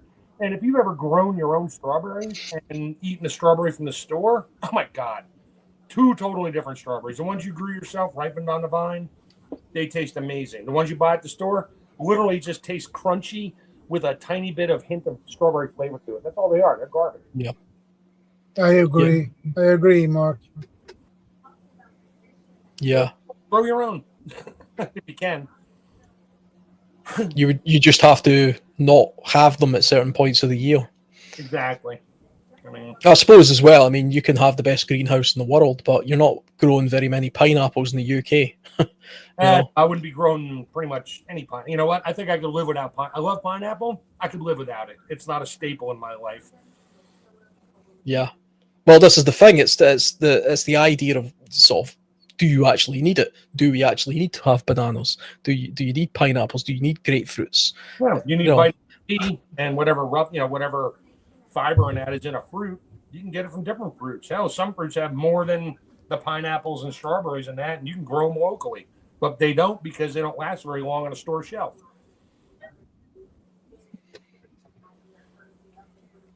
I think as well, you're going to have nation states are looking to, because there's a lot with the global, should we say, the carbon capture incentives and global warming and all this kind of stuff. Sure. The realization that, well, is it really feasible then? If you're saying to me that I have to pay more taxes because you want to lower the carbon footprint of the UK, does it make sense then to catch fish in the North Sea in Scotland and then freeze it and put it on a boat, send it to Vietnam where it gets canned, and then those cans get sent back to the UK where we then buy them in the shop? Can't we just can them here? Well, the carbon's over there, not over here. So, that's all they care about. Well, there's the thing where they can actually sell carbon credits now as well. Yeah. So you can go with where you guys are located right now. Just with the way things are being monitored. But yeah, there's a lot of questions there. In the United States, I have a big farm about 10 miles from here. They're huge. And they do a lot of indoor year-round stuff. So it's a huge greenhouse, but they got supplemental lighting, heat, and all that. And they grow good stuff there. It's mostly hydroponic. They actually inject CO2 into the greenhouse. Why? Because it helps plants grow. It's plant food. But here we are trying to take it away. And then guess what? Plants don't make oxygen. And they don't thrive. And everything dies. Yeah, I seen a thing where we're actually in a period of global greening. You know, because, like you say, that's the gas that plants feed on, and they need it, and so that's why we're seeing a lot more greening going on in the world. Yeah, so if you look at the science, and I'm talking about ice core samples, soil sediment samples, levels, all that stuff, back 20,000 years ago, the CO2 concentration in the atmosphere was 5 times or more what it is right now. And guess what? Trees were huge, plants were huge, lush. Nobody died. Everything thrived. And then it slowly goes down, and a bunch of volcanoes erupt, and we go through those sequences of events over the ages. And then the CO2 goes back up, and plants start to grow again. And yes, it may get a little warmer, but you know what? The temperature difference is literally, a degree or two.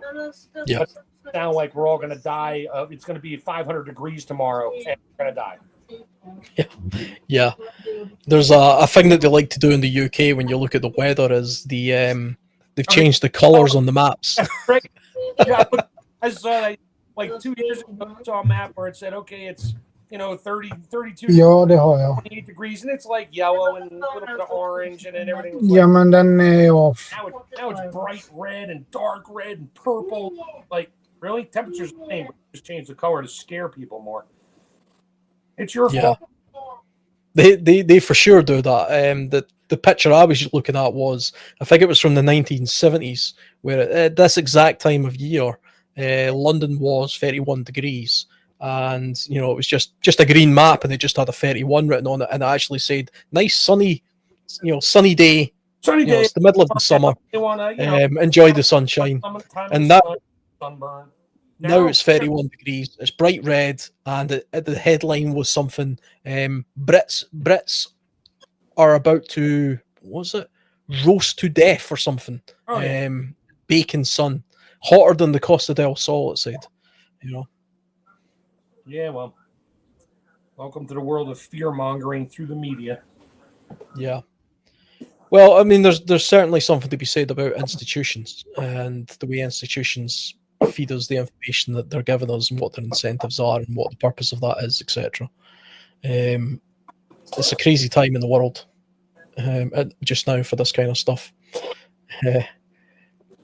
Tell you a funny thing, Chef Tech. Just because you're American, I actually seen Donald Trump's motorcade. He's in Scotland. I don't know if he's still here. But I actually went. I purposely drove. It took me an hour to get there to stand on a bridge just to see his motorcade. I counted 27 vehicles. Yeah, and he's in. They have 4 or 5 that all look identical. You don't know which one he's in. Yep. And there's a reason for that. Yeah, of course. Yeah, they have the car. Is it they call the car the Beast or something? Yep, they got 5 beasts. Actually, I think there's like 22 of them. They keep them all over the world, so they don't just fly them in every time. There's always some in certain areas where they frequent more often, so they'll bring 1 or 2, but there's always 2 or 3 other ones already there, and they all have the same license plate, the same tag number, whatever you want to call on it. You can't tell which is which. They look identical. They're polished the same. Wheels, everything's the same. So nobody can tell which one's which. But they're all the same type of vehicle. I mean, they're all missile-proof. I mean, the glass or whatever the windows are, stuff's like 6 inches thick. Yeah. Doesn't look like it, but it is. Yeah. It was an impressive sight to see. We were talking about the carbon footprint there. I wonder what the kind of carbon footprint of Donald Trump coming to play golf in Scotland is. But he doesn't play. He pulled us out of the Paris Climate Accord and that. But meanwhile, you got all these people showing up to the World Climate Summit, and they're all showing up in their own airplanes and taking over airports and that, all to tell us that we need to separate our little Keurig coffee cups from the coffee, the little filter, and the plastic, and recycle it separately. Yes. Yeah. Here's a man in a private jet telling me I need to cut down my once-a-year flight to Spain.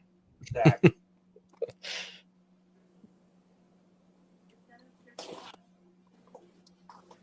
All right, how did we get on this topic?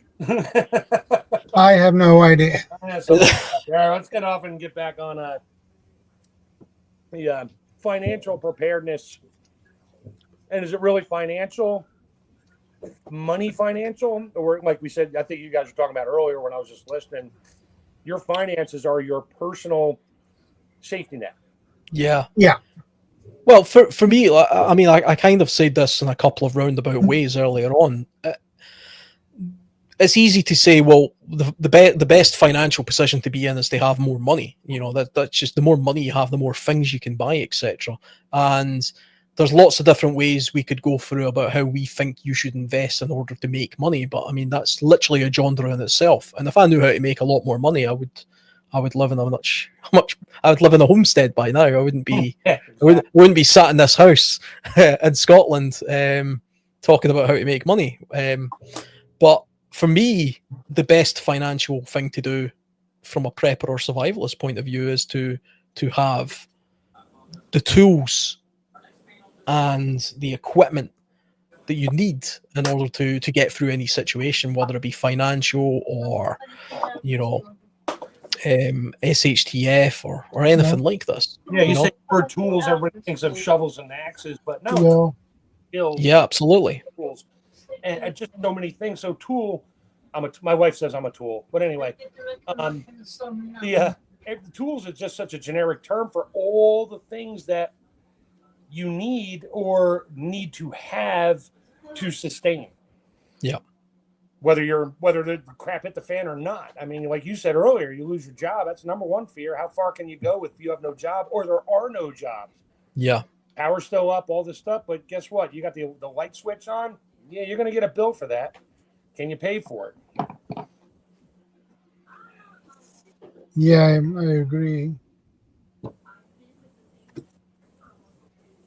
Yeah, I mean, in survival, I think of everything sort of in a survivalist way, I suppose. I mean, that's kind of the entire point of my YouTube channel and the reason I come on these kind of discussions.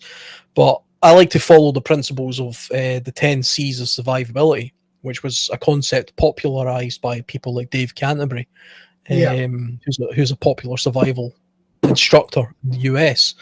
But really what that principle is, it's not about 10 items, which is a common misconception. It's about 10 categories of things that are hard to recreate in nature, but make your survivability much easier or easy to do. The first 5 are the most important, and the next 5 are sort of nice to haves.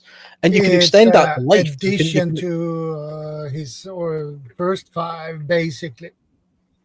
Yeah, I mean, you can sort of extend that out to everyday living, which is something I always try to think about, you know. So, like, I think it's, you know, the first 5 are it's in no particular order. The order changes based on the environment and the circumstances, but it would be, you know, cover, combustion, a cutting tool, a container, and cordage. That's the first 5, and that doesn't mean that you need one container, one knife, one lighter.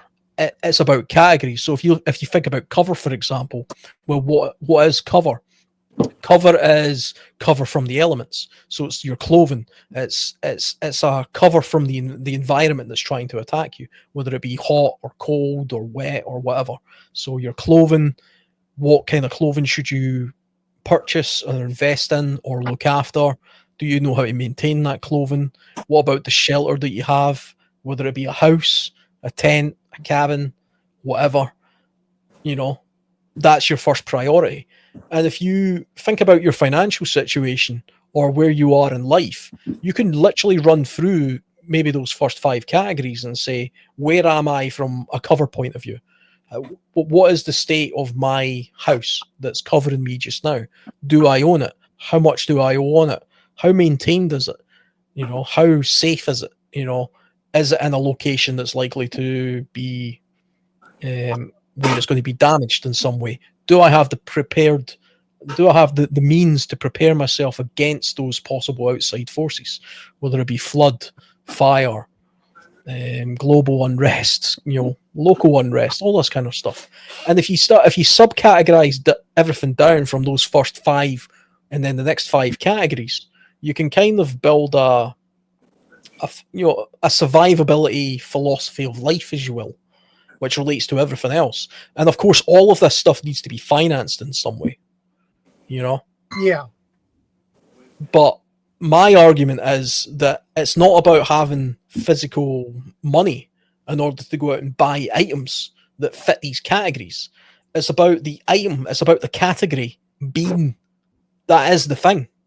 You know, that's the financial resource. That's the reserve. Good point. Hopefully that makes some sense, and I'm not just rambling. It's I'm slightly all over the place with what I'm trying to Trust trying me, to say if you here. weren't making But sense, I'd have cut you off hours ago. No, I'm just kidding. I'm just glad you guys can understand what I'm saying. Yeah, it's not that hard to understand what you're saying. Well, I understand you. There is a lot of people in some parts of UK. I don't understand it zip or what are they saying because it's more like a mess of words that sounds like. What did you say? Basically, everybody from Newcastle. I'm not from Newcastle, but I understand that joke. Yeah, they use a lot of words where each individual word has its own meaning, but they put it together in such a way where everything now means nothing. But it sounds great, and all the seals will clap and cheer. It's interesting. Newcastle's actually a city that's it's dwarfing, so it's quite close to Scotland, I suppose. And so every now and again they say something that sounds a little bit Scottish, and some people like to compare the two. And from my point of view, I can't understand a bloody word they're saying. So I don't know where to get that from. But that's the fun of accents. Both you guys have got. I like your accents. Both of you have got quite unique sounding accents to me. I suppose it's just get used to what you're used to hearing. I don't hear myself so much unless I'm talking into a microphone. I can hear myself in the headphones, but it's always interesting hearing other people's accents. I don't think I could talk in a Scottish accent I mean, I could sort of try, but it just sounds dumb. And you'd be like, dude, just don't even try. Just talk the way you talk. Hey there, Survival. Good to see you. I always find that when Americans try to put on a Scottish accent, it sounds like Willie from The Simpsons. Yeah, you know that's what they imagine a Scottish accent sounds like. Don't get me wrong, my heritage is Scottish. Most of my dad's side of the family came from Newfoundland, Canada, and they all came from somewhere in Scotland. And I actually know what my kilt is. I was part of the Cameron clan. My grandfather did all the research on it. So whatever that means, I don't know. I've never been over there. Would kind of like to go, but I don't think there's many of my clan left. So maybe it's just me. That's interesting, actually, because on my mother's side, she's on the Cameron side as well. Oh, sweet. So I'm related to you. Awesome. There could be a distant relation there somehow. Oh, yeah. We're some kind of a wood pile. It's possible. Yeah. It's a possibility. Well, I'm not gonna go down the let's get our genes tested. No, not happening. my wife did that. I'm like, why are you doing that? Oh, I just want to know. I'm like, you're part of a compiled database now, right? Oh no, they'll never do that. Yeah, 10 years later, what they do? Yeah, 23andMe sold off to Google. Okay, well, there you go, honey. You are now in a database. Oh, what can they do with it? I was like, I don't know, but I don't think I want to know. So yeah, they don't know. That's the thing when it comes to selling their data. They're harvesting data on the assumption that in the future it will at some point be worth something to somebody. For something, yeah. Yeah. They'll figure out some gene that goes way back is now present in, 0.1% of the population, and they were troublemakers back then. So we got to find all these people and make sure they don't become troublemakers again, or something like that. Hold on, let me take my tinfoil hat back off. Sorry about that. That's the thing about conspiracy theories. A lot of them turn out to just be true, or eerily true. So they say, what do they always say? They say, in 2026, snow will be the thing of the past. Well, in 2026, we're going to be totally out of conspiracy theories here. We're going to need some new ones. All the ones we've been talking about for decades are like, Yep, it's true, but nobody cares anymore. So When I was a kid, it was all about the ozone layer and the polar ice caps melting. oh yeah, And us being underwater. what I happened remember to that? that. Oh yeah, the ozone's fine. Wait, yeah, exactly. And the polar ice caps are going to melt, and snow will be. Your kids will never know what snow is, and then you better buy a snow shovel this year because in 10 years the next ice age is starting, and then they turn it from global warming, global cooling, now just to climate change. So now, whichever way the wind blows, is now climate change. So yeah, I think they figured out 40 years later that they need to not pick a particular; they just need to keep it as general as possible. Yeah, broaden it out. Blame it on anything.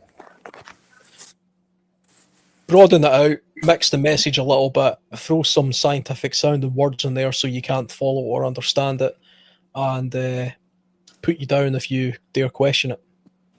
Yeah. And let's use a whole bunch of words that have individual great meanings, but together they're nothing. They're gibberish, but you can make of it what you want, and therefore this is kill everybody. Everybody's going to die. I think that's how most of us became not really preppers, but yeah, we were fear-mongered into certain things, but now we're not fear-mongered anymore. We're looking around going, yeah, well, that's a distinct possibility that could happen. So I may just want to, just be sure I'm okay. If something does happen like that. Yeah, I mean, I've always had this notion that there isn't too much point in worrying yourself too much with things that are simply out of your control. Right. How much time do I really want to invest? Or how much psychological time do I want to invest in the possibility that Vladimir Putin is going to launch nuclear weapons towards the UK? Yeah, that's been here for 50, 60 years now. Exactly, and I can't do anything about Russia's going to nuke us. Duck and cover. Everybody now. It was a joke. I saw a meme or something on it. It's like, yeah, nuclear is coming. I need to find one of those 1950s grammar school desks to hide under because apparently that was going to save you from nuclear fallout. I doubt that. Yeah, well, we know that, but that was the thing back then. It's like, oh yeah, get under your desk and put your hands over your head, and it'll save you. No, it won't. Well, but you know what? No. That was part of the fear tactic. Yeah. I mean, duck and cover is one thing. That's a fear tactic. Stop, drop, and roll? No, that's a real thing. You're on fire. You may want to stop, drop, and roll to put that fire out because if you run, you're just going to burn. Yeah, I think South Park did an episode actually where they were mocking the duck and cover thing. It was to do with lava. Lava was coming to the town, and they were saying duck and cover, and the lava would just. They showed a video of you ducking and covering, the lava would just magically go over the top of you. And then it happened in real life, so of course all the townspeople duck and cover, and of course they just immediately turned to ash. Yeah. But yeah, I mean, there's one thing to be said about a healthy dose of preparedness or looking at the possibilities of something. Back in the 50s and the 60s, where nuclear war was probably at its peak from a possibility of happening. A fear perspective, we'll call it that. Yeah, I mean, maybe it was worthwhile to do a little bit of, I would say, could we even call it investing? People who built bomb shelters in their backyards and things like that. That, I mean, you could easily say that there was no point in doing that. Some people spent their life savings building bomb shelters in their back garden. Yeah. Because they genuinely believed the world was going to end in the next 3 to 4 years. Yep. Well, and the companies that were building made a bloody fortune. Yep. Yeah. And they're kind of doing something similar now with, not just bomb shelters and things like that, but food prep. And, yeah. Yep. Yeah. I mean, everybody does this to some extent. I see, even in our community, if you want to call it that, the preparedness people or the survivalists and things like that. Yeah. People who have got something to sell will capitalize on whatever the perceived fear is of the time.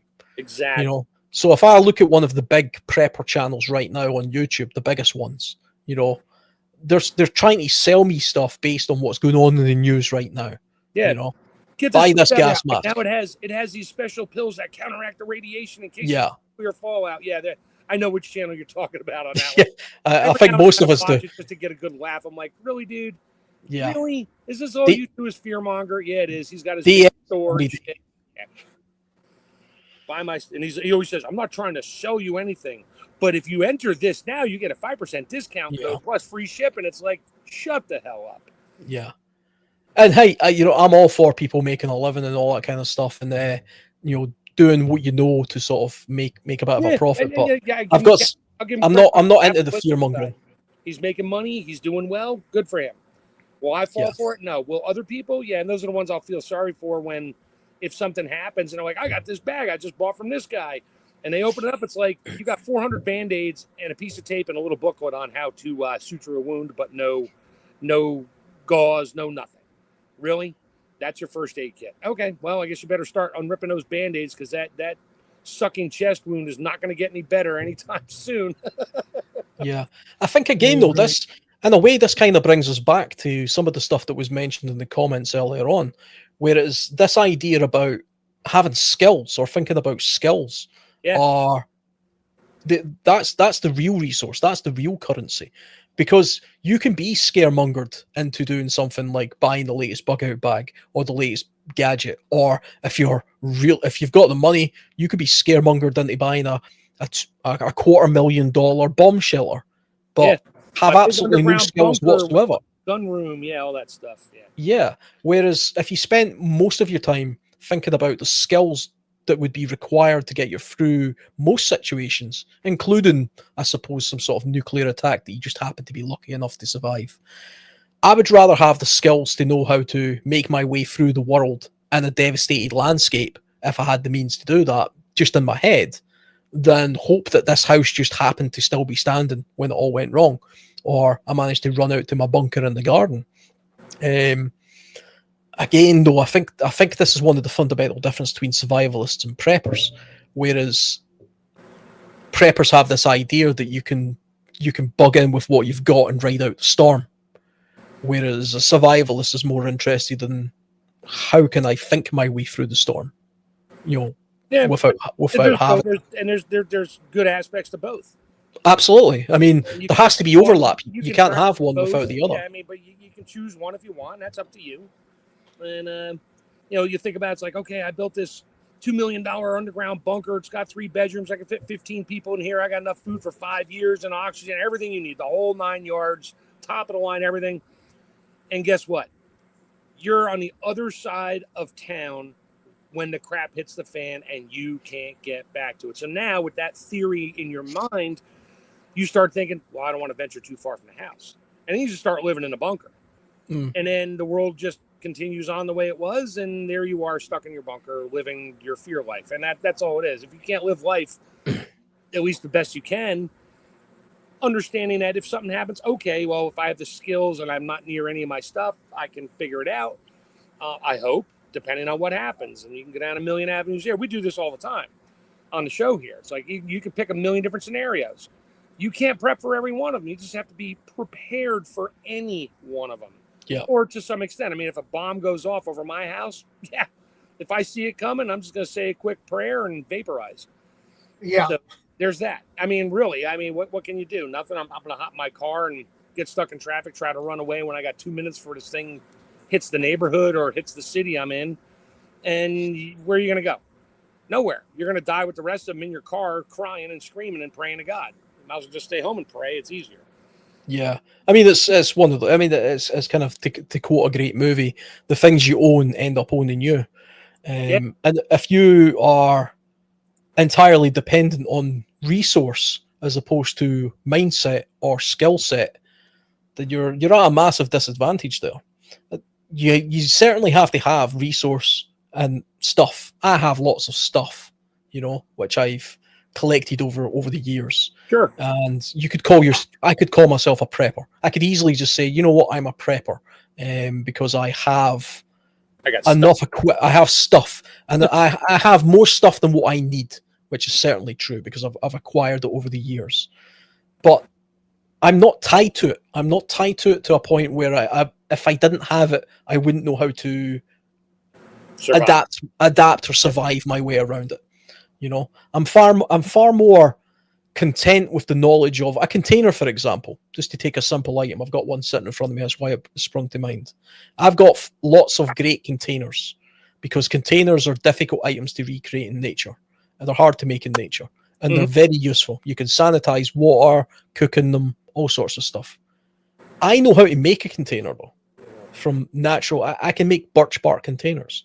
I can make other containers in my environment. So, But you're not going to make a pot to cook in.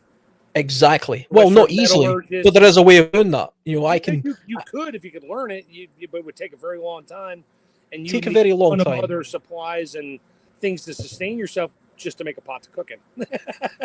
Certainly. I mean, it's one of those things. So, even if we were taking that as a short example, it's like, well, what do you can cook just about anything on an open fire. Very, very few things require boiling as a means of cooking. But let's say I wanted hot water in some way. How can I make hot water from a birch bark, self-made container? Well, take away the idea that you have to put a pot on a fire in order to boil water and just heat some stones and put the stones inside the water that's inside the birch bark container. It might not be boiling, but you can certainly get it to a point near boiling, enough that you would sanitize water or then have hot water to do other things with. That's an easy example. You guys will have known this one already, but that's an idea of thinking. If I was purely thinking as a materialist or a materialist prepper, for example, I would be saying to myself, what's the best pot I can buy to do that? And where can I store it and carry it around?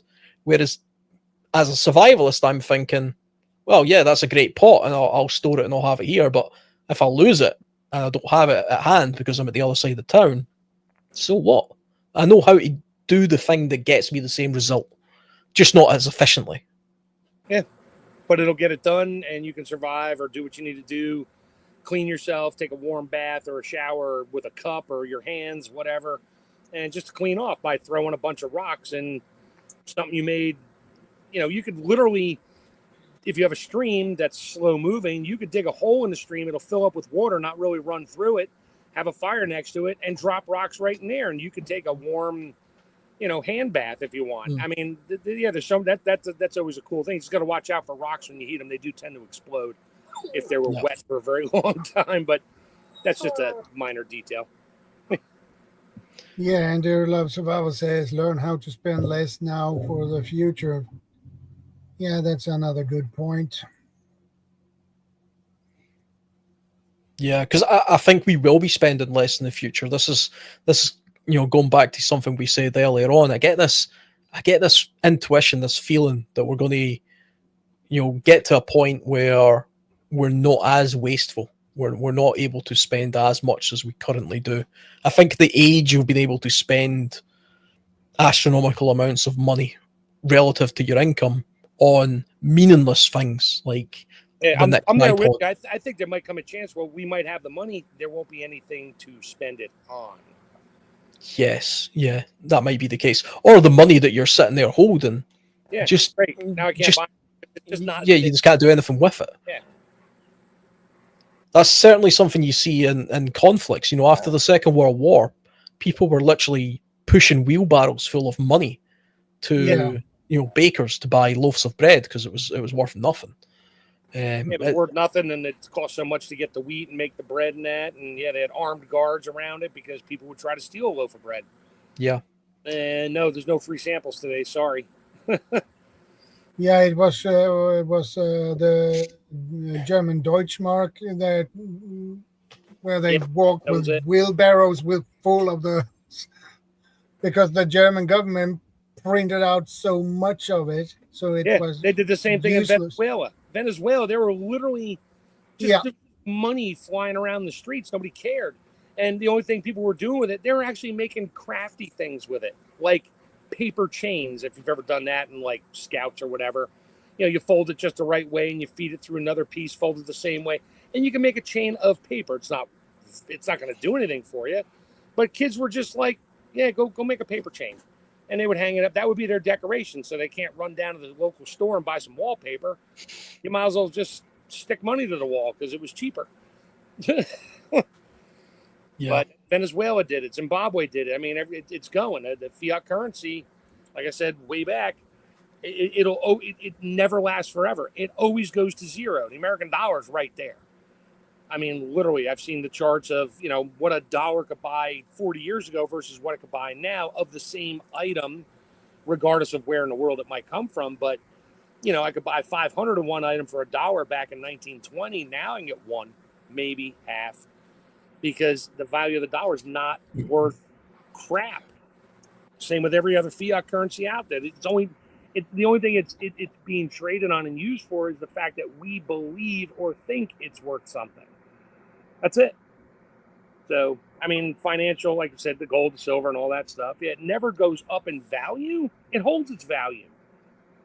It's not worth more. It's worth the same in terms of intrinsic trade value. You can buy that 5-piece suit, all that stuff for $20 or an ounce of gold back in the 20s. Now I can still buy it with that same 1 ounce of gold, period. It didn't increase in value. It held its value. The financial stuff, the paper, it's worthless. Yeah. I mean, it could also be a case of the kind of thing that I'm thinking that I'm anticipating happening. It could simply be all I'm detecting is the shift and the global standard for what currency things are pinned to. So at the moment, the dollar is the world currency that has intrinsic value. Lots of other countries pin their value towards the American dollar because that's the poster child for currency at the moment. Before the Second World War, the pound sat in that very same place. Now, of course, the results of the Second World War, despite the fact that I suppose we won the war, sure, Britain was probably the biggest loser in the Second World War because we had to sell off most of our gold reserves. We lost the ability to use the pound as the dominant currency in the world. We were massively in debt, primarily to the United States. And we only stopped paying that debt back in, I think, 2017. Yeah. And what's happened since the late 40s to the present day is, the world moved away from the UK, as a financial and trading sector in the world to more of a domination in North America. And what we're starting to see now is, of course, BRICS nations and China in particular starting to pull that same trick that happened after the Second World War, but they're doing it a little bit more cleverly this time because they're doing it by design. It's been done intentionally, whereas beforehand, when the power in the world moved away from the UK and moved to the US, that was really just a result of war. That wasn't a result of I don't even. You might be able to help me out with American history here, Chef Tech, but yeah. I don't think that was ever by design. The United States pre-World War II was quite an inward-looking country. It didn't really want, they weren't too bothered about dominating the world. Now we weren't really trading with anybody. We did our own thing. Yeah, and that flipped after the Second World War, and it became a sort of globalist thing. Yeah. We started now. Hey there, military bases all over the world. Why? But we're seeing the exact same thing now with China. So they're playing the exact same game, but they're doing it by design this time. They're doing it purposely, and they're doing it with intention. And they're doing it with more resource. They're doing it with more people, and they're doing it with more intensity. You said something earlier. I forget what it was. It was about China, how they're not, like, their money is fine or their financial system. That's because that's what they tell us. There is nothing going on in China that anybody in the world actually knows about. They just don't, because China won't let that word get out. I mean, their stock market is a tumble. Look at their ghost cities they built. They have these cities that can house like 3 million people. Nobody's living there. It was all investment stuff to get their rich people to invest in it. And, you'll be able to move here in 3 years. And they took them for a tour in one of the buildings. Look, there's going to be a Starbucks here. And there's going to be a Lidl or an Aldi. And there's going to be all these things here. And all they are is pieces of paper on the side of on a wall that says what's going to be there. Still not there. But they're in there maintaining that stuff, though, or most of it. The roads, I mean, they're like 5 lanes wide. Nobody's on them. Nobody. Nothing. But why did they do that? They have to make it look like they're financially stable. They're about as unstable as everybody else. And there's definitely some smoke and mirrors.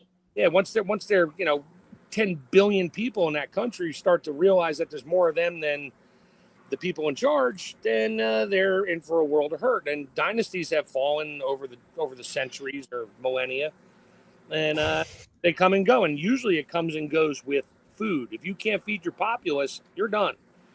Yeah. And there's charts on that when, with the global minimums and maximums and all the warmings and coolings, and who was it, what emperor was in charge back then, as before there was the United States and all that. But what emperor was in charge, and then all of a sudden they can't grow food, and they get rid of them, and then it goes for 50 years or 80 years with nobody in charge, and all of a sudden we can feed them again, and somebody gets back in charge, and that's historical. That's in the book. Yeah. They just don't teach us this stuff in grammar school or high school or any school. They don't want to teach you that. Well, that's the what you're talking about there is the carrying capacity, which is something that all species, all animals, there's a carrying capacity, which Sure. is the amount of resources that one particular group of individuals or species can have in one area, where the population of that will get to a certain point and it can go no further. That's the carrying capacity. You can right see there. this like Darilov can see this in a city there, when you have a really good season of, say, oak trees, and the acorns are everywhere. The squirrels are everywhere. They're breeding like crazy because there's food. 2 years later, there's no food. They just die of starvation. They don't overthrow the government because they have no government, but they just die off. So it ebbs and flows with food, and the world is the same way, except our ebb and flow usually changes regions around the world. Look at Africa right now. There, China just built that huge dam over there, and everybody's like, why are you building a dam in the desert? Guess what? It's half full now. Chinese know the history. They know what goes on with climate and all that stuff for tens of thousands of years. That's why their calendar's so old. They have records of it.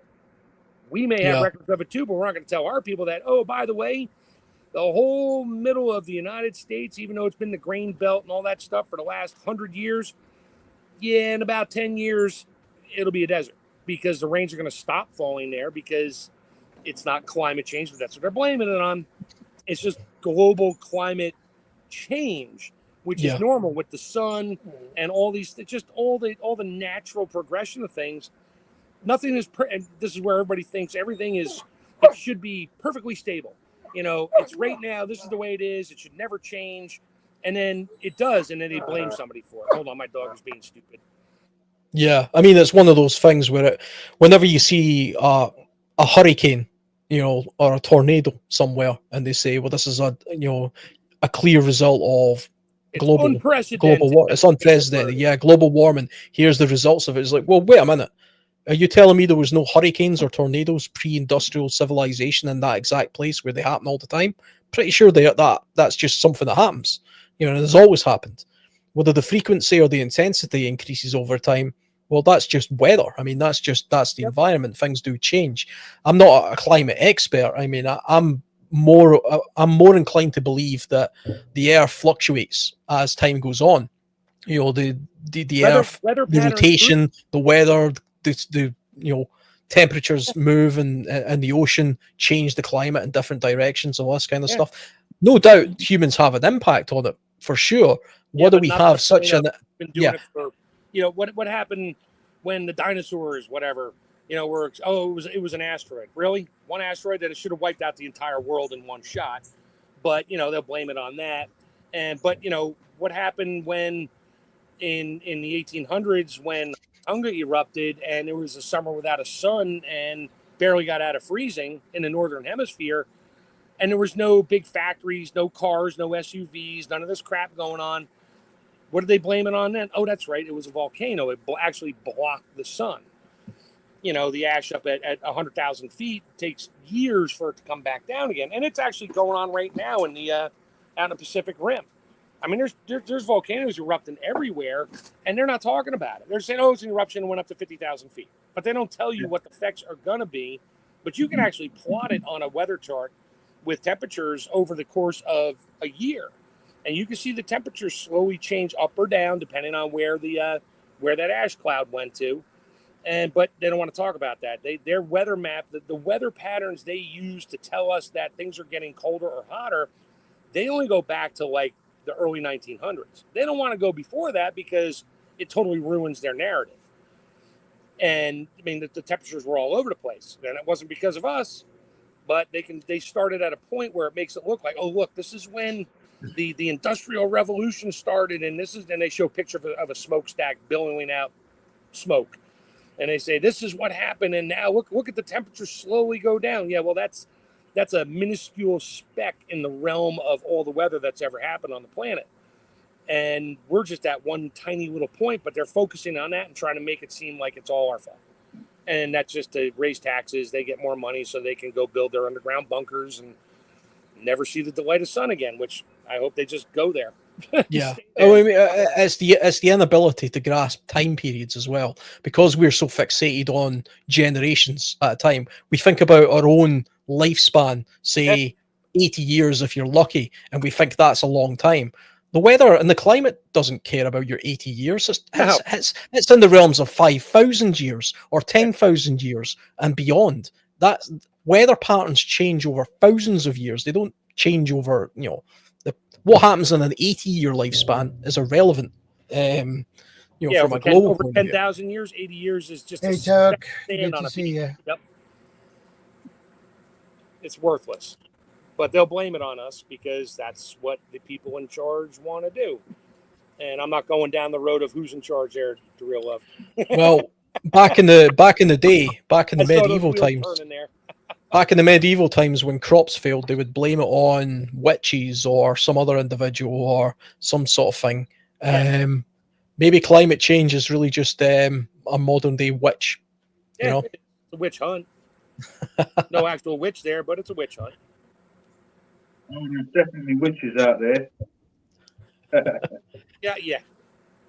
Oh, you see, the trouble is with us humans, not all of us, it's not us on the ground's fault. We're not as greedy as some people.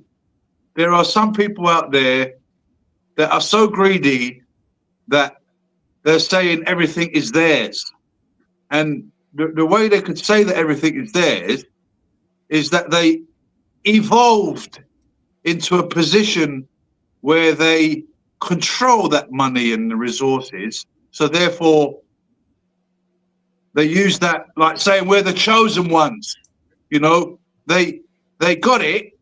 So the reason that the fact that they got it means that they are evolved enough where they can control it. But yet, if you look at the state of the planet, that the mismanagement is clear that they don't know what they're doing, and we've all got our priorities wrong. It's not all about money. Life is not all about money. Life is about living a life with a purpose, maybe perhaps leaving a legacy if you possibly can. But there's a saying in the scripture, which you all know. It says the love of money is the root of all kinds of evil. Yep. So all we got to do in all the scenarios around the world, there's money involved, and we haven't got our priorities in the right place. A lot of us just want to live, but we get put onto this shelf, and you guys are at fault because there's too many of you, right? But we're not the ones in control of those resources. I mean, they'll even fight over people's remains. I don't know how many of you know, when they went into Iraq, they went and raided the museum for some reason. Can anybody explain that to me, Chef? Yeah, I could, but I know which direction you're trying to angle into. Okay, I'll come back. No, but it's to do with. It was to remove your history. Financial preparedness, secure your future. How do we to alleviate your history? They don't want you to know your history, so they take stuff away that was old that we could research and just tell you it never existed and make up their own history. I get it. Well, this is where we've got to be a step ahead, and we let's say off grid. can we be off system? I don't know if that makes sense. Alan, what do you reckon? Off system in the sense of, well, we're not into the same things that everybody else is into. Yeah, So I think you can be. Yeah. I see where you're going with that. I'm not sure I can think of a better word for it, but you can certainly unplug yourself from the collectiveness of the current mind, the hive mind of our current climate. Yeah, You know, except want to you call can it that. unplug from it, but you're still stuck in the middle of it. Just not Yeah, plugged. it's hard to get away from it. That's for Yeah. sure. Yeah. But you wean yourself off, because in this country, as you growing up, you get a job. All of a sudden, you find yourself doing everything what everybody else does. So you get a job, you're getting your wages when you're young. All of a sudden, every day you want to buy a newspaper. People start buying cans of Coke, a Mars bar. They're playing the game. They're programmed by the TV to get this stuff.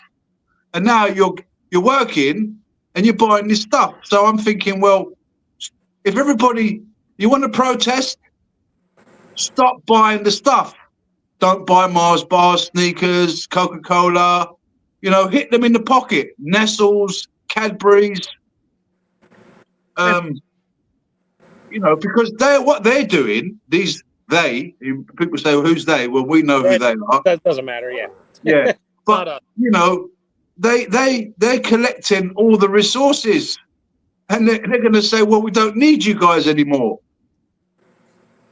Well, they need us to get the resources for them, because they're sure as hell not going to pick up a shovel. But anyway. Well, how do we securing our future? Well, try to not depend on them so much. Yeah. Like you said, we work, we make money, we spend the money on the things they advertise to us to make us feel good, and then we repeat the process. Yeah. So I don't want to use the S word that ends in LAVE on the channel, because that has its own repercussions with the YouTube thing. But we do that to the system. We work to make money, to spend money, so we can go back to work to make money, to spend it again and again and again. And eventually get The thing about extremely rich people is, in order to be extremely rich, you have to have lots of other poor people. You know, exactly. If there was a building full of nothing but rich people and no poor people, then nobody would be rich, because everybody's just the same. You know, we could be considered rich if we were in sub-Saharan Africa or something, you know, with what we have and our resources. So that's a matter of perspective almost. It's a matter of what are your material resource goods, or so we think. But, you know, like you're saying, that's something of an illusion. I could be sitting here thinking, well, I've got the latest iPhone. I'm much richer than, you know, some guy who lives in a mud hut in sub-Saharan Africa. But I tell you what, he's probably living a better life than me, because he knows he doesn't need the iPhone. What he's got is a home that he owns, a family that he can care for, and he knows exactly what he needs day to day in order to get through life and enjoy it. Whereas I'm sitting there saying, well, this is now 6 months old, I better go and start saving up for the next one or whatever. We're in a cycle of a perpetual need to continuously fund the wealthy corporations and individuals above us. That's certainly the case. You know, you can break free from this. This is the thing. I mean, you get people who say, well, I'm sick of the fact that I'm a commodity. You know, I'm advertising is feeding to me what it thinks I should buy, and then because I'm, you know, subservient to this, I'm going to go out and do this. You can cut yourself off from this if you want to. Stop watching TV. Stop paying attention to adverts. Sometimes you're missing out though a little bit. I mean, I've got friends who genuinely haven't got a clue what's going on in the news right now. I actually have a friend who just never watches the news. He doesn't care. He doesn't know what's going on in the world. I asked him about what he thinks about, you know, what's going on in Gaza right now with, you know, Israel. He almost doesn't know what's going on at all. He's like, what, is something happening? You know, but to me, that's a level of removal. It's a level of ignorance, really. It's a level of removing yourself entirely from the world, like putting your head in the sand. The system has done that as well. The system makes you do that because it gives you that illusion that you are a god in this world. Well, You most know, people do that. The system. I mean, sticking on a bit of a topic here with the finances, the system is designed our system in such a way that we think owning, you're paying the bank a mortgage for the next 30 or 40 years is a sensible thing to do. You know, yes. I buy a house that I can't actually afford, and I pay this bank all of my wages every month for the rest of my life, and then I should be able to just pay it off just at the point where I can't work anymore because I'm too old and decrepit. But I'll own the house. But guess what? I'm 10 years away from death at that point and can't really enjoy it. And when I do die, the government will tax the inheritance from it so that it makes sure I can't just give it to my children so that they can build on that wealth. No, some of that has to be taken away. They're so used to stealing. Not only have they got control, a monopoly of the resources, they also have got the audacity to come after everybody's change, to come after the small change, to squeeze. If you see, these people have board meetings where they sit down and think, how can we squeeze more pennies out of them? How can we make more profit this month? We're not making enough profit. You guys need to sell more. You guys need to lie more. I worked in a mobile phone company, and there was a competition between all the salesmen. And I'm talking when the mobile phones first started coming out in this country.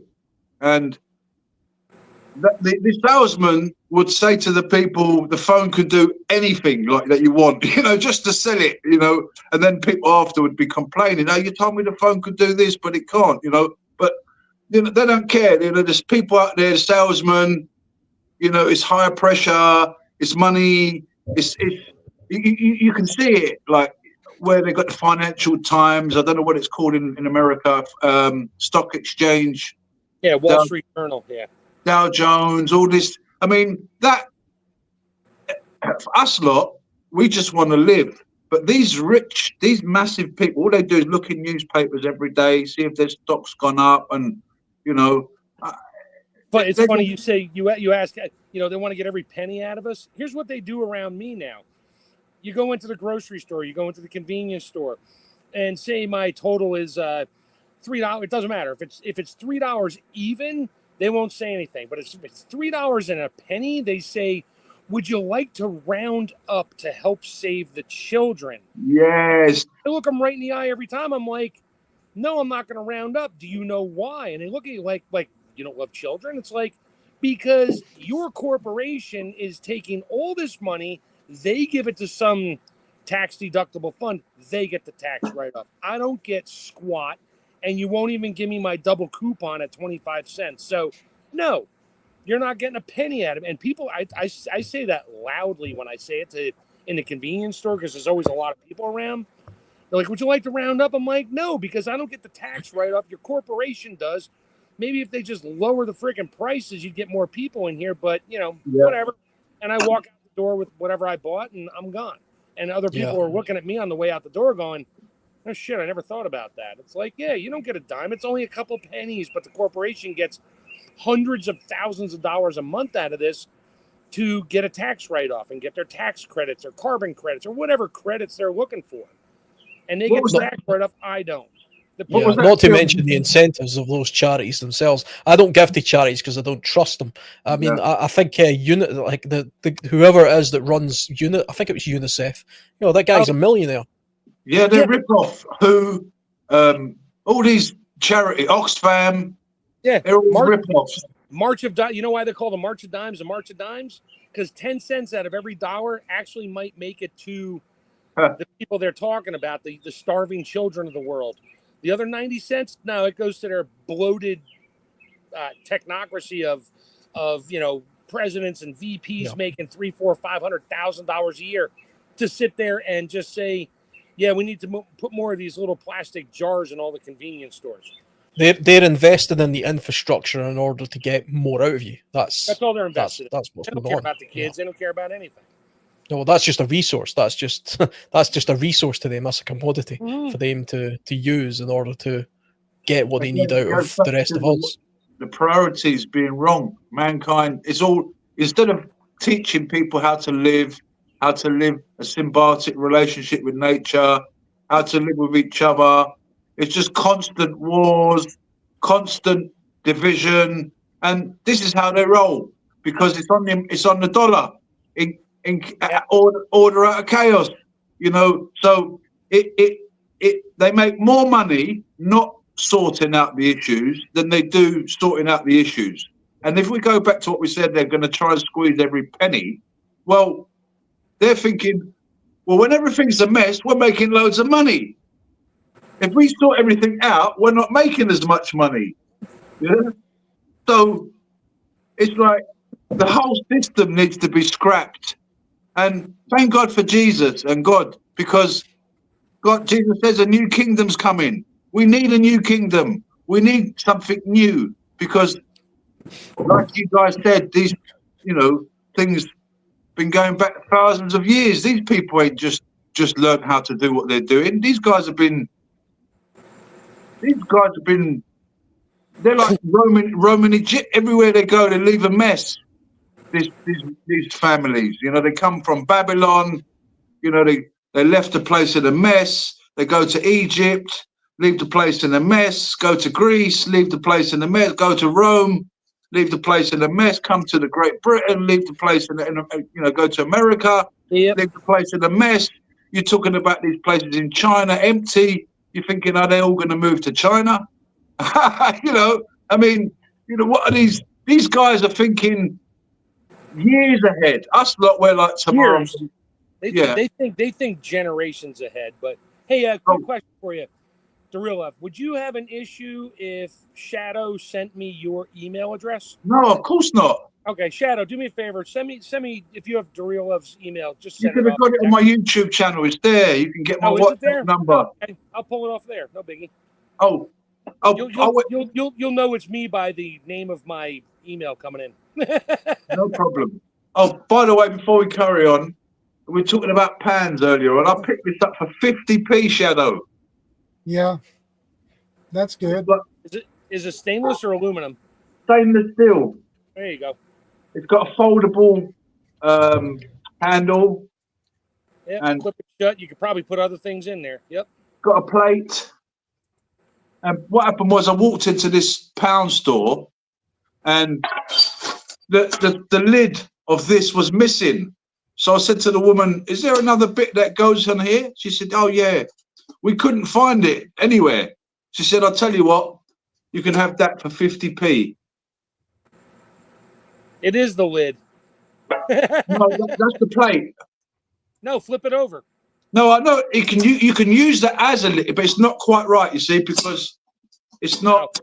It's the lid is bigger than this one. It looks like but still, I can use that as a lid, but it's not the correct lid. This is really a plate. That's all right. But 50p, bam, I'll have that.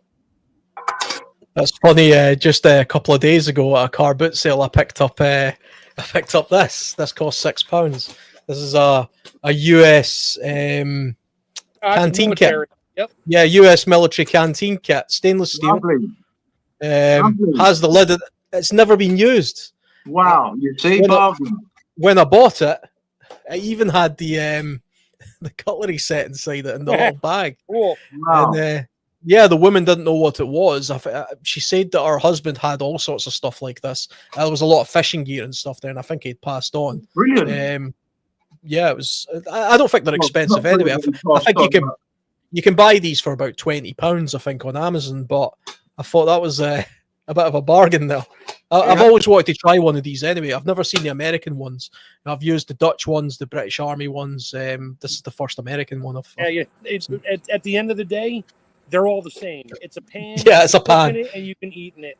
It's the materials though, because the British Army version of this is made of aluminium, which is not a good. I don't like Ali. Yeah, I don't like Ali at all. It's not a good metal to have. The Dutch ones, they have stainless steel and aluminium. This one's stainless steel. That's all stainless. Yep. See, it's things like this, like financial preparedness, secure your future. I'm thinking to myself, what do we use on a daily basis that like we're saying, well, what really matters? What should we put our money into? What should we not put our money into? I'm thinking, well, if you buy things that you use, don't get stuff that you don't use. How many people get stuff that they don't use? It's in the attic. You've got to do a yard sale. You've got to get rid of it. But if you start paying attention, what do I use on a daily basis? A frying pan, a pan, clothing. So invest in things that might be useful long term. Like, so you might have, like we've already spoke about it, backup water, backup cooking things, but also, be slightly ahead. If you can get little deals like you found that pan, I mean, that's a nice deal. A lot of people today, the reason why a lot of people are broke is because, like we said earlier, these companies are trying to get money out of you. So everybody wants to keep up with the Joneses and say, look, I've got the latest phone. So that's why everybody's broke, because they're buying the latest this, the latest that. You're not flipping rich people. We're not rich people. So they're getting us to imagine that we're rich and have all this stuff like a mobile phone and the latest car and blah, blah, blah. But we're not rich because it's sort of check to check. How many people in America, you hear it all the time, we're just living check to check. It's funny. I have a store. It's called Ollie's in America, at least on this part of the country. And they do buyouts. They buy out like other stores that go out of business. They buy it super cheap and then they sell it super cheap. And I go in there all the time. And my wife will be like, why did you go to Ollie's? I was like, and I opened like 2 giant bags I spent like $40 on. She's like, oh, crap. I buy things like socks, shirts, yes, clothing, stuff that wears that out. now, I got enough socks to last me. I don't have to go buy socks for probably, I don't know, 8-10 years. My feet are not going to grow. Shoes, my company notoriously every January, we all get a voucher in January for a new pair of boots or shoes, whatever the work boots are. And I always got this one pair of they're from Works or Red Wing, whatever, but they're zipper side, they're mid-cut, mid-highs, and they're leather, and I get the rubber bumpers for the front of them. Well, one pair of those, I take care of them, last me like 2-3 years in working. And so I now have 4 $200 pair of boots sitting in boxes waiting their turn. Yes. And they're not going anywhere. I mean, my wife's like, what do you need them for? I was like, what do you want to do? Throw them out? And I said, are my feet growing? I'm not 10 years old. So my feet are going to pretty much stay the same for the rest of my life. I said, I could just take a new pair of boots every few years, and I don't wear them all day long. I wear a pair of slippers or sneakers because I work from home now. Yeah. So my boots are virtually not going to wear out anymore. And then I rotate my shoes. It's like a car tires. Some people say, how come your shoes last for so long? I rotate them. I don't wear the same shoes all the time, and I've got, like you said, you've got things like socks, things that we use every day, clothing, your cooking stuff, so so that you won't run out. At least you've got something to cook with. At least you've got ways of boiling water. How's it going to benefit me long run having this stuff? Well, a bit of clothing. You don't want to be left in a war situation. You haven't got any clothing. Yeah, you got no socks left. You got nothing. Yeah, Aquatic News Network keeps putting stuff up. They have Ollie's too. He knows. I get it. I'm in there all the time. I bought. What did I buy? One of those Easy Up Coleman. It's a 12 by 12 Easy Up like tent type thing, shelter. And from Coleman new, and I looked it up, new, they were like $249. I got it $99. And I had a 15% off coupon, so I got it for $85. Yeah. And I use that. I love it. It's great. The thing is heavy as anything. You don't exactly throw it on your back, but I use it at the cabin. We took it camping when I went out to the food summit out in Ohio last month. And it was awesome. It was brand new. I bought a brand new tent, because it was me and my buddy. I had cots, but the tent I had was too small. I'm like, whatever. I bought a Coleman tent, and that was like normally like $190. I got it for it's funny you say that, Chef. I got it for like $60. So we had all brand. It's funny because we're unpacking stuff to like set up camp. Everything was still new in the box, new in the bag. I had brand new sleeping, all this brand new stuff. I have all the stuff at home, but it was too hot out. I don't have hot weather camping stuff. I'm like, you know what? let's just get this. So I did it, and I'll have it for a long time. And hopefully the tent is not the best because it's just a Coleman tent, but it is what it is.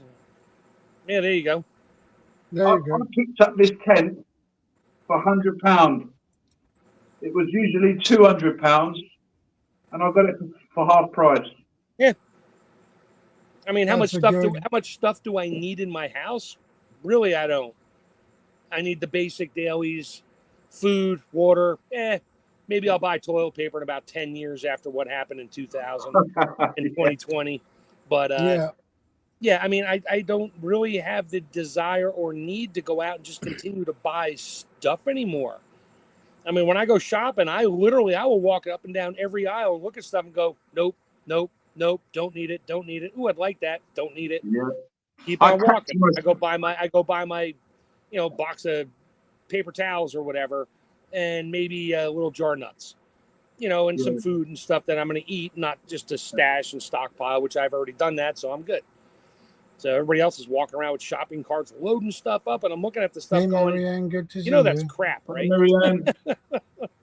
Yeah, I kind of get like that now. As I go to grab something to buy, I stop and say, do I really need this? Yeah, do I have space for it? That's your concern. You're in a small flat. Yeah, so I'm in a house with a full basement and 4 bedrooms, and 3 of the bedrooms are empty right now because my kids all moved out.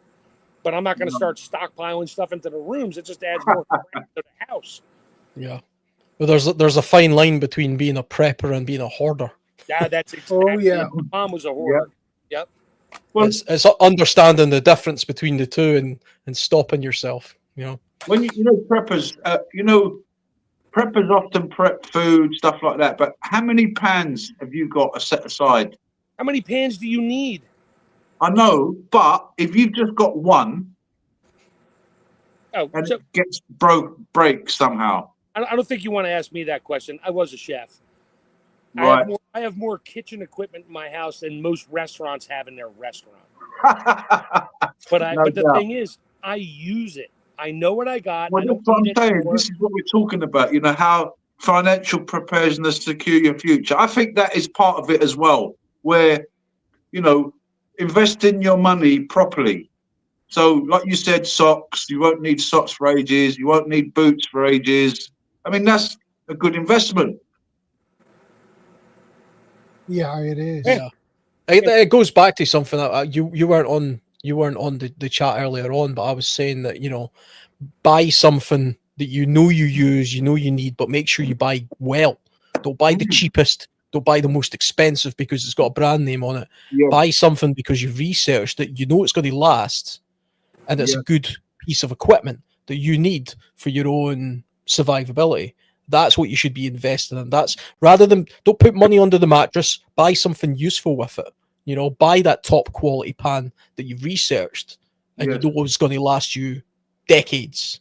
Yeah, because if you see things like what you can't recreate in nature. So if we got to go back, somehow the system's broke down. It's collapsed. There's, civil rioting everywhere, military out,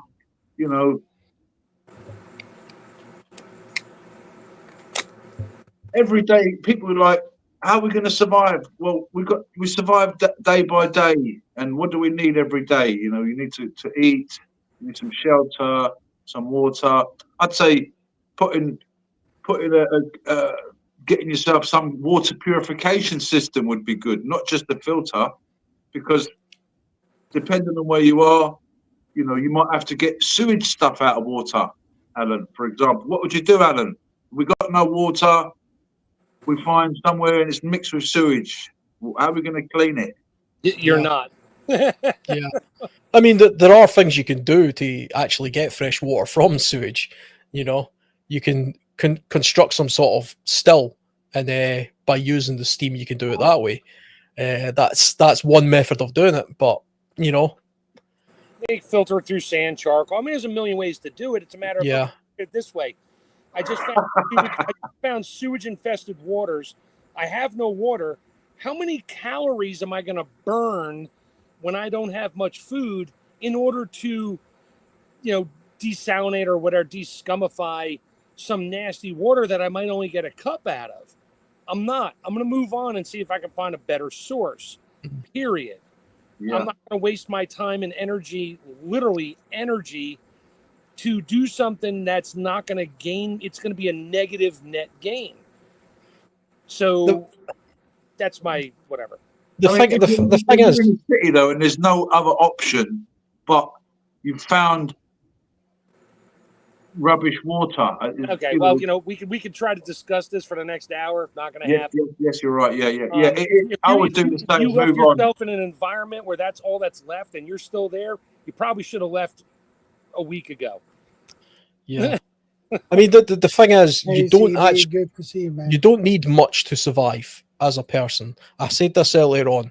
There's really only 10 things in nature that are hard to come by, and if you understand that concept, you can pretty much easily survive. You really only need shelter, food, water, a sense of security, things like that. These are the kind of things that naturally, as an animal, you would be able to obtain anyway.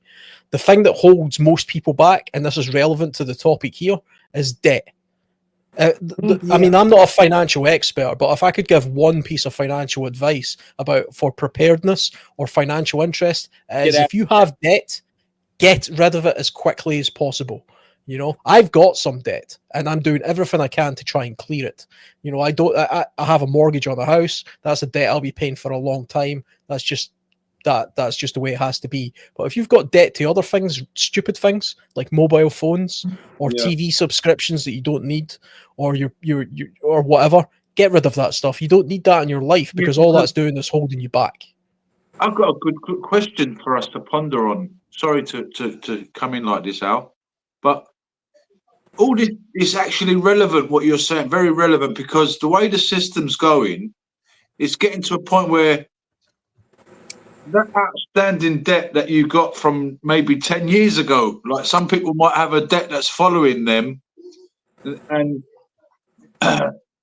the way the system's going now, it's getting to a point where if you haven't resolved that, you ain't going to get certain services, because now it's electronical, and it ain't going to, I don't know, I'm just throwing this out there, Chef, guys, Shadow and Alan, what do you think? Do you think that it's going to, you got a debt from 20 years ago, so now you can't have this service? Yeah, absolutely. Your credit rating is weaponized against you at the moment, and it's going to become more weaponized in the future. Like they're doing in China. Yeah, Aquatic News Network brought that up before. It's like, my credit is like in the 8s, and it shouldn't be. And I laugh because it's true. I mean, if I went out, like right now, yes, I have credit cards. I don't owe anything on them. They're just there. Why? Because I'm playing the game. Yeah. If you have enough, like, say, I'm just going to pick a number. Say I have $100,000 worth of available credit. Wow. And you paid your bills on time. Wow. Your credit rating's up here. You can go out and buy a $300,000 Ferrari tomorrow. No, I can't. I can't afford it. But credit will let me buy it. And some people fall for that. They're like, oh, look at my credit rating's great. I can go buy a brand new car for $80,000. Yeah, well, you forgot about a whole bunch of things like putting gas in it, paying the insurance on it. That's what the bastards have done to us. Yep. They've got everybody into this sort of made up debt, because the whole world is full of resources. Actually, we're all stinking rich. But they're lying to us, you see. You're told that you're not stinking rich because you haven't evolved yet. You come from a poor family. You don't have a family bloodline going way back to Babylon. So you're a tramp. You're not like us. We go back to the flipping the gods of Greece and flipping, the blood, all these bloodlines. So it's not true. We're not poor. They're telling us they're telling people they're poor, to the point where people are going, I'm poor. I'm poor. They believe in the lie. Yeah. It's not true. We're rich.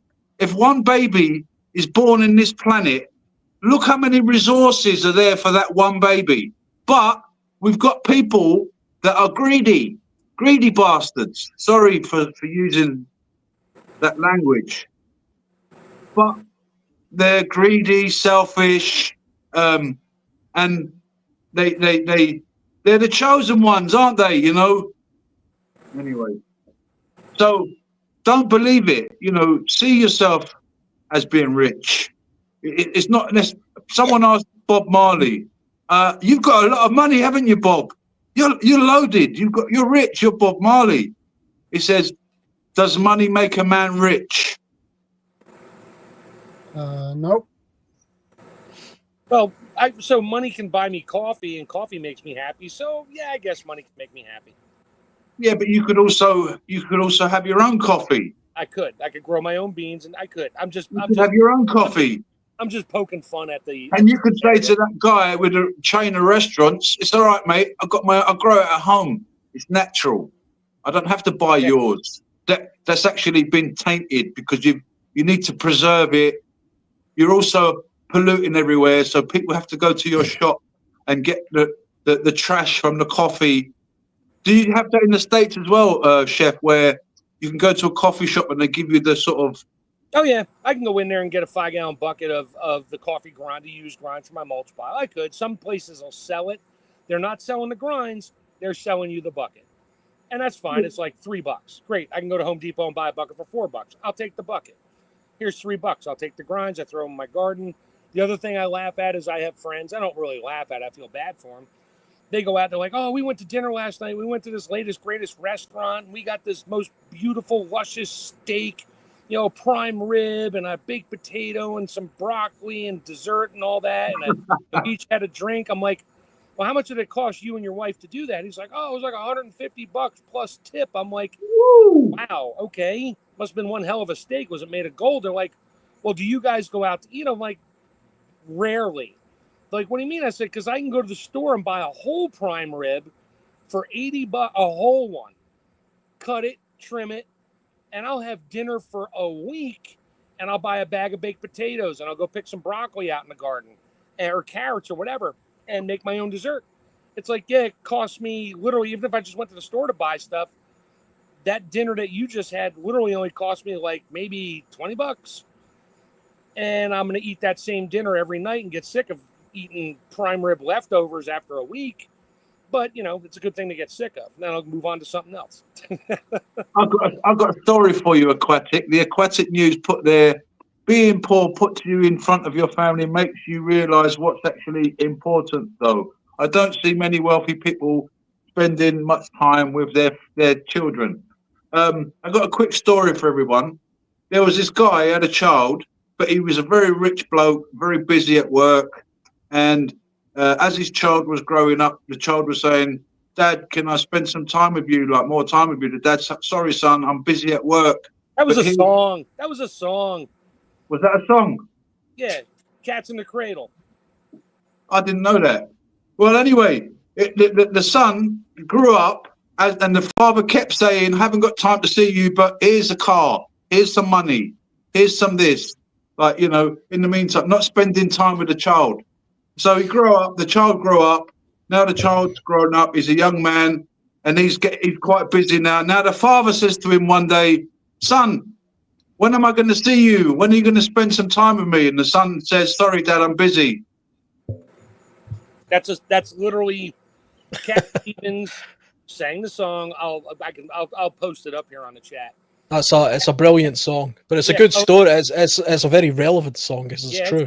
It's a sad song of a story, and you literally just went through the whole thing, not even know. You probably heard it one time, and it's stuck. Well, no, I just heard someone just told me the story about this, you know, and maybe that's based on the song. I don't know, but it's so true because for me, our most valuable asset is everyone. What's the most valuable thing you got? Your family. Your time. Your health. Your time. You never get your time back. You can get things back. You can get health back. You can get house back. Well, you can't always get house back, but your time is... Health and time are the same thing. There's a very famous book out there. I can't actually remember the writer, but the book I remember is called Momo. Momo. And it's about this little girl who can see the men in grey. Now, the men in grey suits, they are the stealing people's time, you know, but people don't see it. People, you know, and only this little girl, it's a very clever little book, if you guys can find it or see it. It's called Momo.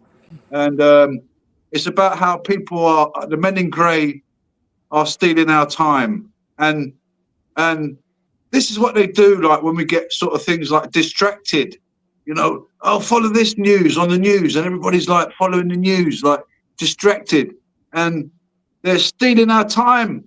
You know, oh, we're cleaning up the mess from the last government, and everybody sort of sighs, you know, sighing. Everybody's sighing all the time, and Well, it's pretty much the model for employment. You know, you're selling your time Yep. and labor. You're trading No. your time for something of intrinsic value so you can go spend it, so you can go do it again.